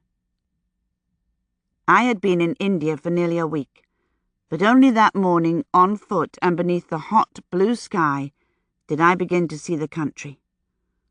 From the train I had witnessed a dreamlike sequence, canals and hamlets, elephants bearing massive loads and camels hitched to wagons, a dead cow in a field decorated with vultures, a man in homespun dhoti and purple socks wobbling on a shiny new bicycle, an Englishman in khaki shorts solemnly jumping rope on his veranda, a peacock atop a crumbling wall, feathers spread wide in a blaze of shimmering iridescence, before his dull and disinterested lady. Train stations without number, each packed like sardine tins with veiled women hugging bundles and coal-eyed babies, men draped with 1,000 goods for sale, cows stealing from the food sellers, policemen pontificating, and scabby dogs picking up the edges. Just before dusk, I had seen a red-eyed sadhu seated cross-legged at a roadside shrine, his forehead smeared with the 3 white lines of the holy man, his thin body clad only in beads and the scrap of cloth around his loins. At first light the following morning, I had seen a group of men in a river brushing their teeth and washing their heads, while farther out from the bank 3 elephants were being bathed. From behind the dirty windows, I had watched the passing of a dusty and unreal landscape, as if I were being transported through an art gallery. Now I had stepped into the painting, which mixed Bruegel's activity with Persia's colours, with just a touch of Bosch horrors. Women dressed in crimson and apple green and yellow ochre, swayed with loads balanced on their heads, one hand steadying the brass pot or the straw basket, the other holding one end of their scarf up, lest strange eyes see what they shouldn't. Men in cheap suits and men in filthy lungis scurried or lounged, chewing betel or smoking thin brown beedies. Naked children tumbled in the gutters while pale, hump-backed cows roamed freely through the markets, snatching greens where they might. And when we were finally clear of the city, when the tree-lined road stretched out before us through fields of cauliflower and onions, sugar-cane and chilies, the air began to smell of something other than dust and diesel. The acrid odour from a brilliant field of flowering mustard blended with the soft, sweet incense wafting from the doors of a small whitewashed temple. The stink of putrefaction slunk over from a heap of scrap-draped bones, too leathery even for vultures. Then the next moment, the nostrils tingled with pepper and turmeric from a spice seller's, and rejoiced with the rich rosewater smells from the sweetmeat stand. Wet dust around a well, drying clothing from a long hedge, the ripe dung of an elephant, hot burning coal and overheated metal from a blacksmith's, urine and feces, opium from an upstairs window, sweet cooking wheat chapatis from below. We were on the Grand Trunk Road, that river of humanity flowing 1,500 miles across northern India, from the swampy heat of Calcutta to the thin, dry air of the Khyber Pass, linking the Bay of Bengal with Afghanistan, passing the lands of conquest, Darius and Alexander, Timur and Babur, slaughtering and conquering and looting the plains of Kurukshetra, where the Aryans first took root, the battlefields of the Mahabharata and of the Indian Mutiny 3 millennia later, the place where Babur killed 15,000 and brought the Mughal Empire to Delhi, where Afghans killed Marathas and where Persians killed Mughals, 20,000 in 2 hours, the historians say, then walked on to strip Delhi of its gold, its peacock throne, and its Koh-i-Noor diamond. Holy places and bloodshed lay all around me, while in the fore, Bindra gnawed on a length of sugar cane and skipped beside the placid donkey. To begin with, all was dust and turmoil, even at an hour when the dew was still damp on the canvas. With the distinct sensation of becoming a twig tossed into a fast-moving stream, I gave myself over to the current, needing only to keep the boy's head in sight and to keep from stepping under the feet of an ill-tempered camel along the slower edges, or the wheels of a hurtling lorry in the swift-flowing centre. It was exhilarating. It was exhausting, and it served as nothing else to set me firmly into this foreign land. We paused for lunch at a roadside tea shop, an open-fronted shack with a roof half thatch, half waving tile, beside a spreading mango tree, under which the cafe owner had arrayed his ranks of the ubiquitous wood-framed charpoy beds, the pieces of furniture that is dining table, chaise-longue, and business centre in one. As I took up my position on the sagging ropes, I felt almost at home in my foreign raiment, as if my skin had changed. Certainly my tongue had. Without much pause for thought, I told the boy to bring us some samosas, pointing with my chin at the cellar across the way. We ate our greasy snack from the clean leaf plates as the road swept past, watching the traffic as if we were a Thames-side picnic party on a summer's Saturday afternoon. At the end, we tossed our earthenware cups onto the pile of such and continued on our way. We came that night to a caravanserai that Holmes said had been there since the days of the Emperor Akbar, where men and animals from all the reaches of the land came together for the night to shelter behind the crumbling Mughal walls. Bindra took some anise from Holmes and came back with an armload of feed for the donkey, then requested a greater sum and went off again. I eased myself down onto my pack, feeling all the muscles that I had not worked for months. My skin, toughened though it was from the sea journey, tingled with sunburn, and my feet had rubbed raw in 3 or 4 spots. I was very happy to sit quietly. I would have been happier to lie down and sleep, but it was still broad daylight, so I compromised by closing my tired eyes and paying attention to my other senses. The cooking fires here smelt like nowhere else. Not coal or wood, nor Irish peat, nor even the varied substances used in Palestine. Here, cow dung mixed with straw was slapped onto the walls in dinner-plate-sized mounds to dry, then peeled off, heaped into baskets, and hawked to travellers in the caravanserai. The musky smoke rose around me, blended with the odours of fresher droppings, horse sweat, unwashed clothing, and the spices that went into the evening meals. Someone was cooking chapatis, the delicious smell of wheat flour waking my salivary glands and making me aware of a sharp interest in dinner. I was just stirring to ask Holmes if he thought we had seen the last of Bindra and our rupees, when the boy sauntered up, laden with sacks and twine-wrapped scraps of paper, onions and carrots sticking out of his pockets. He caught up one of the pots and filled it at the communal pump, then dropped to his heels before the fire that we had made. He had gathered a surprising quantity of sticks in his apparently aimless scrounging during the day, and set about constructing dinner. A generous pinch of mustard seed popped and spattered into melted ghee, followed by a sliced onion, half of a somewhat tired cauliflower, and pinches of turmeric, pepper, cumin. And as that mixture was cooking, he took a pair of bowls and placed them between his feet, then pulled over the heavy little canvas sack he'd come back with, rolled down the top, and plunged in a grubby hand. Without taking his eyes off the bustle and activity of our various neighbours, Bindra began to sort the contents. I watched his quick little fingers for a few minutes, then curiosity got the better of me, and I went over to see what he had in the sack. It held a mixture of rice and pulses, an inadvertent mixture it would seem, because Bindra was separating it back into its component parts, and he did so at an amazing speed, flicking the rice into one bowl and the pulses into the other, dropping any stray pebbles to the ground. I looked at him, looked back at his hands, and couldn't believe the mechanical speed and precision of his motions. Watching closely, I could see no rice grains join the lentils, no pulses among the rice.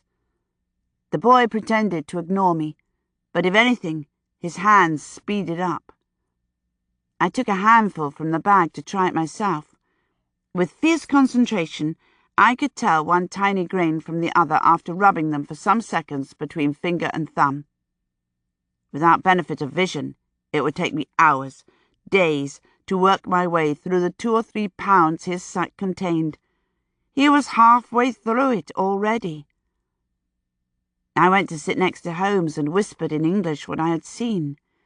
He raised his voice and asked the boy, "Bindra, tell us why you have bought these sweepings from the market." "Not sweepings. I do not eat unclean food from off the ground. This is merely the work of a clumsy seller of grain, who allowed one to spill into the other. And he is lazy as well, for rather than going to the labour of sorting, he would rather sell it for next to nothing." "And have I paid the full cost of the dal and the rice, or next to nothing?" Holmes asked dryly. "Not full, no," the boy declared, filled with righteous indignation. But under Holmes' gaze he faltered and made a show of checking the water to see if it was boiling yet. "I divide the cost of the two, that you may thus pay me for my labours of sorting, since," he pointed out darkly, "you have not agreed on a wage for my other hours." Holmes chuckled. "You speak fairly, Bindraji. Next time buy the lentils and the rice already separated and spend your hours at some other work. I shall grant you 1 rupee each week, and more when you prove your worth." The boy nodded, satisfied for the moment. When the sack was empty, he tipped the bowl of lentils into the fried onion and the rice into the water. He scooped up 6 round chapatis that he had bought in the market and laid them on top of the pot lids to warm. "We seem to have found a most capable servant," Holmes murmured. "That dinner does smell good." "It is, however, provocative to reflect that the trick with the rice and lentils is commonly used to teach sensitivity to the fingertips of apprentice pickpockets." As our meal cooked, the caravanserai had been filling up, so that when we looked up from our empty bowls, we found ourselves between a group of Rajputs on their way to the races in Calcutta and a family of Sikhs going home to the Punjab. The Sikhs were 4 men and a boy of about 12, all of them handsome and proud. The men settled their livestock and sent one of their number off to buy a meal. Bindra swilled out our pots beneath the pump, then squatted next to the donkey and smoked one of the noxious Indian cigarettes called beedies, before getting out the purloined horsebrush and applying it to the sides of the appreciative donkey. Holmes took out a shiny coin and began to fiddle with it, until he caught the Sikh boy's eyes. He then sharply stretched out his right hand, palm down and fingers outstretched, but the coin, instead of dropping to the ground, vanished. More slowly, he extended his other hand, turned the hand palm up, and there sat the coin. Simple tricks, playing on the shininess of the silver in the firelight, and ignoring the sensation he was causing when the boy tugged at the sleeve of his uncle and pointed at the flicker and dash of silver in the stranger's hands. When Holmes appeared to lose the coin, patting all over his garments for it, and searching the ground around his feet in alarm, the Sikh family began to do the same, until Holmes looked up, seeming to notice them for the first time. He rose upright, marched across the 4 paces that separated our 2 encampments, and shot his hand out to snatch the coin from the brief head covering of the startled boy. Holmes held the coin out to the lad, pinched between finger and thumb, but when the boy reached out for it, the coin was gone. The older men laughed, appreciating the trick, and the boy ducked his head in confusion. But when Holmes moved into his marginally more advanced routines, the adult's superior smiles faltered and soon gave way to expressions of frank amazement, very like that worn by the boy. And when the magician pulled from his cap a distinctive bridal decoration which none of them had noticed him steal from their mare a full hour before. There was a general "Oh!" of astonishment, and much fondling of beards as they discussed the magician's authority. Holmes threw me a half-wink and turned to his bedding-roll. I lay long and listened to the sounds of the Indian night, the murmur of voices and the bullfrog groans of hookahs slowly dying away, leaving only snores, coughs, the bubbling grumble of the camels, the coo of doves, and the distant yammer of jackals to break the great stillness. I had anticipated enormous problems living in such public circumstances as a male. It is one thing to adopt the guise in a desert place such as Palestine, when one may see a handful of others in the course of an entire morning, but here there will be no such privacy. Very fortunately, I have been blessed with a strong bladder, and found that by timing my visits to the fields to the dusk hours, and by making use of the privacy afforded by the tent, my uncharacteristic physiognomy went unnoted. Either that, or my neighbours were too polite to comment. At first light, with the coughs and throat-clearing rising around us like the sounds of a hospital mustard gas ward, we beat the frost from our tent and continued on our way. The dawn turned the sky to a yellow pink at the east, a deep rose to the west, with all the world between made up of insubstantial pink-grey silhouettes, tree-tops and temples and distant buildings, called into being from the drifts of rosy mist, disconnected from any objects that might have roots and foundations, mere islands of dark solidity in a glowing pink sea. And then the light grew stronger, and the silhouettes took on depth, and soon the sun lumbered huge and orange over the horizon, pulling free of the obscuring mist and dust and smoke. India's great age and crowdedness and solidity re-established itself, sucking the frost and freshness and youth from the air. The land grew colour and dimension. The spectacular mountains on the horizon retreated into the haze, and a small troop of wandering magicians left the hurly-burly of the Grand Trunk Road to set off across the Indian countryside.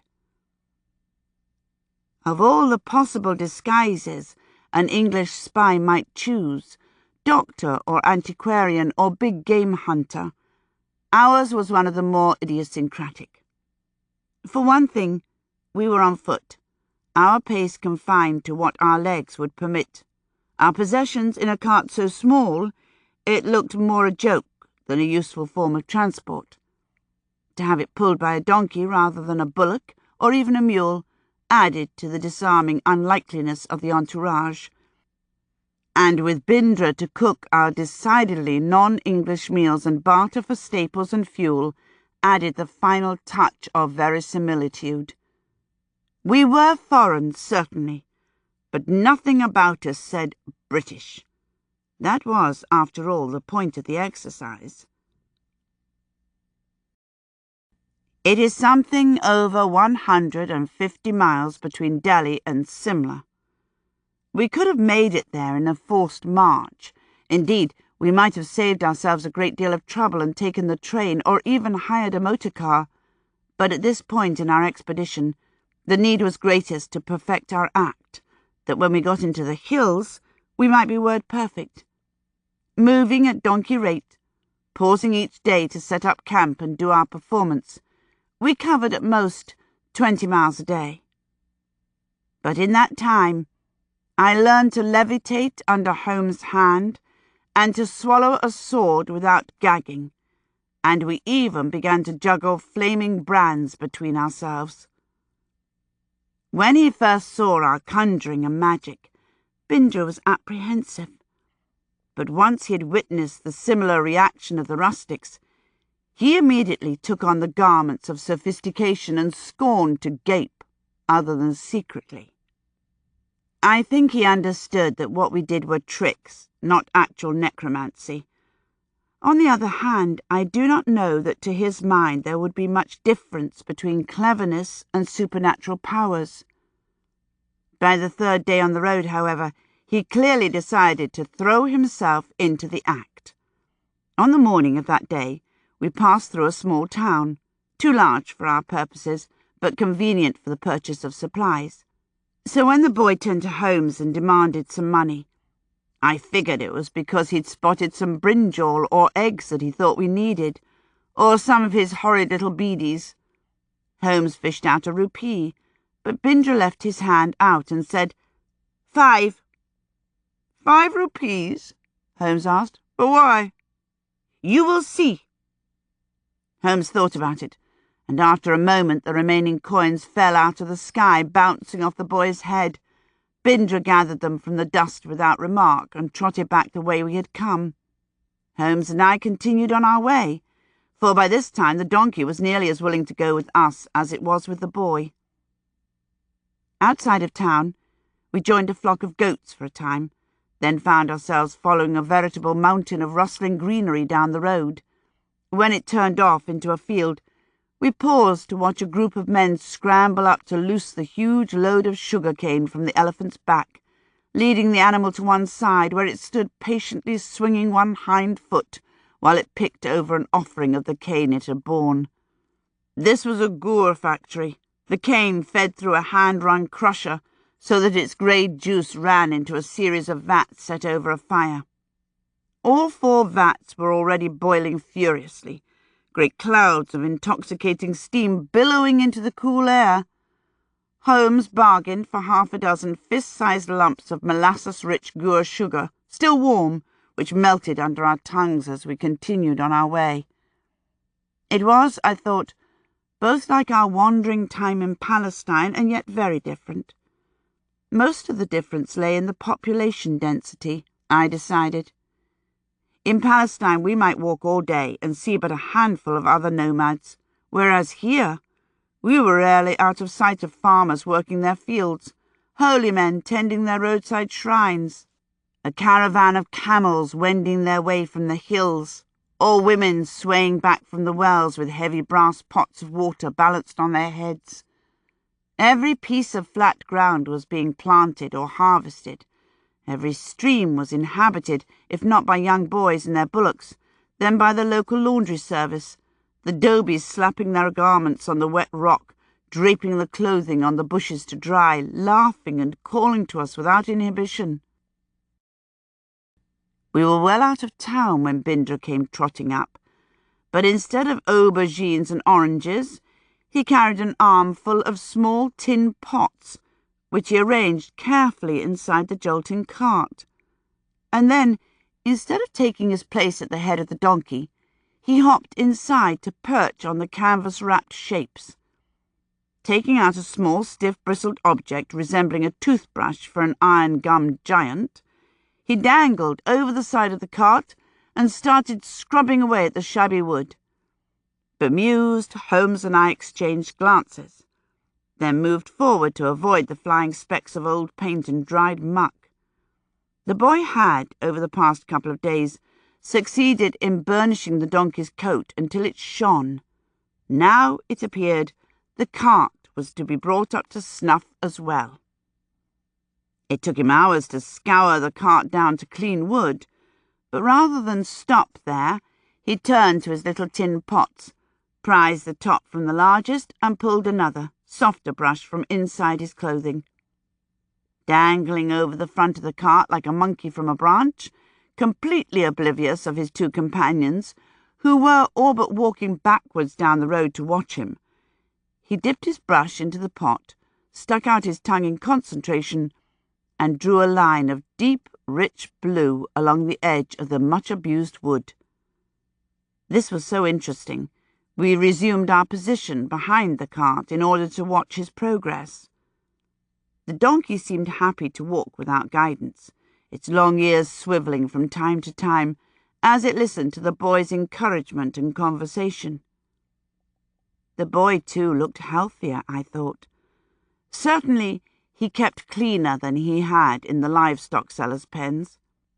Holmes had bought him a change of raiment, child-sized pyjama trousers, and buffalo hide sandals underneath the European-style shirt Bindra had chosen. He went bareheaded, either because of his age or his inclination, and generally barefooted unless the track was particularly rough.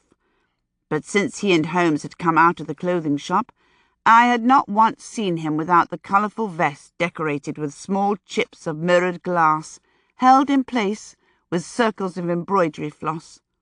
The shiny specks caught the sun as he dangled on the cart, his brush transforming the entire thing to the colour of the Indian sky an hour after the sun had set, and I had to smile. "A curious child," I commented to Holmes. A distinct advantage of male dress here was that it permitted me to walk closer to Holmes than I could have as a woman, thus allowing us conversations we might not otherwise have had. "He has his pride," my companion answered, and I saw what he meant. Bindra's vision of our troops' dignity did not include a bashed-about wagon. What did Kipling call his Kim? Little friend of all the world? Yes, being all the world's friend, O'Hara ultimately belonged to no one. In that respect, the phrase applies to young Bindra. Kim, however, formed his own family as time went on, binding himself to the chosen few irrevocably and utterly. I'm not certain that this child has that capacity. He seems to have formed an affection for us, certainly for you. But can you see him hesitating for a moment to drop us if something better came along?" I could not. The jackdaw boy, with his fascination for shiny knickknacks and decorations, was probably just taken by the oddity that we represented, and perhaps by the challenge.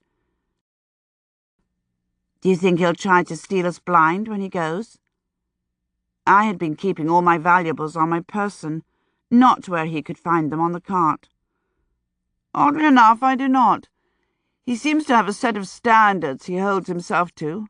If he leaves, he may well help himself to some of our possessions, but only by way of compensation for what wages he considers earned but unpaid. Not more."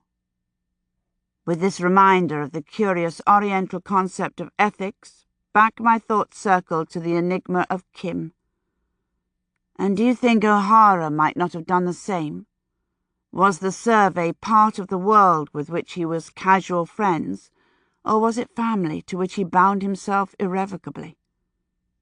Holmes sucked his teeth, a peculiar habit he had never demonstrated before coming here, a part of his current persona, no doubt. "That's the essential question, is it not? I had the impression that O'Hara would lay his life down for Crichton's organisation, but it is, I suppose, possible that his mind differentiated between Crichton and the survey. That when Crichton went, the ties of brotherhood lapsed and O'Hara merely stayed on for a while out of good manners." "The same good manners Nesbit was talking about, that drive an Indian to tell you yes when he knows the answer is no." "Precisely. Which means that if O'Hara has joined the other side, whichever side that might be, it isn't so much treason as a resumption of deeper loyalties." "Yes." "I can't see that helps much." "No." By dusk we had a mostly blue donkey cart, and Bindra went about preparing the meal with a hum of satisfaction between his teeth, and while Holmes and I were occupied with the evening's performance, the donkey boy laid claim to our paraffin lamp to continue his work. I looked down the road at the bright glow of the light, and saw him dusting off the wheels preparatory to painting them, squinting over the smoke from his beady. Later I saw that he had begun to sketch some other design along the upper edge of the cart with a charred twig.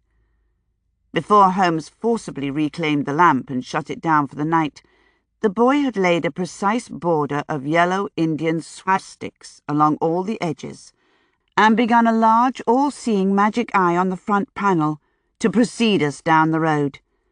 The next day he found frustrating, as the painting of the sun and moon he wanted on the side panels was not made any easier by the jostle of the cart, and eventually he gave up, sulking when Holmes would not stop the night at a pleasant village, reached at 2 in the afternoon.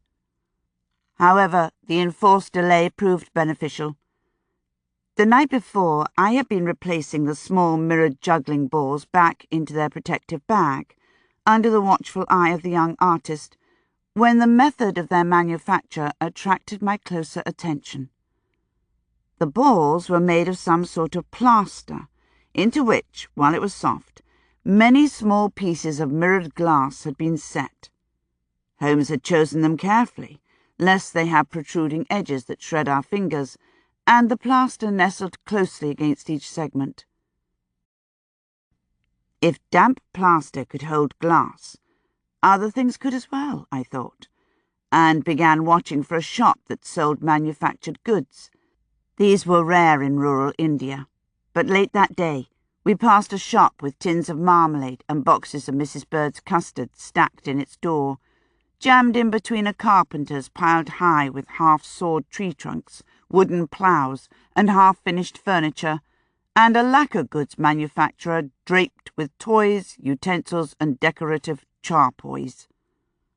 I ducked inside, made my purchases, and was out before Bindra noticed. That evening after dinner, I handed him the parcel. He undid the twine, taking care of the knots, and unfolded the newspaper from the broken pieces of a looking-glass. It was enough to cover about a square foot, although it was in 8 or 10 pieces. "If you press small pieces into the wet paint," I told him, having checked my vocabulary with Holmes earlier, "I believe they will stick." He turned the shiny treasure over and over in his hands, relishing the potential. Then he picked up the other object, a dented palm-sized metal case missing most of its original enamel, which, due to the wear, had not cost me much more than the broken glass had. I waited for him to find and manipulate the side latch, then said, "This is the looking-glass of an English lady. The cover protects it from breakage." I might have given him solid gold. He peered into it, looked at me over it, and went back to the contemplation of his own eye. I stood up to get ready for the performance, and as I pulled open the tent flap, I heard a small voice say, "I thank you." "It's nothing," I told him. That night the cart's sides grew stars, the mirrored glass broken down further with infinite care, rock against rock, each splinter treasured, and despite the proliferation of sharp edges, the boy didn't so much as scratch himself in the process. Under the morning sun, our progress was glorious. Chapter 11. The next day began like the others. The dust rose and the villagers passed, variations on mud walls, communal well and fields, while we left behind the early morning murmur of grindstones and walked to the music of the bells on grazing cattle, the melodious dirge of camel-drawn Persian wheels, and the chorus of cooing doves. Halfway through the morning, we bought bowls of yogurt like lassi from a veiled woman and crumbled some of the gur over it, taking our refreshment in the fine speckled shade of a neem tree, while Holmes traded news with the farmer who came to see who we were. As the sun slanted and softened into the smoke of the horizon, we began to look for a village of the right size and preferably state of affluence to appreciate our labours with an offering of food and perhaps a few annas. Not a town, just a centre of 15 to 30 mud houses around the inevitable small stone temple. Up to that time, when we had spotted a promising candidate along the road or across some fields, Bindra and I would wait with the donkey, while Holmes went ahead to consult with the village headman. On our first day out of the caravanserai, this had been quickly done, and permission granted to make camp just outside the village walls. The next day, Holmes had been gone for 2 hours, since the man he sought was working in his fields and had to be tracked down. Today, Bindra took charge. I thought at first the scamp had tired of us and decided to steal away with all our possessions. Holmes and I had been deep in conversation when I looked up and realised the boy and animal were nowhere to be seen. "Hell!" I exclaimed in English. "The brat's gone." Holmes examined the dusty track ahead of us, which was devoid of the familiar shapes. He said nothing, but picked up his pace. After half a mile or so, we came to a field occupied by an old man clearing his channel from the nearby canal. "Ho, my father," Holmes called. "Have you seen a small boy and a blue donkey cart come this way?" The elderly man straightened his back with difficulty and shaded his eyes against the sun. "An imp with a quick tongue. That is he. He asked after the Mukia, seeking permission to bring to the village a Jaduwala with a wonder show." He sounded rather dubious, despite the sparkling cart. Holmes and I looked far from wondrous or magical in our dust-caked clothing. "Oh," Holmes said, with a sideways shake of his head. "He is a good lad, if too quick with his elders. I hope you will join us for the show, father. We have not so many entertainments passing through our village that we turn our backs like city dwellers," the old man said with a chuckle, and resumed his chopping with renewed vigour. When we neared the village, a collection of mud walls like any other, we spied young Bindra squatting in the shade of an enormous peepul tree, laying out twigs and branches for a fire, the donkey already freed of its load, and chewing at a handful of leaves, the noisy little miners already gathered in attendance. The lad looked sideways at us as we came up, his small body swelled with complacency. "And to think you would have cast me aside back in Delhi," he told us smugly. "I shall be earning my salary, I think." "If you can find some puris to go with the curry, I shall increase your salary to 2 rupees a week." The boy snorted in a ritual of derision, but he scrambled up eagerly enough and trotted off to the collection of walls that formed the village centre. And with that, Bindra's responsibilities expanded to include arrangements for our night's lodging. On this, our 5th night on the road, negotiations had been swiftly concluded and dinner was being arranged. Holmes and I bathed our faces and beat the dust from our clothing, then set about erecting the small tent, a necessary shelter in so many ways, concealing us, and particularly me, from curious eyes, and allowing us to practice our conjuring in solitude. Bindra returned before the last peg was hammered in, bearing a laden tray. As before, he helped himself from the communal dish and took his bowl to one side, while we unclean types finished it off, after which the boy took the tray and bowls back to their owner. Holmes sat with his pipe, while I enjoyed the dusk and the sounds of the fruit bats that roosted overhead, going out for the evening while their human neighbours came in. 3 small children peered at us from the entrance to their courtyard, giggling, until the woman of the house came to shoo them inside. She too peeked at us, her scarf securely over her face, before she disappeared with a swirl of garments.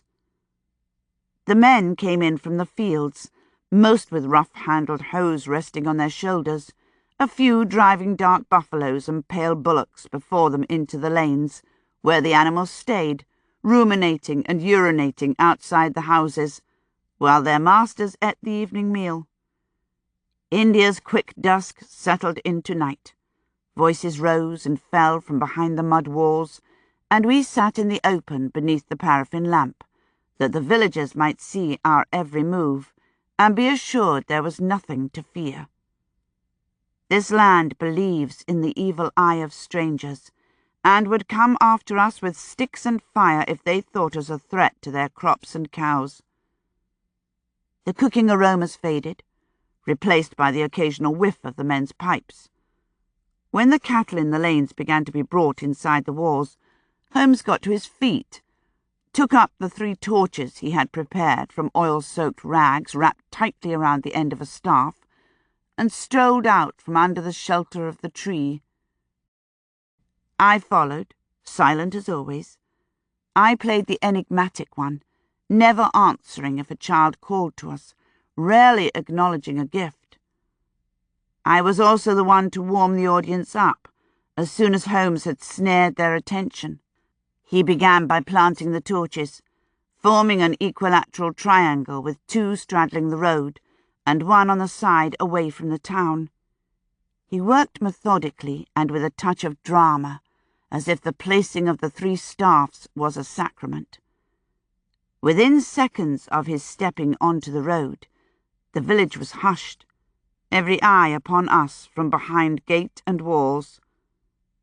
When Holmes was satisfied with the position of the cold torches, he went to stand in the precise centre, extending his right arm to point his finger at the torch to his right, 10 feet away. After a moment, during which he chanted some phrase continually under his breath, it burst into flame, and the darkness filled with exclamations. He did the same with the second, and the third, although his timing was slightly off, and the two lit nearly simultaneously, the combustive reactions of chemicals under those circumstances being difficult to control with precision. Then he retired, leaving the stage to me. Luckily for me, the demands of our rural entertainments were on a fairly basic level. Indeed, putting on too slick a show would only alarm the simple folk, and cause any of the more knowledgeable residents to ask themselves why we were here rather than in some city or Raja's town, where we might actually earn some rupees. Rudimentary and clumsy and clearly tricks, rather than the more sinister magic. I juggled, not very well, and taking full advantage of the humour in the odd fumble, I juggled, looking puzzled as the balls turned into apples, then potatoes, and exclaimed and nearly dropped them when they began to sparkle and shine with the shards of mirror embedded in the bright plaster. Then one at a time, the 5 mirror balls transformed themselves into small golden birds, which, one by one, flew away, leaving me with 4 balls, then 3, until I tossed one lonely, sparkling ball from one hand to the other.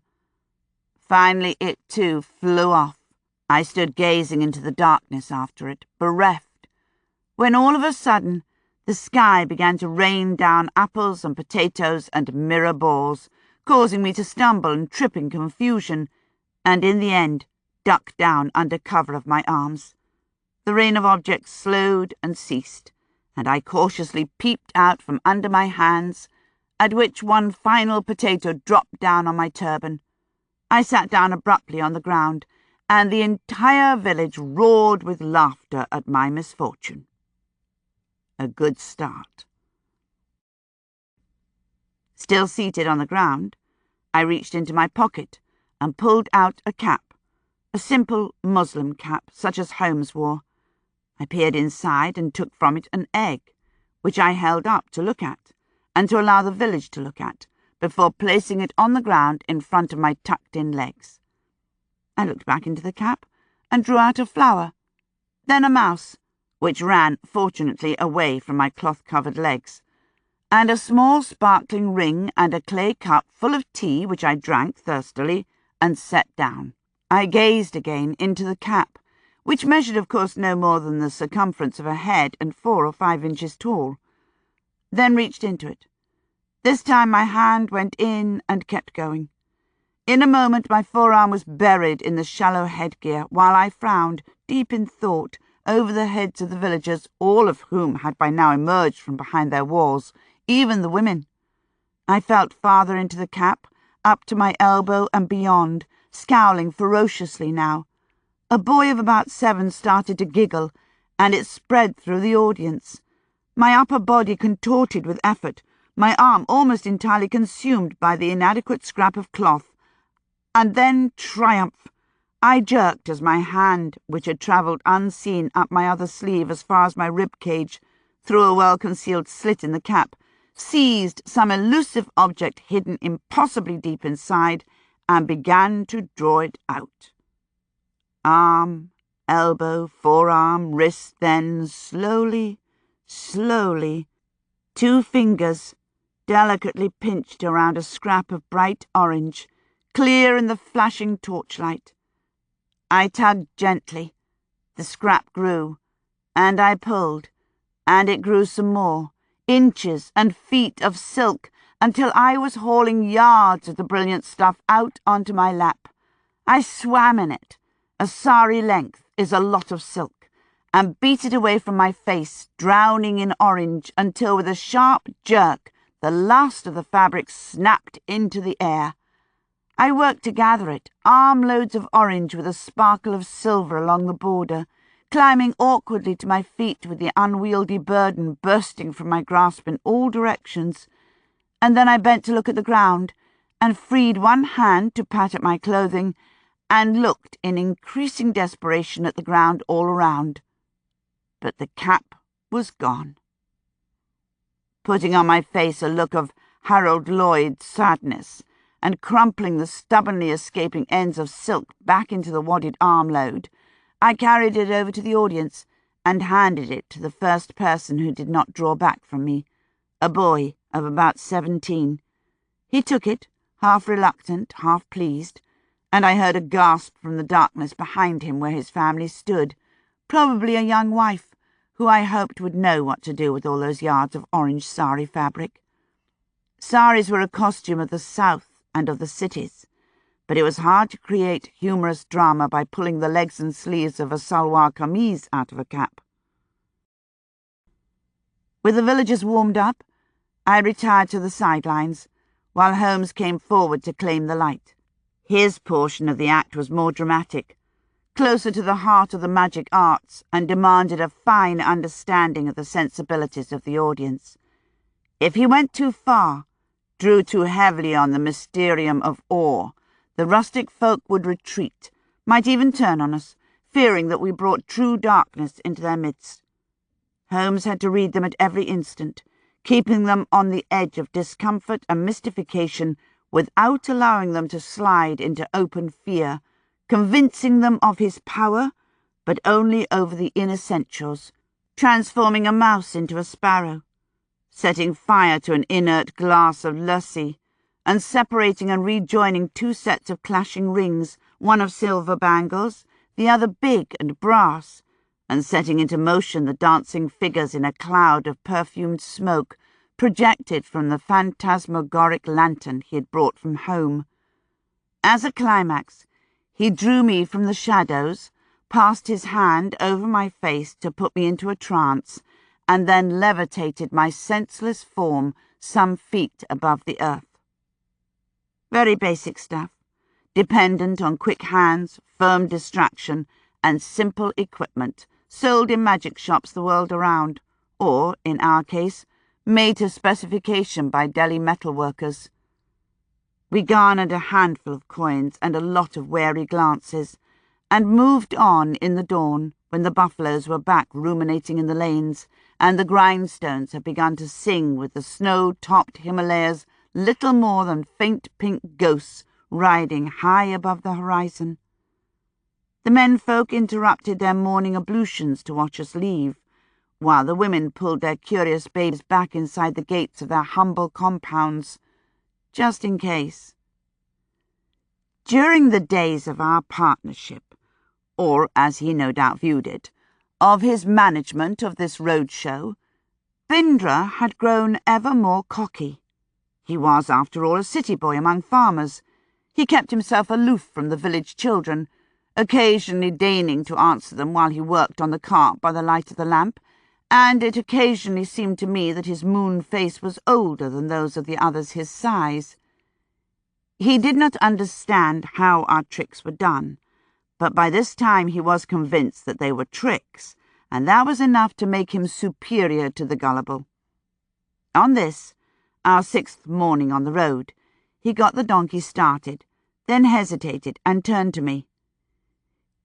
"Teach me to draw a coin from an ear," he commanded. "You have not the purity of spirit," I said blithely. He was not impressed. "I do not believe it is the spirit that does the act. It is a trick of the hands, and I wish to learn it." "I cannot teach it," I told him, and that was the end of it for the moment. I did not imagine the boy would let it drop, however, nor did I imagine the way in which he would force me into teaching him. With the morning sun behind us, and Bindra and the cart far enough ahead to give the dust time to settle, he discovered a new game. My first inkling of it was when the road ahead of me exploded into a flare of light, painful and completely blinding. "Damn!" I cried, and raised my hand to block it. Only it had stopped. I blinked furiously, and when I could see the road again, it was as before, with the boy and the glittering cart. At first I thought one of the looking-glass stars had caught the light, although they seemed too small for that. Then I noticed the boy's hands, holding the folding lady's looking-glass up before his face. "Bindra!" I shouted. "Kabada shaitan kabaja!" He turned around to walk backwards, shrugging his shoulders at me, all innocence. A few minutes later it happened again. Deliberate, the little brat. I knew. The kid needed something to keep his hands busy. "Oh, he really is something," I muttered to Holmes, and trotted ahead to dig the cloth practice balls from the cart. I took out the red one, showed the boy how to toss it, then told him to practice the motion until he could do it for 50 paces down the road with his eyes shut. Do you know how to count to 50? I asked him. He glared at me and snatched the ball. That took care of him for the rest of the morning. No more blinding flashes. The red shape would appear rhythmically over his head for a while as he walked alongside the placid donkey. Then he would drop it, run after it, and start again. He improved rapidly and kept the ball going for longer and longer. I could tell when he began to experiment with closing his eyes, because he tended to veer slowly away from the donkey's side, the ball slapping between his hands as he headed for the fields to the side, or came closer and closer to the animal's sharp little hooves as the beast followed a turn in the road, and her barefoot master did not. Most entertaining, although I was glad we were no longer on the crowded Grand Trunk Road. The boy would surely be crushed in the first mile. In the meantime, Holmes and I conversed, almost exclusively in Hindustani now. My brain had grown calluses with the heavy use, and I no longer found the exercise exhausting. "How old do you think Bindra is?" I said to Holmes in the vernacular tongue. "He is of the hill people, and they are small. I think him older than he appears." I thought he might be. He was watching one of the girls in that last village, and she had to be at least 13. Are hill people round a face like him? From his features, I thought at first he was mentally retarded. "Oh, that he is not." "He really should be in school, then." "You may find he has been at some time in his past. I saw him reading a notice on a wall the other day." Then what on earth was he doing shoveling muck for a horse dealer? But Holmes could not answer that, any more than I.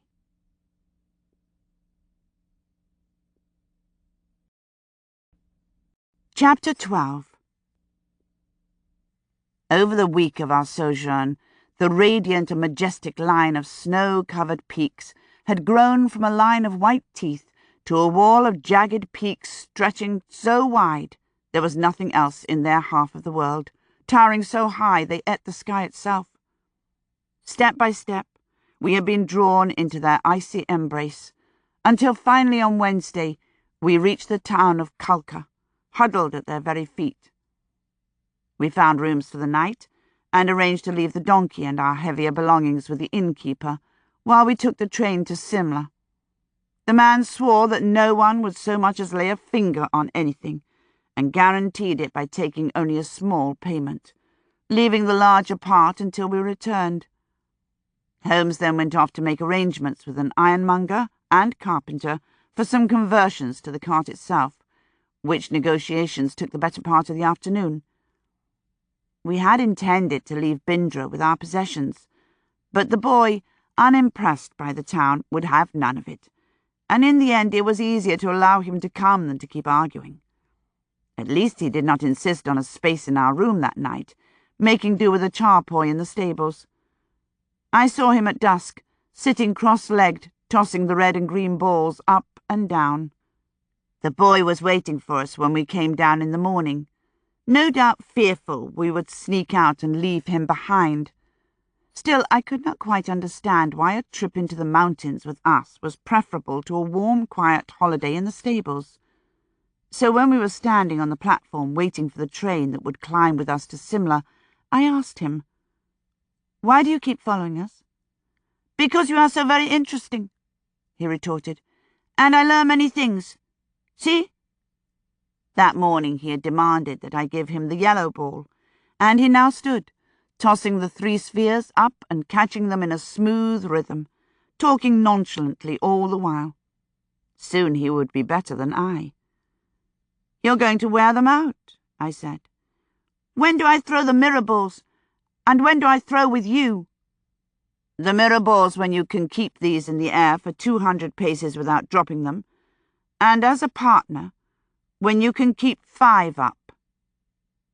It would be far more expertise than he'd need to hold up his end of a 2-person team, but it condemned the urchin to solitary labours for a few more days, while I accustomed myself to the idea of a 3-person partnership. "Bindra, can you read and write?" "Oh, yes. I write my name," he asserted, but he began to concentrate closely on the trio of coloured balls he was tossing and catching with smooth competence. "Why are you not in school?" "I told you. I learn things from you." "You should be in school." He did not bother to answer. I tried another tack. "How old are you, Bindra?" "Maybe 20. But before I could react, he changed it to, "Or 11. I think more than 8. I can remember 8. "Where are you from? Where is your family?" "I have no family." "You're an orphan?" "I have an auntie in Calcutta. I was with her, 2 or 3 years, I think, before she sold me to the horse dealer." "Sold you?" "Oh, yes," he said nonchalantly. "I was happy to go. His hand was lighter than hers." "There's no slavery in India." The brief look he shot me was eloquent. It occurred to me that I'd just given myself away definitively. He'd long overlooked my chronic oddities of speech and habit, but only a foreigner could assert that slavery did not exist in a place where clearly it did. I tried to regain my standing. "Truly, Bindra, under the white man's law, slavery is not allowed. Your aunt could not sell you, although she told you she could." "Oh, I know that. But I am a child. If I stand up and say, 'I am not to be sold,' what then? I am turned out to live on the street and go hungry. I did not mind. And it has meant that I found you and the magician. I eat good food and breathe clean air. And now I am going to ride a train." Every boy's dream in this country, as in others, to run away and join the circus. "Yes, well, we must talk more about a school for you, because one day you will be a man, and need the skills you can only learn in school. Unless you wish to be a farmer in a village," I added, knowing his disdain for the man with the hoe. "I shall be a magician," he said, adding slyly, "when you have taught me to pick the coin out of the air." I laughed and reached out to clap him on the back, and stopped with my hand an inch from his shoulder. To most Hindus, I, as a Muslim, was horribly unclean, and making contact with them would be deeply offensive, requiring lengthy purification. "What is your caste, Bindra?" "Oh, I have no caste." "No caste? What do you mean? All India has some kind of caste." "No, I am a Christian." It took a moment for my ears to translate the word from Hindi. The boy was a Christian? Good Lord, I thought. Were we dealing with another Kim here? An abandoned European? The boy went on, oblivious. "Some Christians came into our village when I was quite small. This was before I went to Calcutta to live with my auntie. They wore long dresses, the women always, the men on some days. And one such day they made a great ceremony under the trees and dipped water on our heads and told us that in Jesu there was neither Brahmin nor Kshatriya, no Sudra or foreigner.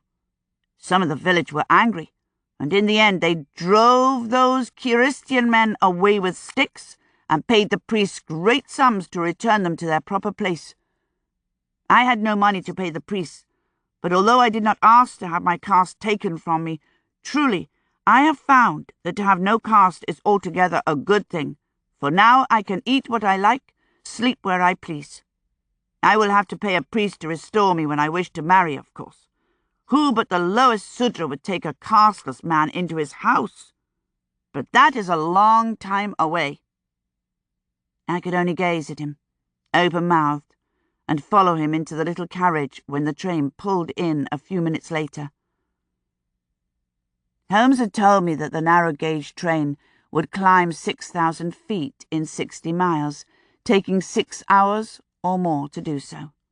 We should need our heavy coats at the end of it. The sights of my chilblains tingled in anticipation, as I found that our third-class car was heated only by the body warmth of its occupants. Bindra seemed not to notice, so rapt was he with wonder at the passing scenery. Then the train entered a tunnel, and he scrambled away from the window in surprise. "Have you ever been on a train before?" I asked him. "Oh, yes, many times," he said, although his unconcealed excitement declared that he was lying through his teeth. Still, he had plenty of practice on that run to become used to passing hills in the darkness of tunnels. Holmes thought there were 100 or more, although I would have believed it if he'd said 1,000. Simla was the year-round headquarters of the British Indian Army, and with it the survey of India, both its open and its hidden faces. The government as a whole moved up here, bag and baggage, as soon as the temperature climbed in the plains. From March to November, this small Olympus ruled all the land from the Red Sea to the hills of Burma, what Gandhi a few years earlier had scornfully called government from the 500th floor, and it bustled with life, bursting with political and social intrigue, ringing with the voices of English children and their ayahs, vibrating with the conversations of their mothers about the latest scandal or shortage or piece of amateur dramatics. Today, however, was the last day of January, and we found the hill town bitter cold, largely shuttered, and nearly bereft of an English presence. Hotel rooms for our kind, however, were plentiful, and we had our choice of locations, sizes, and services.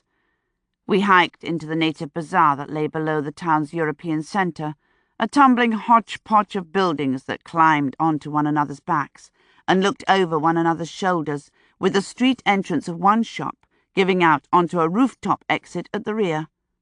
We took a suite of rooms in a native-style hotel that did not look too poisonous, with a mat near the kitchen for Bindra. I indulged in my first true bath since the night of the hotel fire 11 days before, although I had to renew my skin and hair dye at the end of it. And if the meal we were served was a bastard imitation of English-style mutton curry, the beds we were given were soft, the sheets thin with wear but fairly clean. I settled under the thick cotton coverlets with a sigh of contentment. My hair was still damp, but I was warm, and the solid walls were a reassurance after canvas. Holmes shed his shoes and crawled into the shelter beside me. I found myself looking for the shop of Lurgan Saab as we came through the bazaar, I told him. The mysterious Lurgan who introduced young Kim to the jewel game and taught him many arcane arts had disappeared from Simla some years before. The building itself is still there, though much changed. What its walls could tell. I lay looking at the play of firelight on the ceiling for a minute. Holmes, do you think Bindra could be one of Nesbit's? An agent of sorts? An irregular. One does have to wonder, but somehow I doubt it. The boy does not seem interested enough in us. I've never caught him trying to overhear a conversation, have you? No, or go through our things. He's pretty much a force unto himself. Of course, he could simply be remarkably subtle with it. At his age? True. Even a prodigy such as young O'Hara concealed his interest by pretending to an alternative preoccupation, not by showing no interest at all. This was rather too complex for my drowsy state. After a minute, I let it go and murmured instead, "Do you think we'll find him?" "O'Hara, if he's there, and if he wishes to be found, yes." "And what shall we do then?" I felt Holmes' fingers on my hair, following the shape of my long night-time plait before he answered, "We will bring him back, and if he does not wish to come, I shall look him in the eye and ask him why." It snowed during the night, 2 inches of dry flakes that rose up around our boots and blew like spring blossoms. Binder took one look at it and dug in his heels like a startled mule. "Oh, that does not look at all good." "It's just snow," I told him. "Frozen rain." "I know snow, thank you," he retorted with some force. "I will be staying inside today. When you return, I shall be able to keep the blue ball in the air." I rather doubted he'd convinced the cook to allow him to juggle in her warm kitchen, but I wasn't about to argue. I buttoned my heavy skin-lined coat and scurried to catch Holmes up. The boots of the plains people were not adequate for walking on the cobbles of a hillside town covered in snow, and I was glad when we stopped at the corner of 2 roads that fed into the mall. I stared up at the town, astonished. With the snow, it looked more like Switzerland than subcontinent, all peaked chalet roofs and carved frontispieces. "Holmes, this place is extraordinary." "No English," he chided, then added, "You ought to see it in the summer. It looks as if you'd plucked up the inhabitants of a Tibetan town and set them down in Surrey." Holmes pulled the mirrored balls from about his person and set to juggling them. I left my hands deep in my coat pockets. "What are we doing here, Holmes?" "Waiting to attract attention. Even in the busy summer we could not risk going openly into the survey offices. We must wait until someone comes to see what we are about." "Shouldn't we go a little closer?" I asked. We were still among the ramshackle buildings of the native bazaar before the road widened into the sloping plaza. "If we did, we'd risk being thrown out even in the winter season. No native is permitted there except on business." I sighed, drew my hands from their warmness, and prepared to catch whatever he might throw me.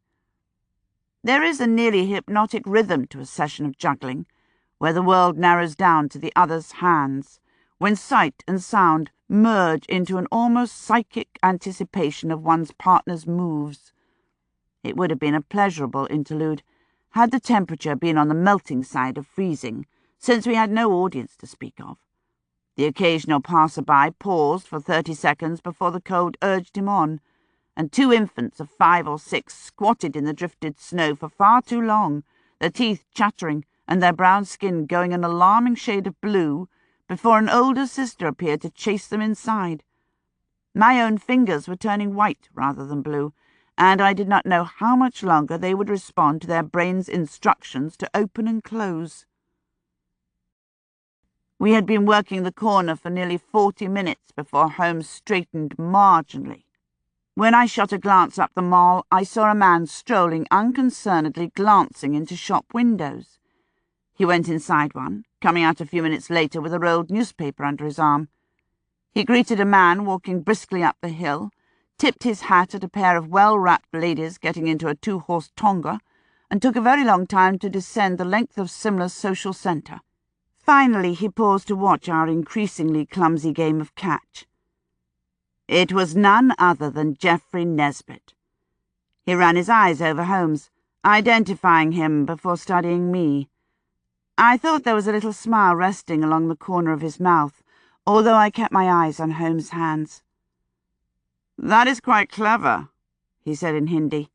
Somehow I didn't think he was talking entirely about the juggling. "Thank you, Sab," Holmes replied in the same tongue. "In fact, I think I might be able to steer you towards a bit of work. Children's parties and the like." "Oh, sir, we can do many tricks."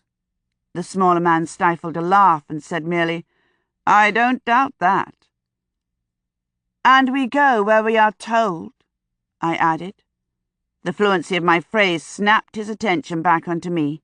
He opened his mouth, but I was not to hear his words, for behind his shoulder, coming from the warren of side streets that lay beneath them all, 3 figures were approaching. One brief glance, and I caught and placed the balls 1, 2, 3, 4, 5 on the trampled snow between my feet before turning my back on Holmes and saying in a low voice, "I'll see you later." I took 3 rapid steps and ducked into the next alleyway. I trusted that Holmes was safely concealed under dye and clothing, but my spectacles, which I tended to leave off only when comparative blindness was preferable to the needs of disguise, would be a dead giveaway when it came to the Goodharts. What the hell were they doing in Simla?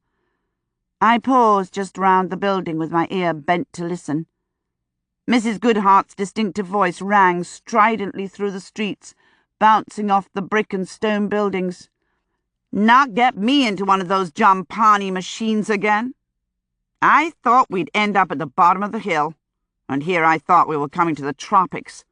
If I'd wanted snow, I'd have stayed in Chicago. Really, Thomas, couldn't we have gone to your Maharaja directly? There's nothing at all to see in this town." "Mother, I thought the teacher's message said that hard experiences took one on the road to enlightenment." The young man sounded a bit snappish. "And what would you know about that? Sonny, watch you don't get too close to that beggar." Holmes obligingly started up the wine for baksheesh, although he was hardly dressed for the part, and beggars rarely juggled mirrored balls.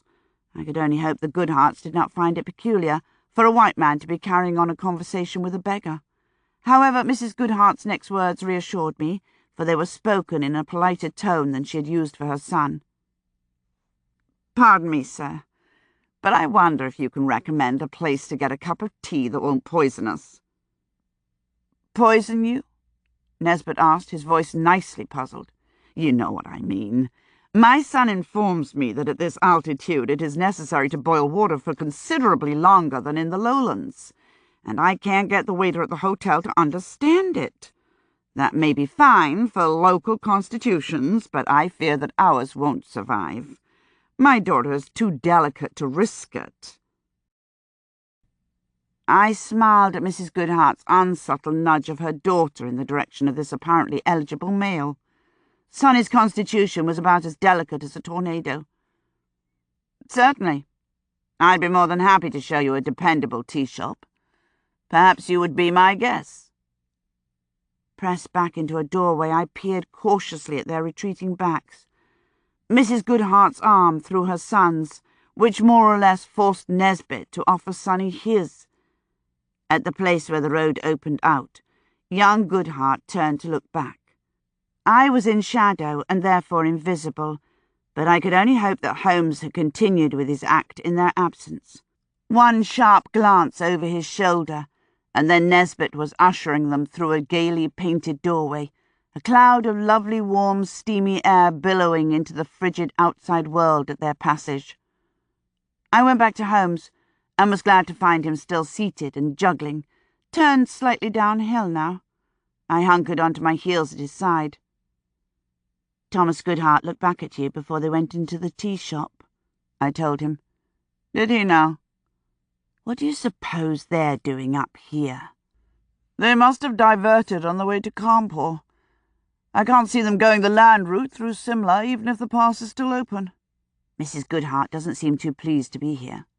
"Perhaps Nesbit will find out why they've come here rather than visit Jaipur or any of the usual places. Thanks to your quick eyes, I had just enough time to tell him who it was." "I do wish there was some way to disguise spectacles," I grumbled. It was a complaint I'd made before. "We shall have to see about getting you a pair of those on-the-eye lenses the Germans are working on," he said thoughtfully, and I shuddered.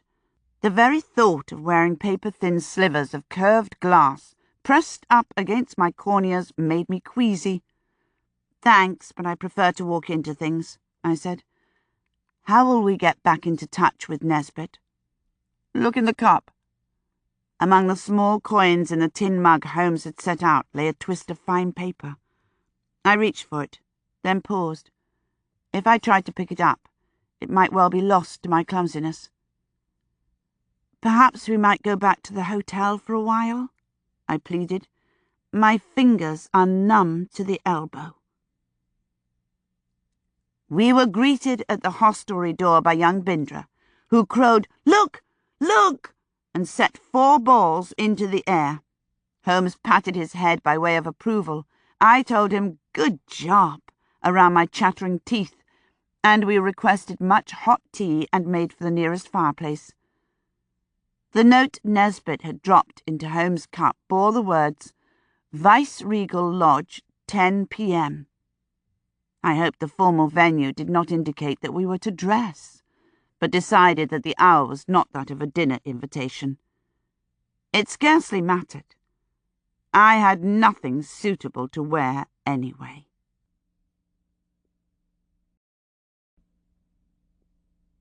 Chapter 13. At 9:30 of a winter's evening in the Himalayan foothills, few pedestrians picked their way over the ice-slick roads. Those who did were so thoroughly bundled that only the breathy clouds rising from their swathed heads showed that they were animate. The thin air here smelled of wood smoke instead of dung fires, and the sharp green aroma of deodar was intoxicating. I had decided, given time to think over the matter, that considering the time of year, the Viceroy himself was not likely to be in residence, and so it proved. The ornate stone fortress 2 miles from the Mall, which even in the moonless black resembled a Scottish castle, had lights in few of its windows, and those behind drawn curtains. We were not even required to decide which door to approach, since as we drew near, a shadow detached itself from a tree and intercepted us, speaking the single English word, "Come." We went around the back and entered Vice-Regal Lodge through a scullery, empty but warm, and followed our guide up a narrow and uncarpeted stairway to an upper room, warm and well lit, with armchairs, sofas, and low tables gathered in front of a great stone fireplace. Our guide closed the door behind us, and we all 3 peeled, unwrapped, and tugged ourselves free from the multiplicity of coats and shawls we wore. Once free of his wrappings, our guide proved to be not the chowkidar, but Geoffrey Nesbit. He heaped logs onto the coals in the grate, then pulled open a capacious and well-stocked cupboard. "Brandy? G&T?" It was peculiarly exotic to be seated on a high-backed sofa, with a taste of brandy on the tongue, speaking English. There was a sort of echo in the first minutes of speech, almost as if my mind was translating the words into themselves. "Have you had a successful week?" he asked. "A valuable one," Holmes replied. Nesbit nodded, as if he understood the value in a week on the road, but I thought he'd not really heard the reply. My suspicion was confirmed when he said abruptly, "I don't know how much you have heard of the world's news while you were travelling here." "Not a great deal. There was a rumour that Lenin is dead, although it came to us as the King of Russia." "No rumour. He died the day you left Delhi, or the day before. It's far from certain. It appears the country will be governed by a triumvirate. Never a good omen for stability. But our own Parliament, that transfer of power has gone ahead. The Americans are voluminously unhappy, and the Russians grimly inclined to gloat, but yes, Mr. Baldwin stepped down in the end, and Ramsay MacDonald has been confirmed. The new Secretary of State for India is Lord Olivier. The Governor of Jamaica, but he's not Labour. A number of the new cabinet aren't. Critics are saying it's because there aren't enough competent socialists to fill the ranks, although I'd say it's more an attempt at mollifying the opposition. Still, there might have been considerably less alarm about a minority government had the socialists not celebrated their victory by publicly singing both the Marseillaise and the Red Flag. The Bolsheviks will be invited to discuss the treaties and claims they tore up when they came into power. I can only pray Olivia has the sense to hold firm on India." He put his glass to his mouth, discovered that he'd already drained it, and leant forward to replenish it with brandy and a very small dash of soda. "And Gandhi's health is deteriorating. The man goes on a hunger strike, then we get blamed when he becomes ill. Bombay may be forced to suspend his sentence so he doesn't die in custody. The last thing we need is to create a martyr for the Swaraj cause." He tipped the glass down his throat, although I wouldn't have thought him a heavy drinker. As if he'd heard my thoughts, he slapped the glass down on the table and sat back. "Now, you wanted to know about the Maharaja of Kanpur. I'm probably not the man to ask for an objective view." "You like the man," Holmes noted. "I'd even call him a friend, although our paths don't cross that often, and then usually at events. But I've been a guest in his home any number of times over the years, and have found him not only a staunch supporter of Britain, but a fine sportsman as well, which to my mind counts for a lot." "Pig-sticking," I said, not intending to say the words aloud, but I did, and Nesbit heard the amusement, even distaste in my voice. Before he could do more than bristle, Holmes drew out his clay pipe, sure indication of a lecture. "Russell, I don't know that you're clearly picturing just what this particular sport entails," he said sternly. I permitted Nesbit to refill my glass, as this was clearly going to take a while, although given the topic I couldn't see why. "The British pig is an indolent creature of unsanitary and occasionally comic habits, who most of the time is no more dangerous than a milch cow or draft horse. A wild Asian boar, on the other hand, is as much as 300 pounds of furious muscle, directed by a sly and malevolent brain, and armed with 4 curved razors as much as 8 inches long, any of which is capable of slicing through a horse's leg or a man's.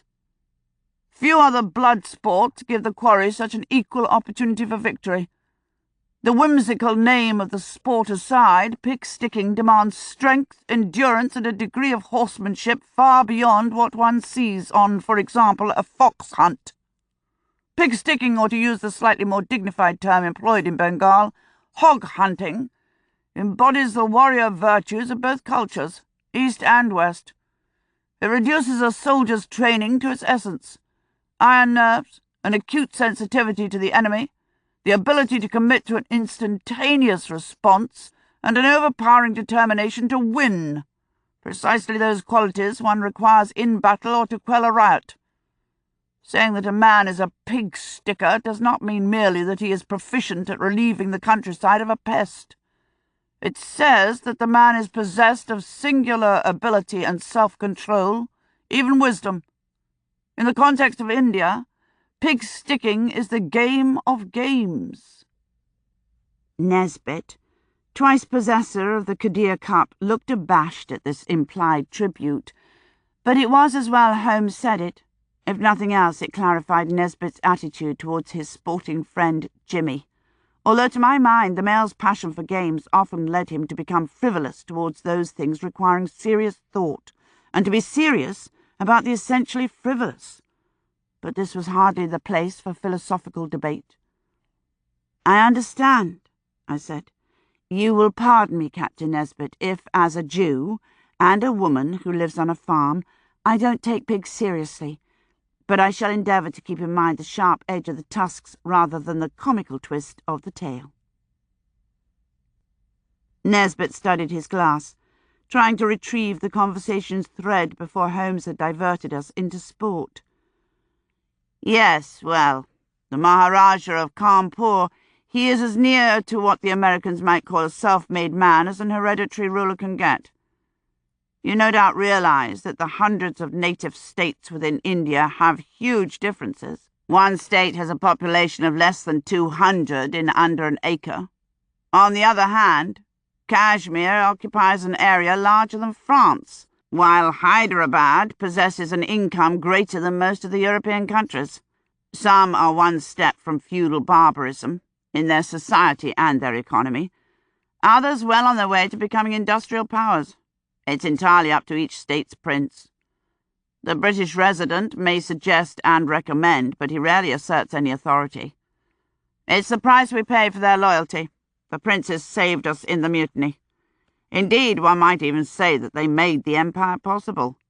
They are still essential to British rule, a guarantee that if the tide turns against us again, we have a bulwark against the waves, If you will pardon the flight of fancy," he added.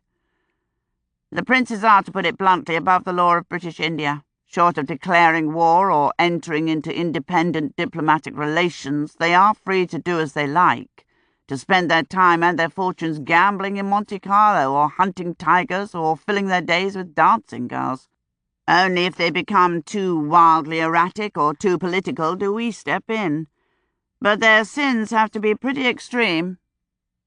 I kept my face expressionless, but all in all it sounded as if British India had managed to preserve and encourage all that was bad about an hereditary aristocracy, buying the princes off by averting eyes from their misdemeanours, while heaping them with ritual displays of power, the big shooting parties, the 9 or 17 or 21-gun salutes, in hopes that they might not notice their essential impotence. "A generation ago," Nesbit was saying, "a man in my position might argue that the British would remain a part of India always. Now only the most self-deluded Burra Sahib would claim that. This country is set on the road to independence, a journey we have the responsibility of assisting and guiding. And as we prepare to step aside, two competitors are jostling to move into the vacuum of power. The Congress Party, which is largely Hindu, and the Muslim League. I'm sure you are fully aware of the deep and abiding mistrust and simmering violence that exists between Hindu and Muslim here. The two religions are essentially incompatible. Muslim views Hindu as a worshipper of idols. Hindu condemns Muslim as unclean cow killer. And that isn't even beginning to touch the other parties. The communists on the one side, and the Swarajists on the other, who hate and mistrust each other.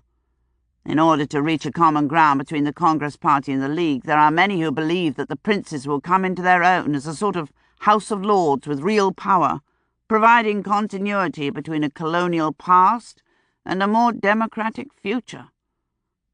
And that is where your Maharaja comes in, Mr. Holmes. His father died when the boy was small, 4 or 5. Poison was suspected, but never proved, although 6 servants and 2 of his wives were put to death over it. Having had a look at the file, I should say it was more likely to have been some treatment for the syphilis he picked up in southern France. The man had an unfortunate fondness for the rougher side of life. The old man, Jimmy's grandfather, was one of the feudal types, interested only in harem and toys, quite literally.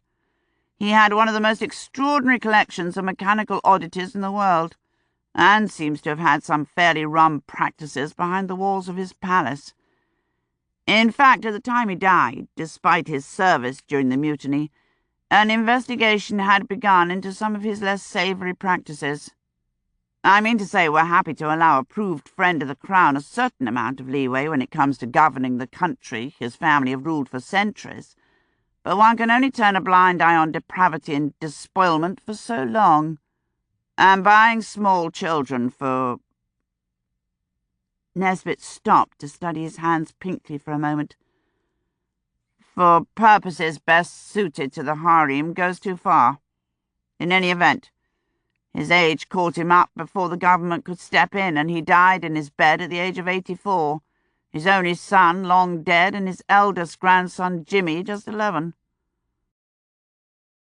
Remarkably enough, Jimmy seems to have avoided inheriting his father and grandfather's worst excesses. He likes his toys, true, although with him it's motor cars and aeroplanes. He's got one of the subcontinent's highest airfields. But the worst of the debauchery passed him by, and by some miracle he seems to have found some brains and backbone as well. He went away to university, America, funnily enough, rather than Oxford or Cambridge. Then played in Europe, Africa and South America for 8 or 9 years, developing his taste for big game. And then he turned his eyes on his home and brought some ideas with him. In the 14 years he's been back, the kingdom has gone through enormous changes.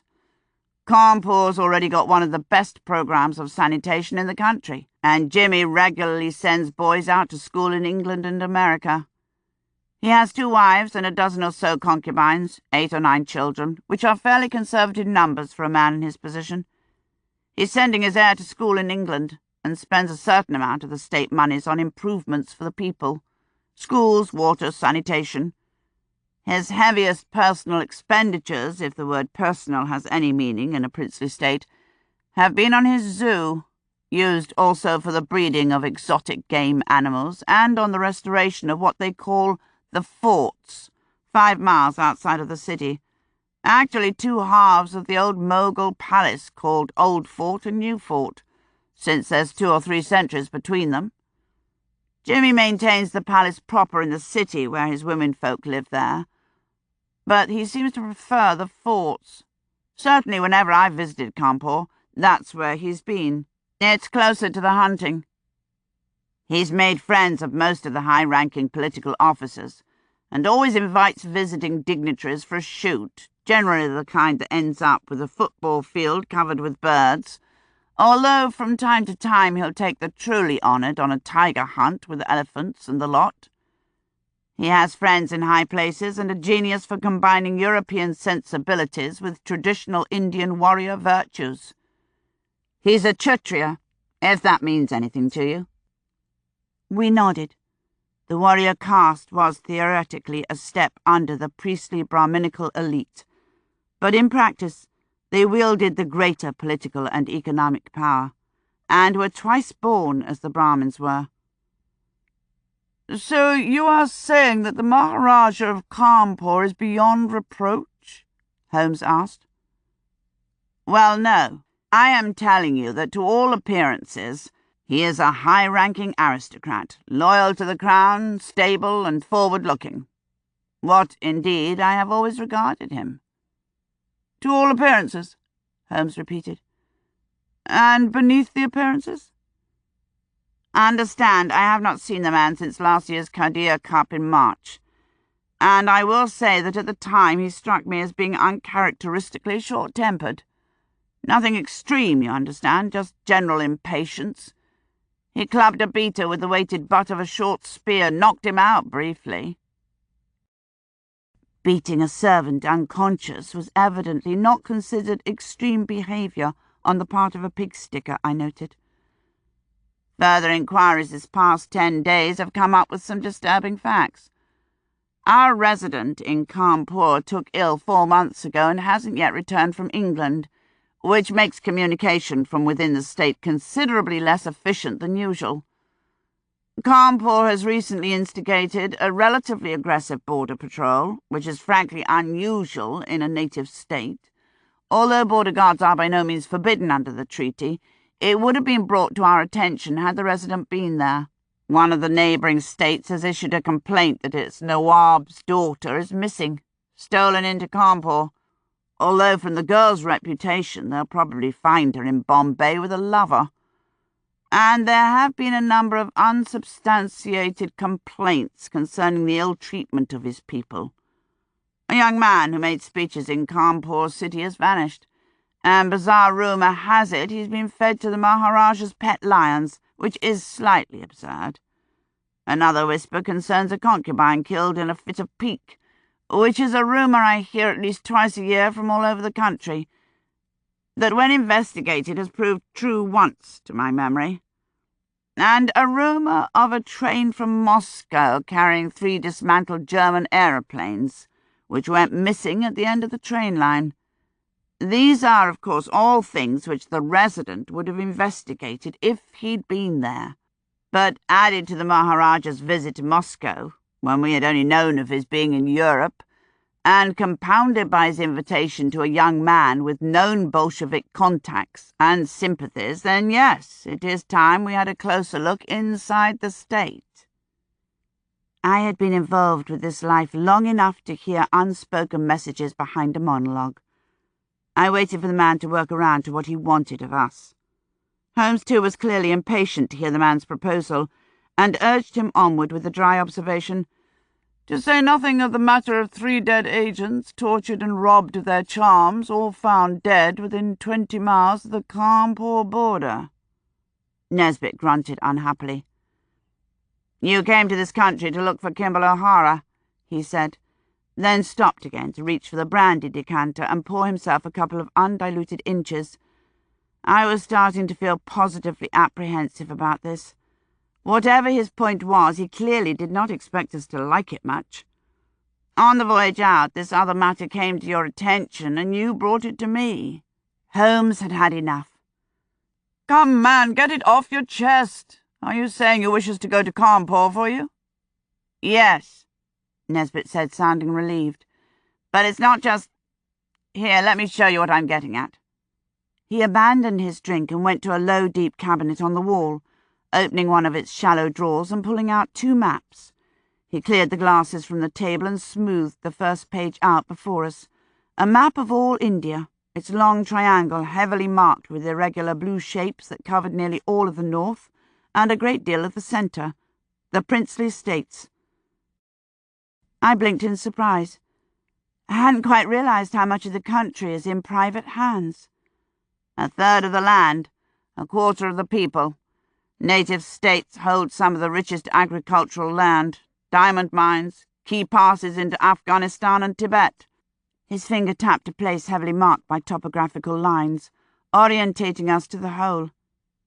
Here's Simla, there's Delhi, he added, touching his finger to the city 3 inches south, then dragging it up in the opposite direction.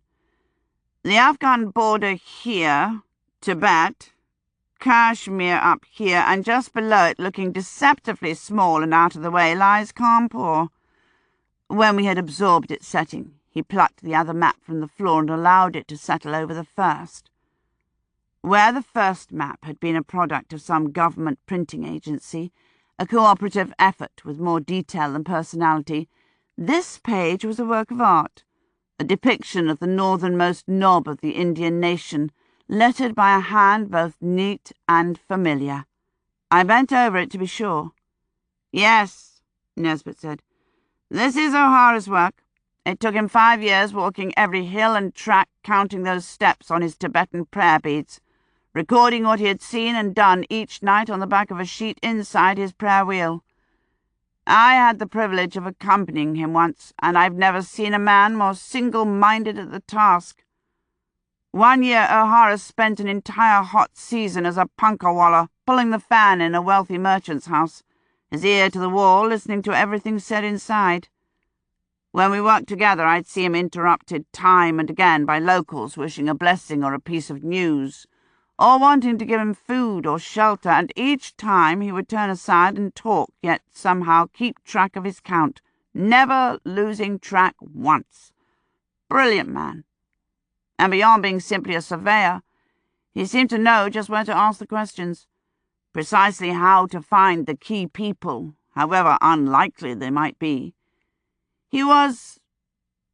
It is difficult to explain, other than saying he took joy in his work.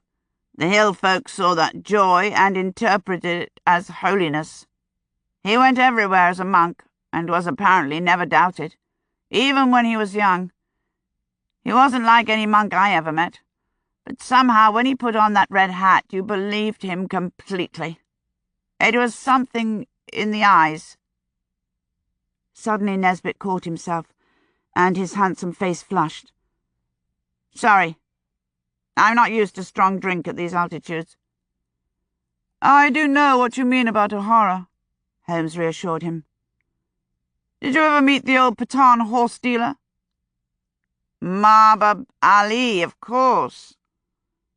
He told me that the boy was a steel whip, although he gave far too freely of the truth. He said the lad could bend and contort into all sorts of shapes, but he always returned to himself, and he would only be broken when forced to break his word. Mahbub intended that as a criticism, I believe. No doubt. In any event, this map is the work of O'Hara's hand, and accurate down to the last stream and serai. And if you study it for a bit, you'll begin to see the strategic potential of the kingdom of Cawnpore. I had been studying it, while the 2 men exchanged their eulogies of the lost survey agent, and could well see what he meant. The state was a long, narrow strip, mountains in the north giving way to a broad central plateau where the capital city straddled a river. 4 or 5 miles north of the city was a dark square marked The Forts, Far beyond it, at the state's northern tip, a pair of reversed brackets marked a pass, beside which was written 9,400 feet. Cawnpore City was perhaps 60 miles from its southern neighbour and the city of Hijarkor, where the railway ended, but a scant 15 from the country's eastern boundaries. The square marking the forts was even nearer the border, perhaps 6 or 8 miles. Beyond the country's eastern boundaries, an uneven square marked a British encampment, but my eyes strayed to the strategic, relatively low pass at the northern end. The brackets were less than 200 miles from the southernmost point of the Russian railway system. By aeroplane, perhaps 2 or 3 hours. As if he had seen the direction of my gaze, Nesbit said, "That pass was actually a fairly late discovery, not on the maps at all until the late 80s. There used to be a lake there with sheer mountain sides, until the big Kashmir earthquake of 1875. It brought an enormous flood down the valley, hundreds killed. But it wasn't until 3 years later that a Scottish botanist wandered up there looking for new flowers, and before he knew it, found himself in Afghanistan." "And suddenly Cawnpore is of strategic importance," I remarked. "Captain Nesbit, it's been a long day, and Holmes and I have spent far too much time on the road already. Why are we here?" Yes." He hesitated, and finally decided to meet bluntness with bluntness. "You came here to search for O'Hara, inadvertently bringing me this conundrum of the American Thomas Goodhart. I do not know if the two cases are at all related. As I told you in Delhi, it is more than likely that O'Hara is living in a hill village somewhere, growing rice and raising a family. But I do know that Cawnpore and its Maharaja have suddenly become an urgent concern. Let me ask you this. Do you believe that Goodhart's costume on the boat, dressing as a stage Sherlock Holmes, was a coincidence, or a deliberate statement?" The question was odd, but the intent was clear. Holmes answered him. "If you are asking does Thomas Goodhart know who I am, I can only say that if he does, he's a better actor than he is a political analyst. I am constitutionally opposed to the idea of coincidence, but I spent the better part of 2 weeks in his company, and he never let his mask slip." "So you would say that he does not regard you or Miss Russell here as the enemy?" "Apart from our unwillingness to commit to the socialist cause, no." "Very well. You two are in a unique position, one that would take a survey agent months to duplicate. I realize that you have spent the last weeks in perfecting your travelling magician disguise, but I would like to ask you to drop that disguise and take up your friendship with the Goodhart family." "No," Holmes said flatly. "What friendship?" I said simultaneously.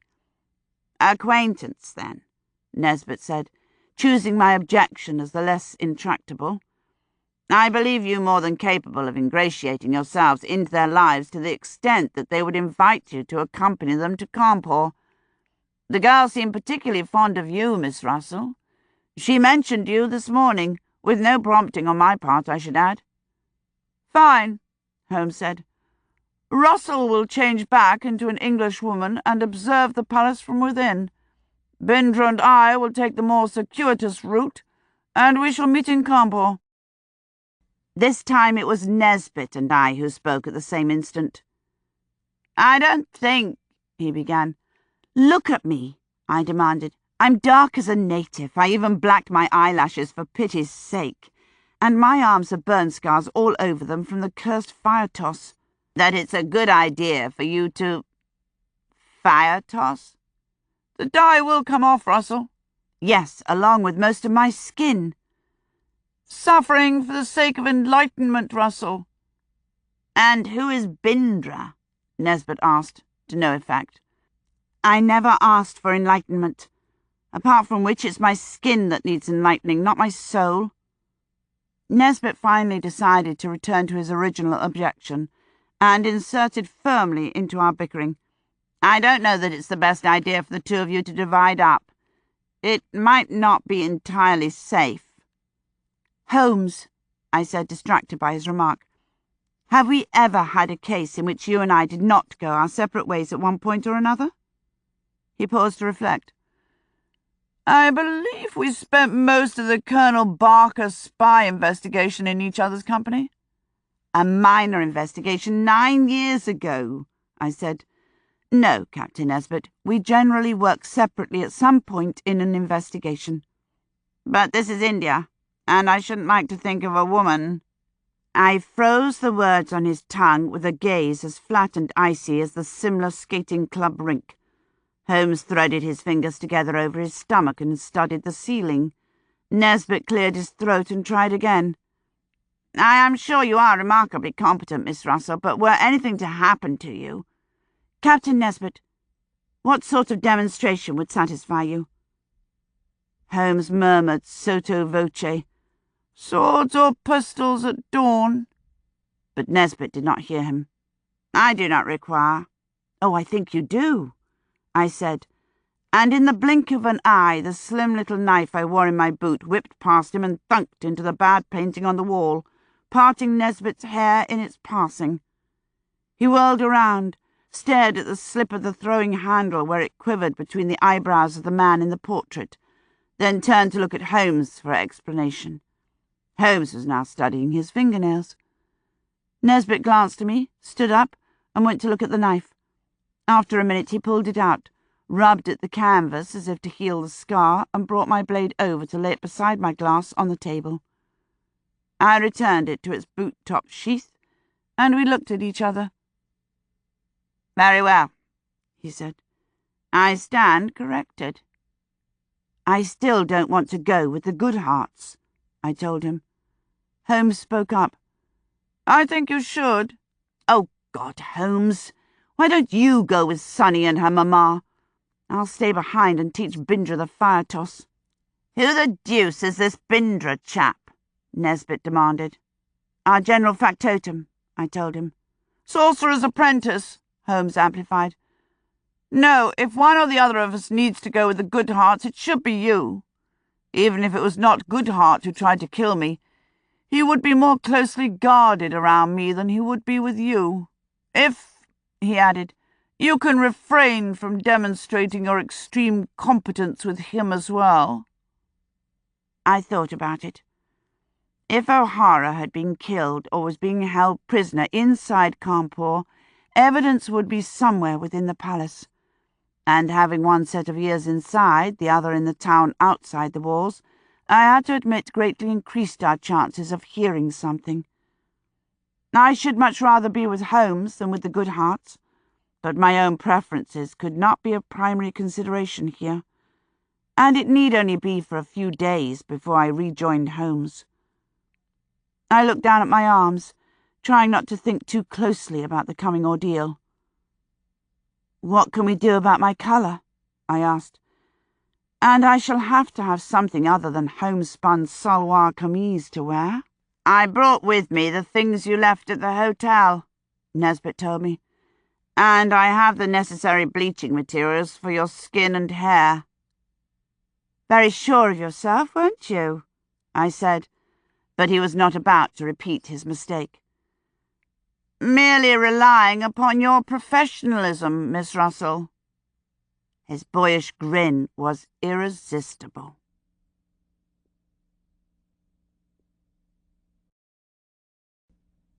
Chapter 14. I stayed on that night at the Viceregal Lodge after Holmes left, having been given a room considerably more luxurious than our hotel in the native bazaar. In the end, however, I spent little time in the room itself, and many hours in the marble bathroom, scraping some of the brown from my face and hands, and turning my black hair back into a substance the colour and, alas, texture of straw. Dawn found me damp, raw, jaundice-skinned and red-eyed from the combination of chemical fumes and lack of sleep.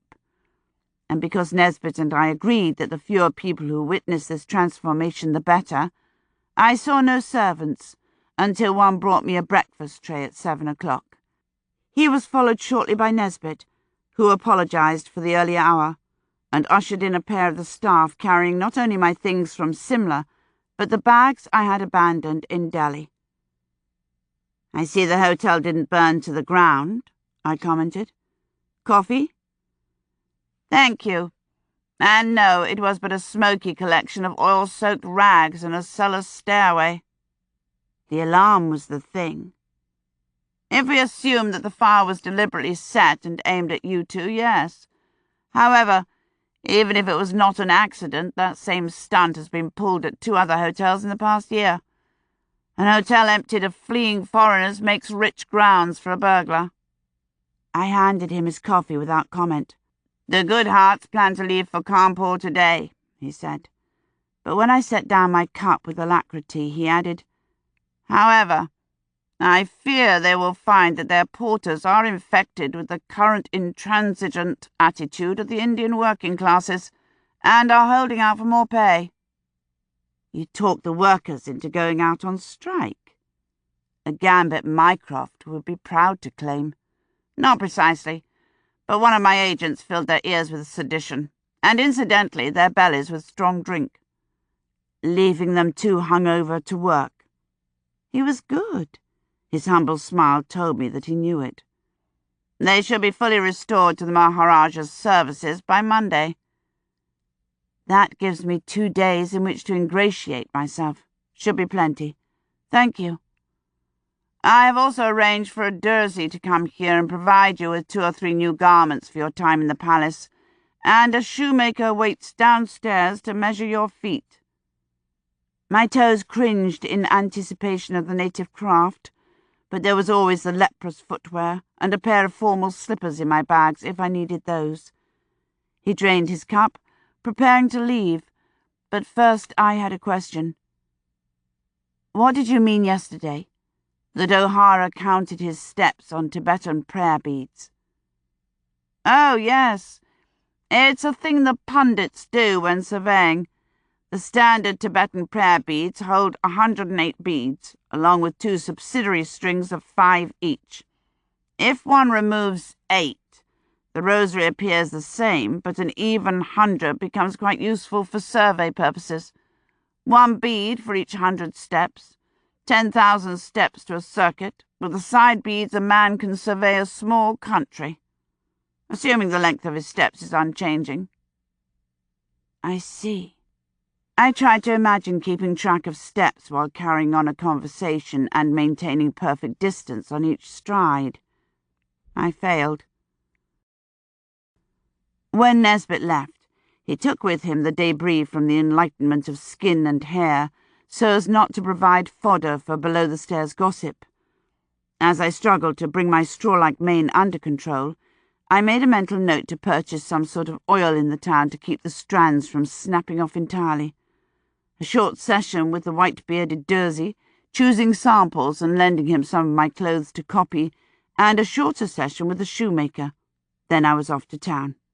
I reminded myself to use the front door of the lodge, where I nodded briefly to the regal Chaprasi who held it for me, and was about to take to the road when I noticed the motor car, its driver holding its door. You're English again, Russell, I reminded myself, and climbed inside. Nesbit and I had sketched out a plan to bring me back into the Goodhart circle, beginning with a chance meeting at the tea shop where he had taken the family the day before. As soon as he heard of their distressing abandonment by their porters, he would extend a breakfast invitation to the family matron, who would no more leave Sonny behind than she would walk the 2 miles to Viceregal Lodge. And indeed, when I happened to wander through the Gothic doors of that particular tea shop across from the bandstand, Mrs. Goodhart and her flapper daughter were seated opposite the eligible young British officer, all smiling merrily over their coffee cups. The other patrons of the shop watched Sonny from the corners of their eyes, as much, I thought, for the gaiety of her person as the extremity of her wardrobe. Mrs. Goodhart's smile faded somewhat when I came to their table, with my exclamations of surprise, but then she remembered that I was safely married, and invited me to join them. My, Mary, haven't you gone dark? You don't know the half of it, I thought, and accepted the invitation to coffee with some remark about the strength of the sun at these altitudes. It was Sonny who asked the question. Where is your husband this morning? Oh, nothing would do but that he had to go off and climb some mountain or another, Can you believe that? So vexing. He simply abandoned me here at the end of the world. No offence meant, Captain Nesbit. None taken. I agree there is not much to occupy a young woman in Simla at this time of year. Come with us, Sonny piped up. I forbore to look at my wristwatch, but out of the corner of my eye I saw Nesbit pull his own watch from his pocket and note the time. I had to agree. Even for me, 30 seconds was something of a record for the manipulation of innocent victims. I beamed at dear, fresh, pretty, boring little Sonny. Oh, I couldn't do that. What do you call it? Crashing your party? Oh, baloney. Mama, tell her she has to come along. Tommy's friend would think it was absolutely nifty. I blinked, but the phrase seemed to indicate affirmation, and although I couldn't imagine having the temerity to invite myself to a Maharaja's house party, that is precisely what I seemed to be doing. I put on my most lost and wistful expression to say, well, it would be perfectly lovely. What do you think, Mrs. Goodhart? Had I been an unmarried woman, she'd have abandoned me in the snow without a gram of compunction. But a matronly companion for her daughter might have its advantages, by providing contrast to the child's looks and sparkle, if nothing else. It does seem a bit forward of us, but I know. I will ask Thomas to cable his friend and see if we might bring another guest, seeing as how we're stuck here for the day anyway. Sonny clapped her hands, and I said, That is very generous of you, Mrs. Goodhart. And to the disappointment of both women, Nesbit took his leave, pleading the demands of work. Mrs. Goodhart eyed the heaps of snow with no enthusiasm, and declared her intention of returning to the hotel. But I suggested that Sonny might enjoy a walk through the town. The older woman hesitated, then concluded that I was capable of guarding her baby girl from harm in broad daylight, and agreed. We began at the skating rink, hiring skates and edging out onto the uneven ice. It had been so long since I had been on blades. I clung to the rail like a child, but to Chicago's daughter ice was a lifelong companion, and she sailed merrily back and forth, her cheeks pink as a china doll's, her teasing laughter ringing across the trees. My ankles were watery when we turned in our hired skates, and we paused to drink a cup of sweet tea sold by the establishment. I used the moment of leisure to question my young companion. It was a lovely surprise to see you, I told her, but I can't really imagine what you're doing here. The innocent did not hesitate to answer. I know, Simla's not much compared to Jaipur or something, but Tommy wanted to see it, and the Maharaja isn't at home until tomorrow. We had thought to go to Kanpur today, or at least go back down today and head for Kanpur tomorrow. What a fantastic train ride, isn't it? All those tunnels. But then today the coolies wouldn't work, so we're here for longer. I'm glad. It gives us a chance to see something of each other. Have you finished? It's pretty chilly sitting here.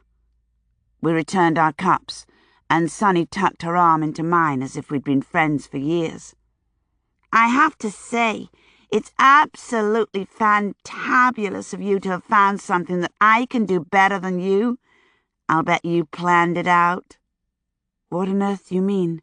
Oh, Mary, you can do just everything. You know everything. You'll talk to anyone. You do all these things that just give me the heebie-jeebies. Sometimes I feel about 6 years old around you. But I am so glad you're coming with us to see Tommy's Maharaja. A genuine Maharaja, for gosh sake. I just know that when I stand there in front of him, my lips will just freeze up. But with you there to make it easier, sort of following your lead. I looked down at her fur-covered head, astounded. Although why should I be? Elaborate fronts were often constructed to conceal doubts and insecurities. I laughed and said, Just think, you'll probably be the first flapper to reach Kanpur. What a nifty title for a book. The first flapper in Cawnpore. When I write my memoirs, I'll thank you for the name. Where are we going now?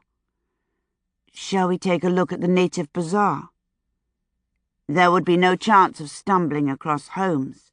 He and Bindra would be long gone, on the first train out of Simla, to retrieve the travelling show and make for Cawnpore, questioning people about O'Hara all the way. Oh, that would be fun. I wanted to go into those shops yesterday, when we walked through with Mama, but she took one look at them and said they were dirty, and that we'd probably get robbed. I should think they look worse from the outside than they are. And you know, it was funny to see you come into the tea shop this morning. We'd just been talking about you yesterday. Oh, yes? I asked warily. Yes. Tommy swore he'd seen a native that looked just like your husband. There in the bazaar, can you imagine? I mean, anyone less like an Indian than him I can't picture. And he was squatting down at the side of the road like they do, trying to beg some money off Captain Nesbitt. It's not likely to be my husband, I assured her mildly, squelching the alarm I felt at Goodhart's unexpected perceptiveness. But she burst out laughing at the thought. Of course not, silly. It's just that Tommy was reminded of him, and so we were talking about you a little, telling Captain Nesbitt about the voyage out, that's all. Say, do you think we could find a sari in this bazaar? That one you wore on the ship was positively dreamy. We'd be more likely to find a sheepskin coat than a silk sari, but we can look. We found many things, from a dozen bright rattly bangles for Sonny's wrist to an embroidered cap for Tommy's head, including 2 sari lengths of silk for the girl, one bright green with a silver border, the other saffron yellow with a heavy stripe of darker orange, along with their underskirts and blouses. Next door lay a shop with a dusty display of necklaces in the window, a place dark and mysterious enough to have belonged to Kim's Lurgan Saab. With a squeal, Sonny dived inside. The shopkeeper was no teacher of spies, but we did make him a happy man. Something about his wares, which were rough to the point of primitive, appealed to the girl from Chicago, and I had to admit she had a remarkable eye for the unlikely treasure, uncovering a shimmering breastplate of opals set in native gold that added 5 years and a lifetime of sophistication to her face. I was fingering a heavy necklace made of amber beads when she snatched it from my hand, turned me bodily about, and propelled me over to the only clean surface in the shop, a looking-glass. Standing behind me and craning to see around my shoulders, she pushed the silver amulet charm I wore under my collar and fastened the amber around my neck in its place, chatting all the while.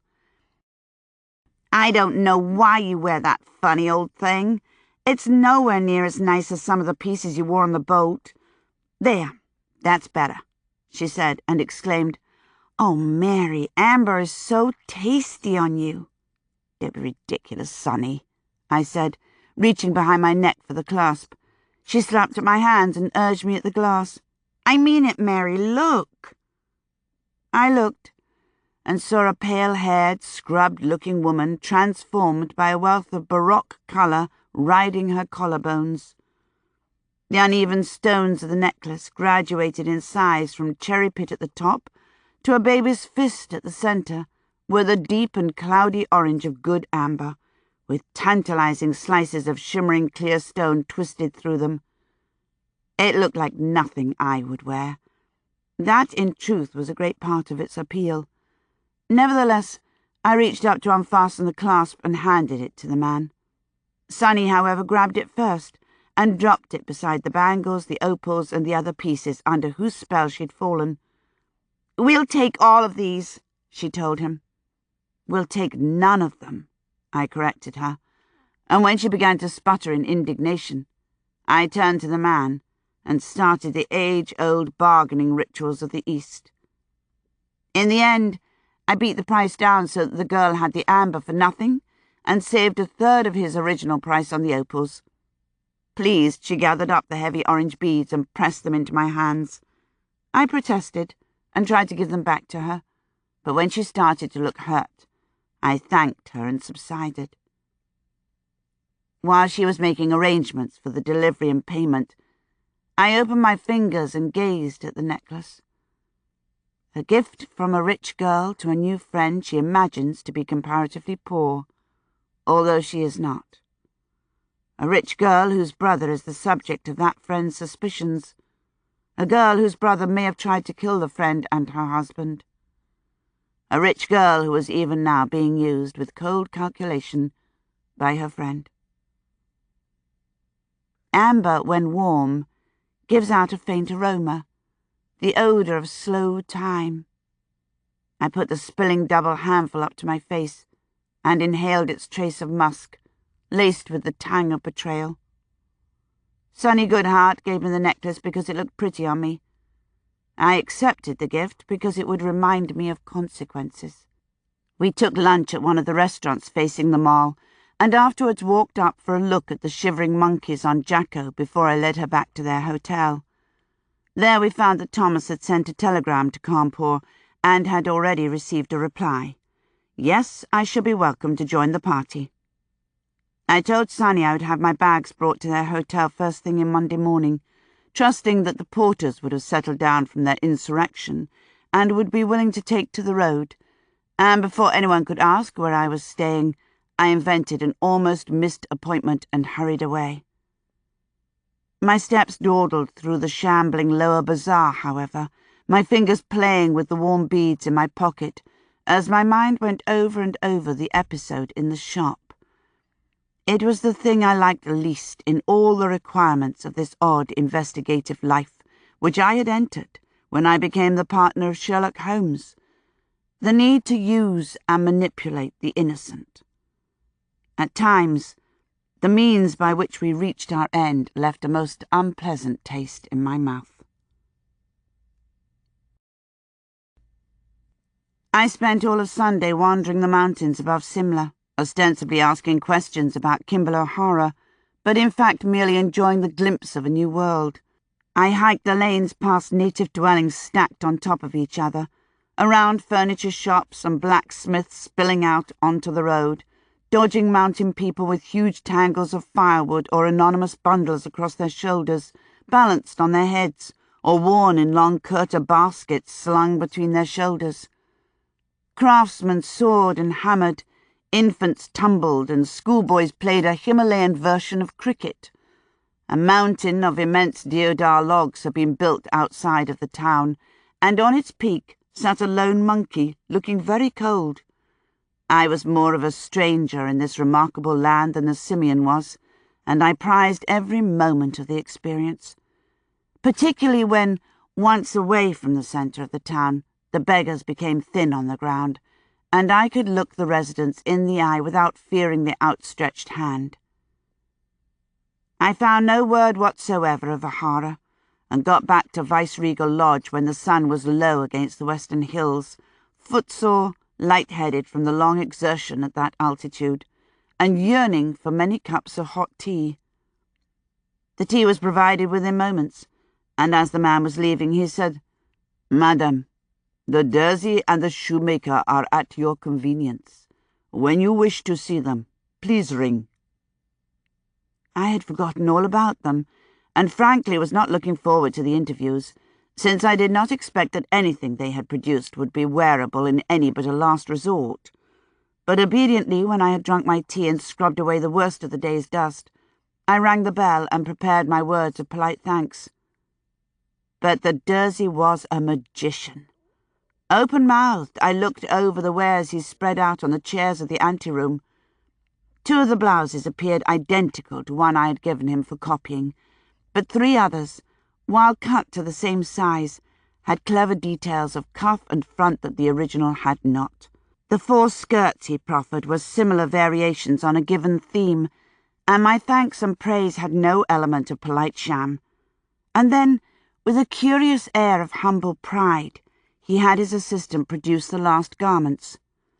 "Nesbit Saab requested that I make this as well," the old man told me.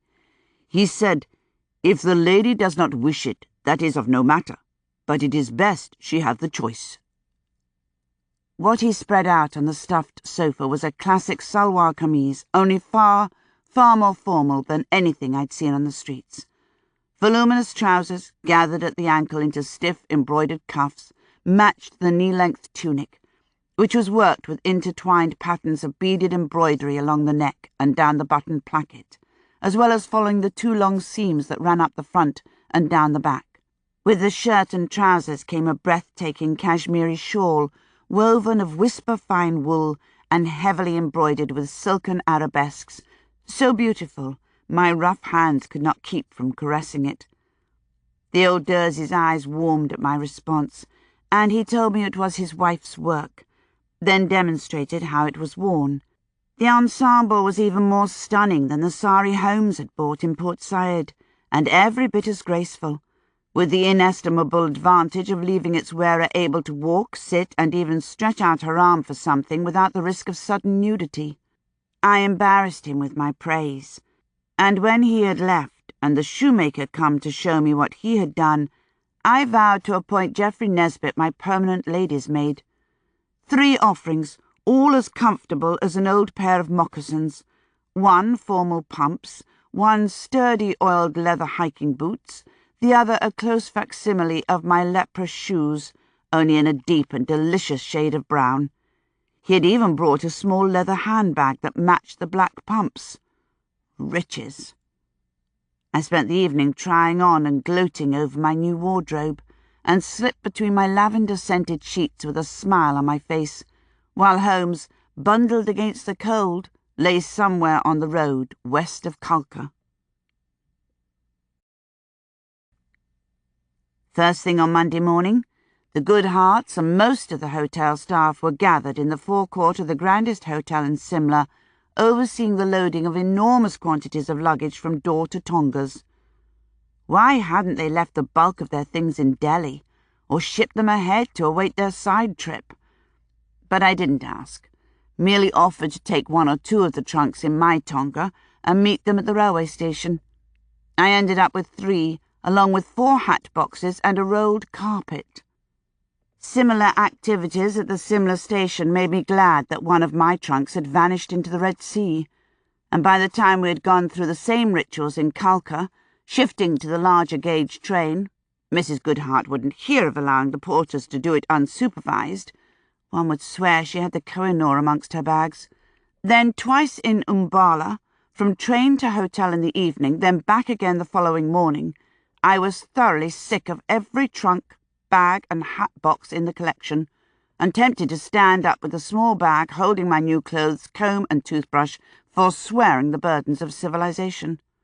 But the Maharaja's own saloon coach had been sent down for our use, and an appropriately princely train car it was, all sumptuous glitter and spotless carpets, overhead fans and electric lights, its staff in spotless white and wearing the red turban with white device I'd seen on the docks in Bombay. The car had its own baggage compartment, which meant that once we had picked our way past the Umballa platform's sleeping bodies, which eerily resembled corpses sheeted for burial, we were not required to oversee the shifting of anything more complex than a teacup for the rest of the day.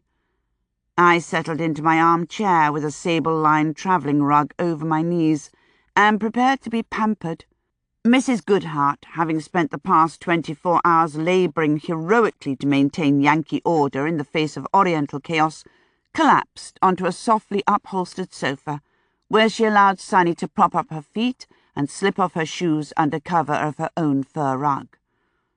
After a spate of fussing, dabbing wrists and forehead with cool, scented waters, and downing a mighty slug of purely medicinal brandy, she retreated into sleep, her snores rising and falling with the beat of the train over the tracks. Sunny came to sit near me at the window, giving me an apologetic smile.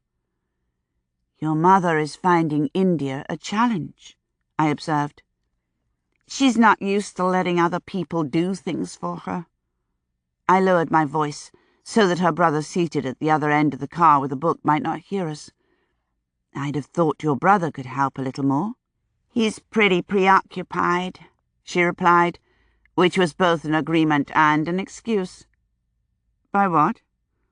"Oh, it's something to do with the Maharaja. I don't really know, but Tommy's hoping to get the Maharaja interested in one of his pet projects. His backing, you know. Ah, a business venture. Not really. I think it's something to do with setting up a school in the States, but like I said, I don't really know. Just that Tommy's got a lot of hopes hanging on it. Not altogether a social visit, then. I wondered if the Maharaja was aware of that. We sat at the window chatting idly, with the mountains looking over our shoulders as the musical names unfolded beneath us. Sirhind, Ludhiana, Jalandhar, Umritsar. At this last, with a lot of jolting, the Prince's car separated from those continuing on to Lahore and points west, leaving us for a while on an empty siding, empty of trains, that is. There appeared to be a small village living on the tracks, before we could join with a northbound train. Batala, Gurdaspur, Pathankot, up into the mountains again, the people along the snow-speckled rails again showing the rounder features of the mountain folk. Flat roofs gave way to peaked, sandals to boots, bullock carts to loads carried on the back in long kurta baskets. The snow-laden mountains drew near. The trees grew in height. The windows radiated cold. A luncheon was brought to us, and Mrs. Goodhart woke and put on her shoes. Tommy laid aside his tracts, and we ate the uninspired cutlets and 2 veg, Mrs. Goodhart sighing, Tommy distracted, and me thinking wistfully of Bindra's curries and the large, greasy, chewy purees we had used to scoop them up. "Miss Russell?" I blinked and looked across at Tommy Goodhart. "That is right, isn't it? You prefer Miss?" "Generally, yes." Mrs. Goodhart raised her head sharply. "I thought you were married." "I am, A lot of married women keep their names, Mother," Sonny explained. "But—" Her son ignored her confusion. "Your husband and I spent a lot of time together, but I'm afraid that you and I never had much of a conversation. You're English?" "I live in England, and my mother was English, but my father was American from San Francisco." Mrs. Goodhart said doubtfully, "I don't know any Russells from San Francisco." "His family was from Boston originally," I admitted, and saw the woman's eyes go bright. "The Boston Russells? Well, well. I wonder if I ever met your father. I went to any number of parties there when I was young." "I doubt it," I said firmly. "His parents moved out to California when he was very small. So yes, I regard myself as English, proudly so, particularly at the present." As I hoped, Goodhart took the bait of distraction. "Are you referring to the Labour Party's victory?" "Yes. Extraordinary, isn't it? I've heard it called a bloodless revolution." He was launched. For the first time he betrayed a degree of animation, and the rest of the meal was dominated by his questions about the English working classes, about whom I knew little other than farm labourers and London cabbies, and whether or not I had met MacDonald or a dozen other men, most of whom indeed I had never heard of. Then one name caught my ear. "Yes, I believe I've met him," I said. "At a fancy dress party in a Berkshire country house just before Christmas. He was dressed, let's see. Oh yes, he was in a very chilly costume, that of a pyramid builder complete with red paint whip marks on his back. And a very unsuitable costume it had been too, for the man was pudgy and his back showed acne beneath the paint." "Strange place to find him." "He was probably experimenting with subversion from within," I told him, keeping my face completely straight. "I suppose. Odd that your husband didn't seem all that interested in politics." "Well," I said, "he's on the conservative side. I wouldn't call him a reactionary exactly." This was by no means the first time I'd had to deny Holmes in the course of a case, and as before, no cock crew. Goodhart's face was, as always, remarkably difficult to read, but I thought his interest was piqued. If so, it would be understandable. A woman abandoned, even temporarily, by her considerably older husband, who then expresses an interest in radical politics, might be worth cultivating.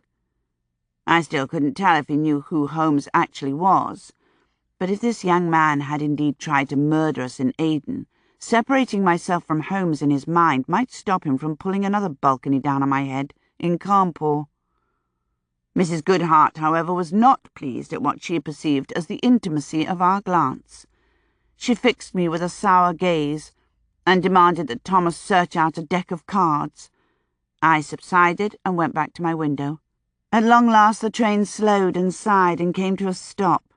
Noses pressed against the windows, all except the proud Thomas, who nonetheless watched with great interest. We waited to see what manner of royal vehicle would come for us. Sonny was hoping for camels and elephants, although I thought a Lagonda or Rolls-Royce more likely, and less crippling, considering we were still more than 50 miles from Cawnpore city. What came for us was an aeroplane.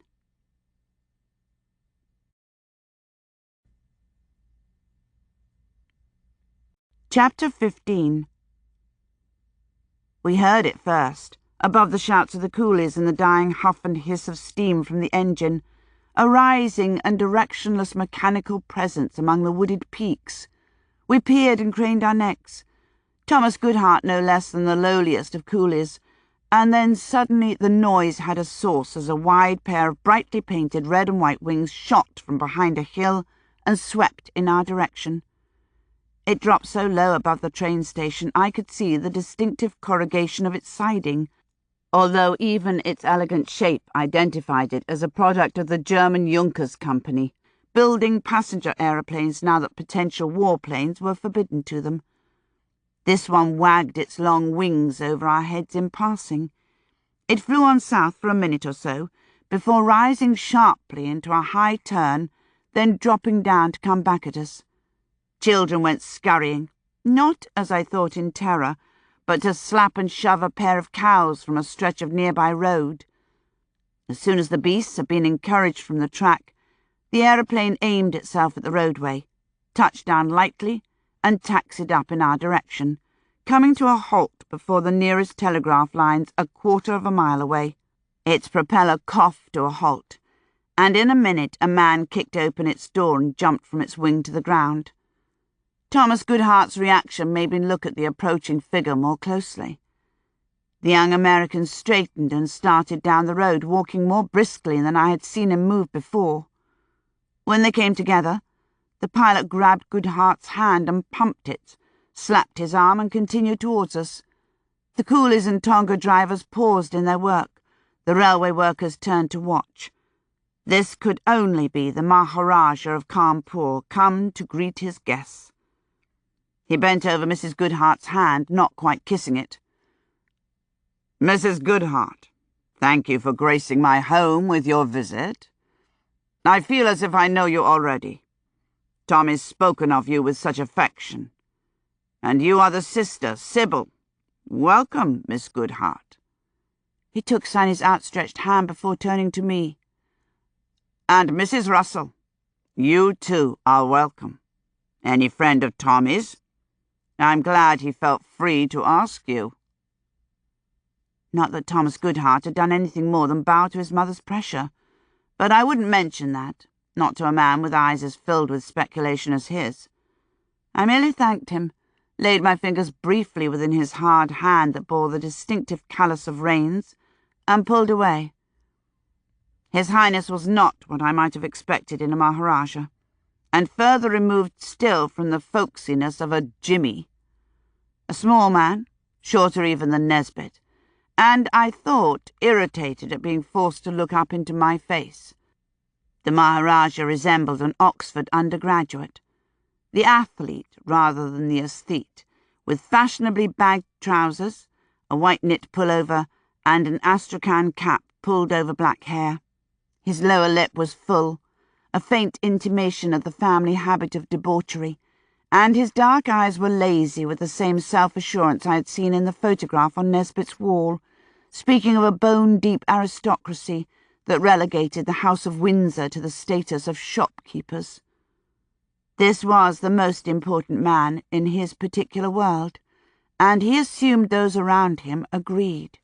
There was nothing in his manner or his dress, apart from the cap, that spoke of India, Certainly nothing in his lack of concern about costly impurities that permitted him to take the hands of strange women, nothing other than a faint dip and rise in his accent and the old penny colour of his skin. Mrs. Goodhart looked confused. Sonny, on the other hand, was bedazzled. I couldn't help speculating about Mrs. Goodhart's opinions on interracial marriages. The aeroplane would hold the four of us and our smaller bags, with the Maharaja at the controls. We would leave behind a small mountain of Goodhart possessions and my solitary trunk, guarded by a uniformed chaprassi, until the plane came back for them. We settled into the padded seats, Thomas beside the Maharaja, with Mrs. Goodhart on one side and Sonny and I on the other. The noise made speech impossible, which was just as well. Mrs. Goodhart turned pale as the plane roared and bounced and then leapt skyward. Her knuckles remained white the entire way as her hands clenched the arms of her chair, holding her from falling to the ground below. Once, when the air dropped away beneath us, I feared she was going to faint. Sonny did not notice, but spent the entire 45 minutes in the air with her head craned and turning to see the hills, the glimpse of road, the brilliant white peaks that seemed at arm's reach, the occasional pocket of lake. Goodhart seemed even less concerned, moving easily into his seat and paying more attention to the actions of our highly capable pilot than to our height, our movements, or the scenery. Thomas Goodhart, I thought, had flown before. After 40 minutes, we flew over a town, a hillside collation of tile roofs near a white river, then continued on for a few minutes before we dropped lower, skimmed the tops of some trees.